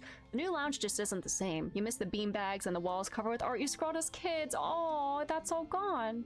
Someday this place will feel like the heart of the colony again, but right now it just reminds you of how chaotic and horrible this past year has been. Aww. This game, Scarlet Hollow, and In Stars and Time are great story games. I want to play In Stars and Time sometime this year. I think I forget how to crawl. Oh, I got friendship with Rex. Hell yeah. I did want to get to In Stars and Time at some point this year. Yeah. I don't think I've heard of Scarlet Hollow. What kind of game is that? Stars and Time leans more into the RPG mechanics. Ooh. Fun. I do love me an RPG. Oh, is that the same people behind Slay the Princess? God, I gotta play these games. They're sitting in my library. Oh, she's flustered. Conferring, ooh, because she got praise from Instance. Aw, she's getting recognized. Yeah, I gotta play them. They're my library. I did just add a bunch of games to my library because of the Steam Summer Sale. I think between another couple sales that were going on and the Steam Summer Sale, I bought Final Fantasy VI, Look Outside, Blasphemous, although I don't think I would stream that one. I got Ekenfell. I think playing Deltarune again has got me in the mood for like another I want to play weird queer pixel RPGs. And Ekenfell seems like one of them. So I got that. I got Dragon Age Origins. And I got Resident Evil 2. I'm being so brave. I'm doing it for him. I'm doing it for Leon. Same creators as Slay the Princess, and it's still in progress. But does Scarlet Hollow have a lot of content? Ooh. I know, I got so much. And here I am thinking if there's other things I can get for really cheap, what if I did just do a little more? It is mid-wet. It is Vase's birthday. He's probably gonna hate logs. Are you trying Mina the Hollower? I want to at some point. I haven't gotten it yet, but I really do want to play it. I haven't played Shovel Knight either. Ekenfell has a function that lets you stop interacting with the battle system. Instant win combat. Oh, that's cool. I guess if you want to focus on the story over anything else. And Stars and Time is good if you like games with representation. I've heard, I think that game is, gonna be so up my alley. Why do you hate Rex? Unless you're here because you've realized Rex is a shit-for-brains coward who'd rather dick around than defend his own home. Get out of my sight. Right now it includes you what? Because I'm friends with him? Dude. Do you hate logs?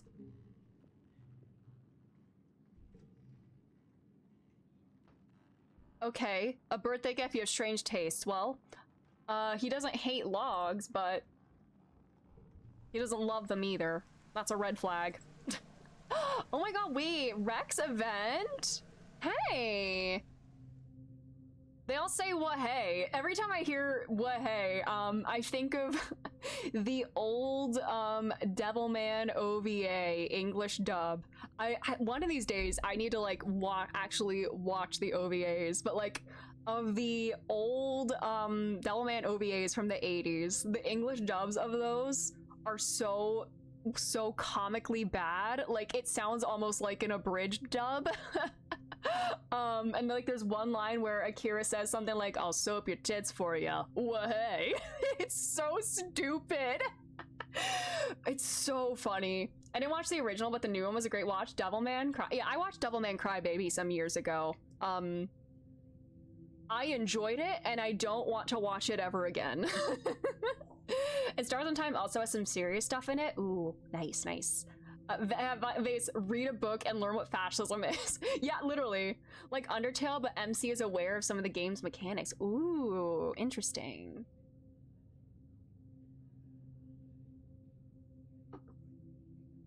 I find Rex playing cards by himself out in the lounge with an actual physical deck of cards. They actually have physical media. You know what? Maybe it's not so bad in Helios if they have physical media. Like Mars got a print book. Rex has physical playing cards. Maybe it's not so bad. He looks up as you approach him, visibly brightens when he sees you, sitting straight up with his dog-like ears on alert. Well, hey, Zalin Liana, how's it hanging? Do you want to play a game with me? Abso-fucking-lutely. It's called Bottoms Up. We both play a card from our hand we think is lower than the other one is playing, and the person with the lowest card wins. If you win, you get the number of points that are on your card, plus you get to take the loser's card and add it to your hand. So you want to play a low card to win, but if you play your high cards at the right time, you get a lot of points. It's a game of compromise. Ooh! Okay. I used to play it all the time back on the Helio, but now everyone's here and, you know, realizing their big dreams of being heroes and saving humanity. Rex says, rolling his eyes with a good-natured grin. Soldiers love to gamble. You know, that thing you use here, kudos? We can bet some kudos or make it more interesting. What do you mean more interesting? Damn. Okay, you know what? Okay, Rex. Okay, you know what? Fuck it. Let's do it. You're so gorgeous and cool. Oh my god. We literally just met. You know what? Fuck it. I'm doing it. Rex puts out his hand to shake a paw, or to shake on it. He got that dog in him! The anticipation's the best part. Okay, slay. Aw, this is cute art. Look at him. Rex shuffles the cards and deals half the deck to each of you, and you begin to play the game. Is that alcohol? The best thing about this game is that it's not very hard to play, Rex says, scooping up his winning cards. It's all about how well you know the other person. Well, we don't know each other very well yet, so what do you want to know about me? Have you made any friends here? What do you like to do for fun? What are your plans for the future? What do you like to do for fun? Talk to people mostly, Rex says, and puts down a low card to win the hand. I like to see what everyone's doing and help them with stuff if I can. I just really like being around other people. I like doing whatever they're doing. Do you think he's good at this game, or is he dog water? Good one! Look how he sits. You know this dog boy is legit a Bakwa. Please. Everybody in this game is, until proven otherwise. Oh, and cuddling, of course. I love cuddling and running and chasing stuff. He is a dog. He really does have that dog in him. Have you made any friends here? Oh yeah, of course, Rex says. He looks happy. All the adults are so much nicer than the ones I grew up with. Yeah, you're not in like a... Probably grew up in a hyper-military kind of complex or whatever. Like, they care so much about how and why they do stuff. I love being around them. And the other teens, like, whoa, you guys are all so cool. Anemone and Tang are so passionate. Cal's a solid sweetheart, and Mars is like a galactic level hottie. Damn. And that Deece guy seems interesting too. We're buddies. We're all buddies. What are your plans for the future? Rex blinks at you. Oh, wow, big question. I don't know. I think if I stayed on the Heliopause, I probably would have ended up becoming a soldier like everyone else. But planet side? Rex smiles to himself as he puts down a high card. I could do anything. I always liked making things with my hands, and I like to make other people happy. Maybe I can do something with that. Let's play the game. Oh, I'm not smart enough. I'm not smart enough. You play out the rest of the cards, staying fairly even in points until Rex is left with only one card and you have two. You're trailing, but not by much. If you play your low card for an easy win, you'll gain enough points to make it a draw.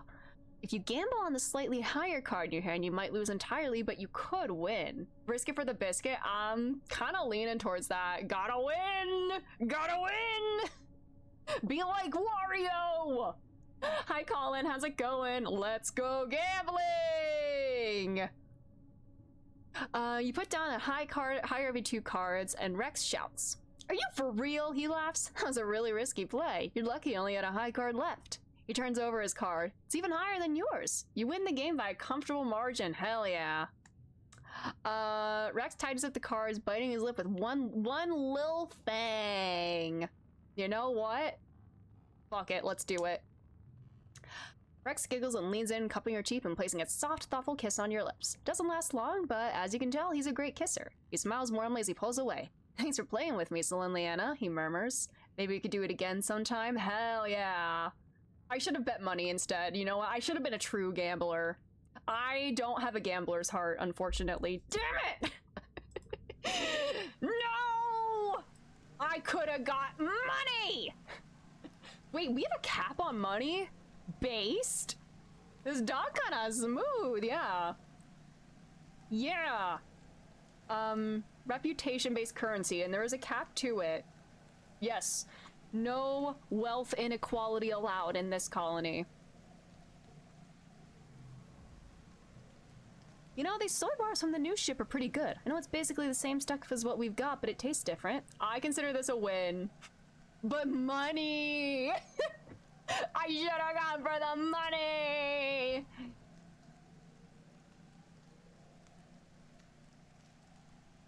I was gonna explore.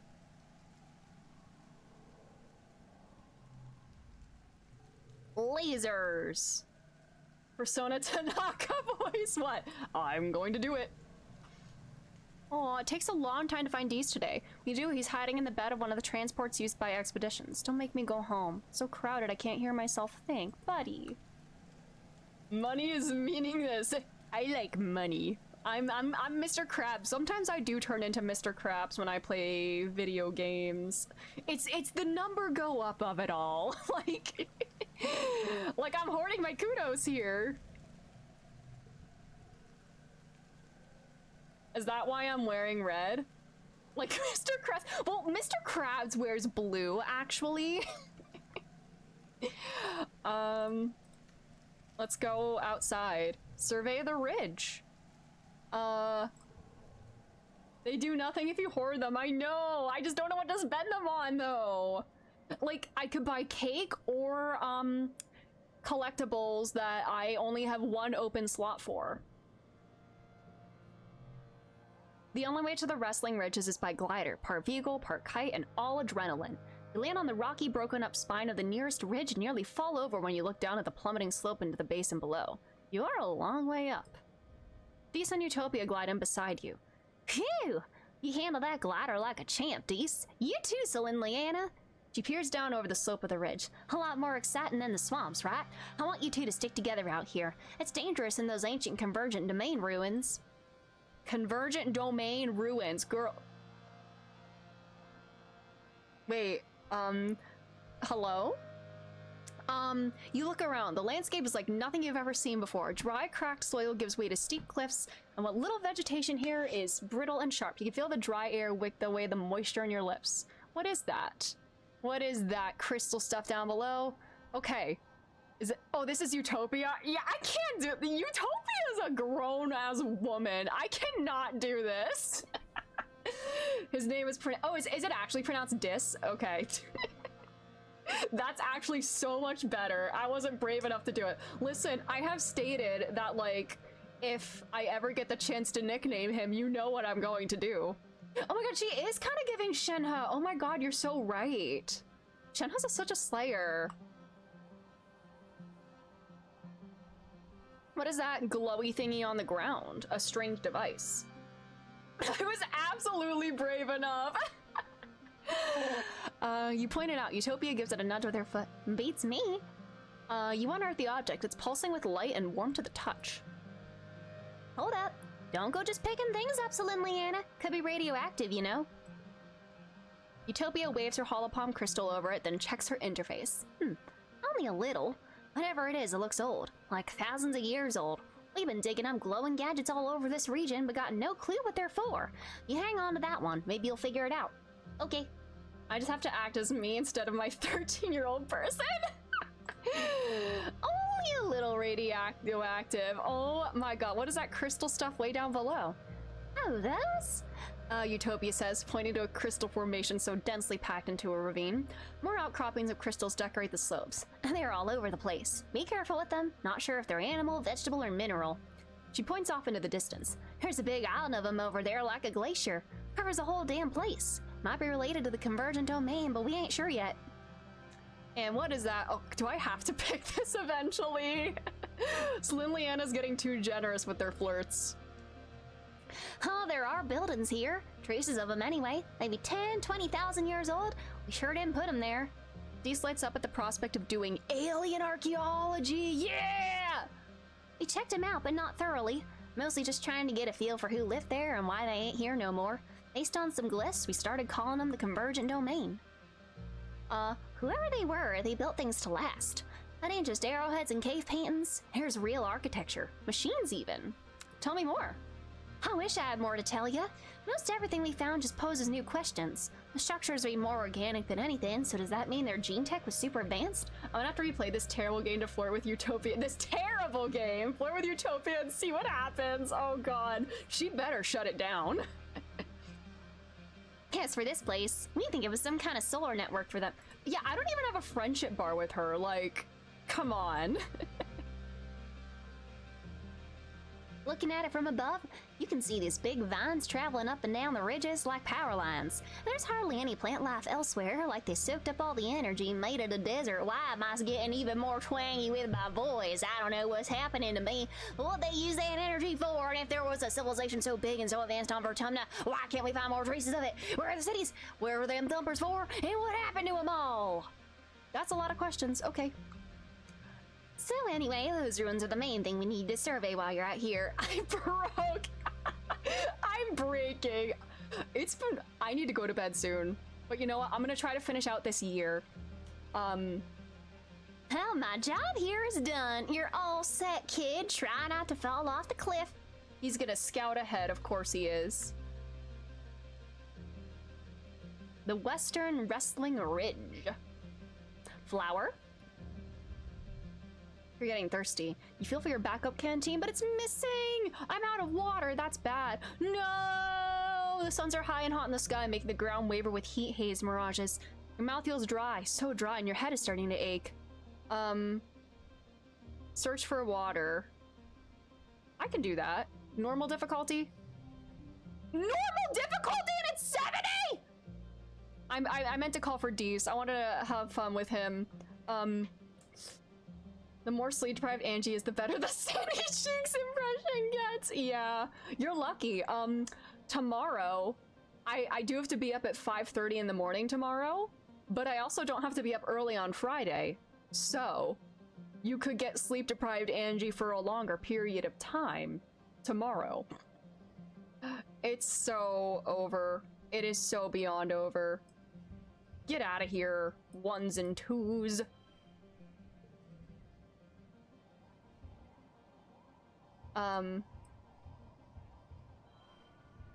Ooh.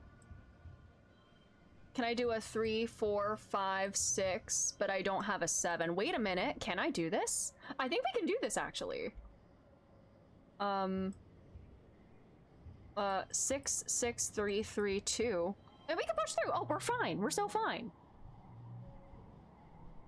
Alright. Oh my god! And I did it! Let's go! It's Utover. We did it. Let's go. Hell yeah. Another strange device. Who would like that? I want to be a cowboy, baby. I bet Tangent would like that. Alright.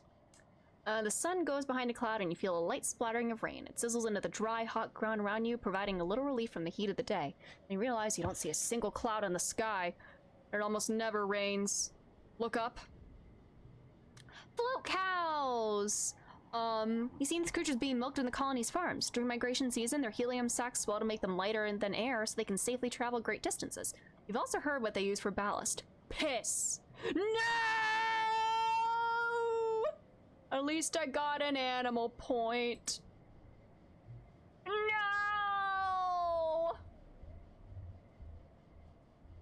You know, it's better to be pissed off than pissed on. I'm not having the better day. Alright, one of these things. That was a new experience, yes. And isn't that what growing up is all about? Go piss, floating cow! You find your way blocked by a massive wall. No, a hollow pillar knocked over and lying on its side in the sand. It's absolutely massive. It stretches to your left and right at least 1 kilometer in each direction, though at some point it's crumbled enough that you could likely scale over it. Let's check it out. We're in the house like carpet. Well, shit. Get out of here.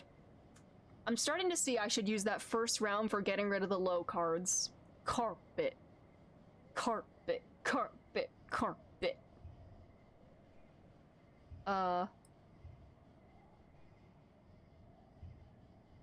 5, 5. Eat between rounds. What'll be better? 24? Yeah. Ba-da-ba-bum. Yuck.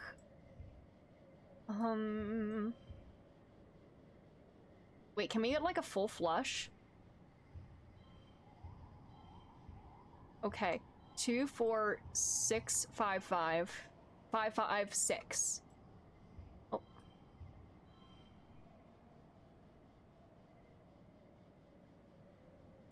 We got a bonus to pairs. Well, we got a pair there. I'll push through. We're fine.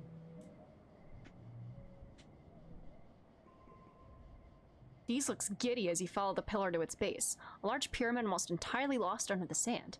You brush away some of the sand and find the pyramid is inscribed on all sides with pictures of, well, wormholes, you think. Like what brought us here and destroyed our food and made my mom die.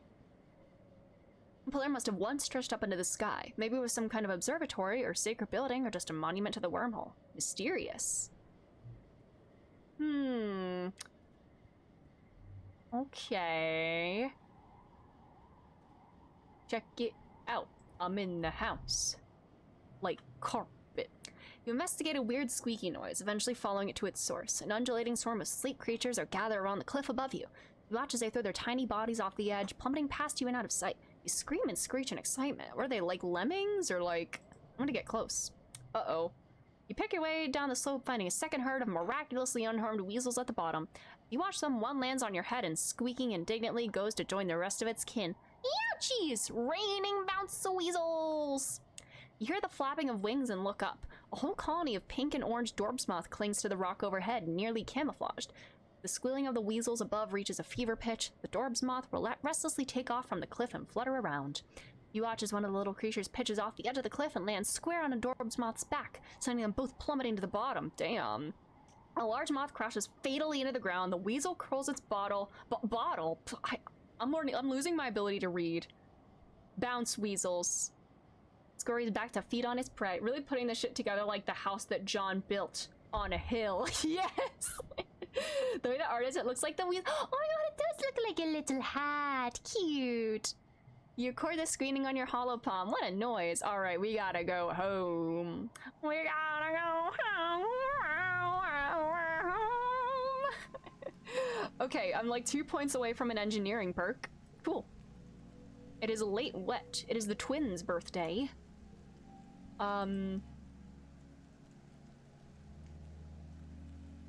Yeah. Is it, Rex? No. They all probably have different birthdays. Check it out. I'm in the house. Sorry, my brain's starting to go. No one from the Helio understands anything about putting plants in the dirt. Check it out. I'm in the house. Like carpet. Like carpet. Carpet. Carpet. Alright.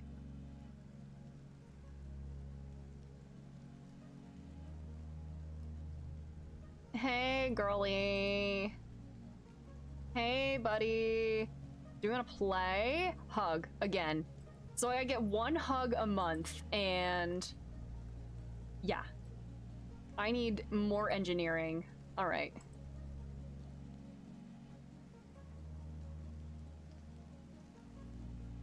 Hey, girl. Strange device.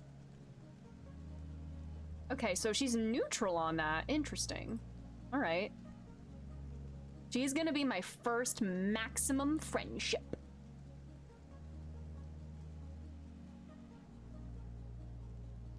I'm at 3 friendship with Vase. Damn, that's 3 too many.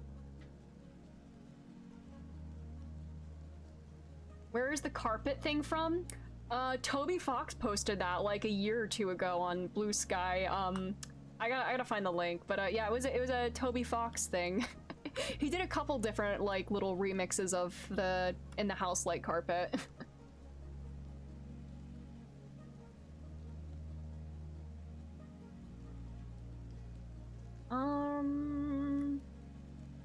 Dees?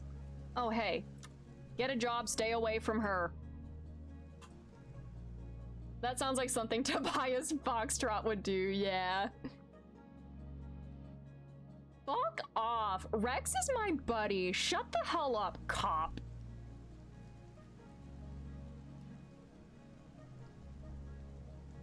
All right. Novi, I want to be your buddy. There's still a big crack in the wall in our quarters and it leaks really bad. Wasn't a big deal in dust, but now it rains all the time and no one cares enough to fix it, I guess. It's fine, everyone's doing more important things. Log. Or, do you like flour?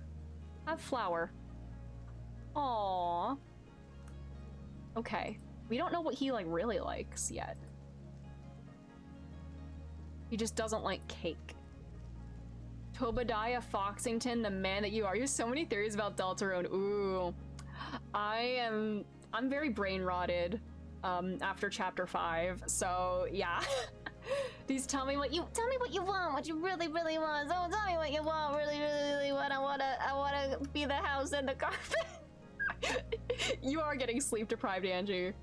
Oh my god! Good luck, Toji! I hope you enjoy the end of Kiwami 2. Yeah. Bars. This is gonna be even worse tomorrow. I know. What was I need to rest. And I gave my birthday gifts at my birthday party. I had to bring my birthday gift at a birthday party at my birthday gift. I'm getting the sleepy giggles. I need to stop. But we got the glow season to get through too. Where do I rest? I don't know where anything is anymore. I don't like change. Change is a part of growing up, but it's so scary. I know. I'm just trying to get through this year. We're almost done.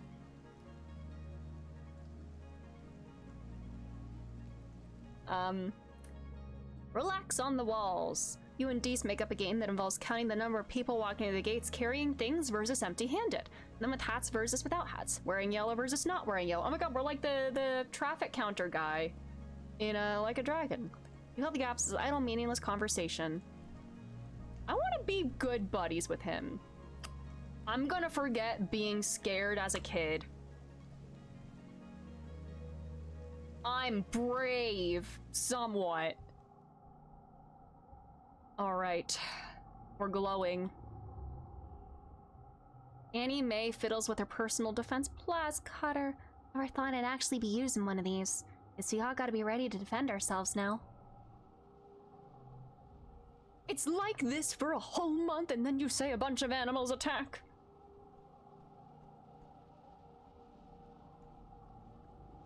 We're glowing. Yeah.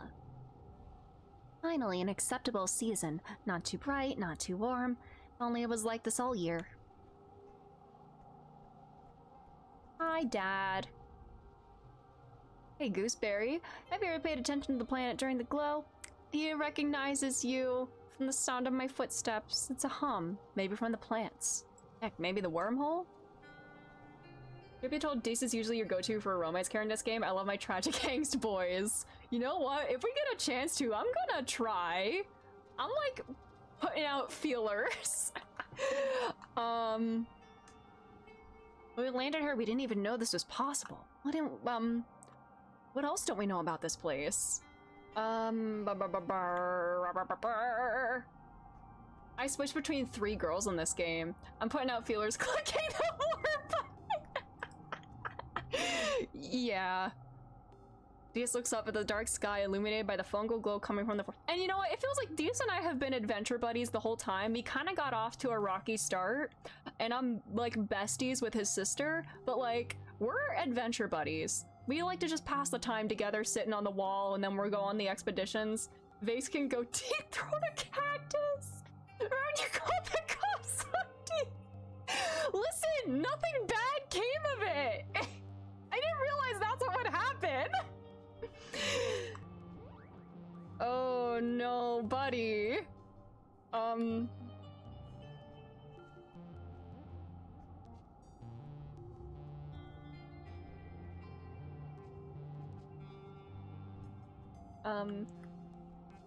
I can't go out. Alright. Wait, is there a thing out there? No, a crystal! Oh, I was able to get it. Thank God. Thank God I could get that through the wall. Where is everybody else? What all are they doing? I'm gonna... deliver supplies, work in the depot, organization, persuasion. This gets me, organization and perception and friendship. Yeah, let's do it. I'm past the construction yard on your way to pick a delivery at the depot. Rex ways you over. Hey, come take a look at this, he says, leading you over to where a portion of the heliosphere is being married to the old living quarters with a scaffolding of mushwood. Isn't this wild? It's like our two ships are actually becoming one. He throws his arm around your shoulder. It's like a metaphor. Oh no! No, I think we found his one flaw. It's like a metaphor. Get it? The colony and us from the Helio, learning how to work together, how we build our... It's like poetry. How we build our environment affects how we live, you know? You should come by and help me. It's really fun. You get to build things and the construction crew is really nice. And you get to hang out with me. Why not start right now? He hands you a plas cutter, a gun-shaped tool that emits a thin beam of superheated plasma. No time like the present, right? Zeke says we always need more workers here. You do have another job that did I? No, I don't. I'm gonna work hard. You help Rex hold up part of the wall while he fits a bracket in place. There's a lot of pounding and wiggling to get it to fit, which delights Rex every time he gets to make a joke about it. No, Rex. Okay. It's sweaty, rewarding work, and you learn something about... I think Rex would love that I named the, that creature the I hardly know her. Chief Administrator C comes storming out of command. Selimiana, where have you been? I expected you hours ago. Oh, it's my bad. Oh, we got construction. Rick says, moving to stand between you and Zeke. If he had a tail, it'd be between his legs. The perfect picture of an apologetic puppy. I asked them to help out. We're super short on hands around here, and they did a great job. My brain's collapsing on itself, so I think I'll catch the rest of the VOD. Thank you, Looney. I'm gonna wrap after we get through the glow event. Hey, Rex, you know what would be an even more cool badass metaphor? Putting an unlit cigarette in your mouth just for fun. My thoughts exactly. Zeke grudgingly accepts that you did, in fact, do good work. They tell you that you're cleared to help out in construction if you'd like, snidely commenting that you're better suited for manual labor than the job you were actually supposed to do today. We got construction, slay. Computer, 500 cigarettes. Oh, we are getting tougher things to do. Oh, we're gonna get the full flush. Yeah. Oh my god, we got a 43. How high can we get this number? Win. Gotta win. Nice. Friendship go up. Yes. You're relaxing in your quarters with your dad when you hear the colony siren. The enemy is here. Your dad looks up from his novel. Huh, seems early this year. You should head to the shelter in the lounge. Aw. You've been drilling? Oh, I need to be braver. You've been drilling on new evacuation procedures for the past month. There's no need to be a hero now that there are so many new soldiers from the Helio. Probably best if you just follow instructions and head to the lounge with your dad. The mood in the lounge is anxious, even though the colony's defenses are much better this year. Over hushed conversations, you can hear younger children crying inconsolably. You look for your friends in the crowd. Mars and Tangent are here, quietly reading something on Tang's holopalm. Hal's trying to entertain some kids with his juggling tricks. The few civilian kids from the Heliopause are here too, including Rex and Nomi. Mace and Annie May are absent, probably serving guard duty. You settle in to pass the time. Someone brings word that it's not a faceless out there, at least. You hear fear loud booms from outside, so strong that you can feel their shockwaves in the floor. People gasp and cover their heads, but nothing else happens. After the attack, Lum gathers everyone in the lounge and holds a big celebration for the soldiers. There's feasting and drinking and songs of valor, and as the party goes long into the night, some drift away in pairs, or more. Mars and Rex keep the dancing going. Even Annie Mae seems to relax, especially when the other cadets invite her to drink with them. We got +1 colony defense. Tonight everyone seems convinced that this means the colony will be safe forever. Maybe it will be. Sure want to believe it too. Alright, new year! I'm 16! Look! Oh. Nice! Friendship going way up. Oh, I got a new perk! Additional gear. Hell yeah. Hell yeah, finally! I'll put that on for now, but I might change it. And who said glow is scary? New year, new me. I'm 16! Yeah. I need to go to bed. I have to be up at 5:30 in the morning, so I am going to save here. New save, Swoot 16.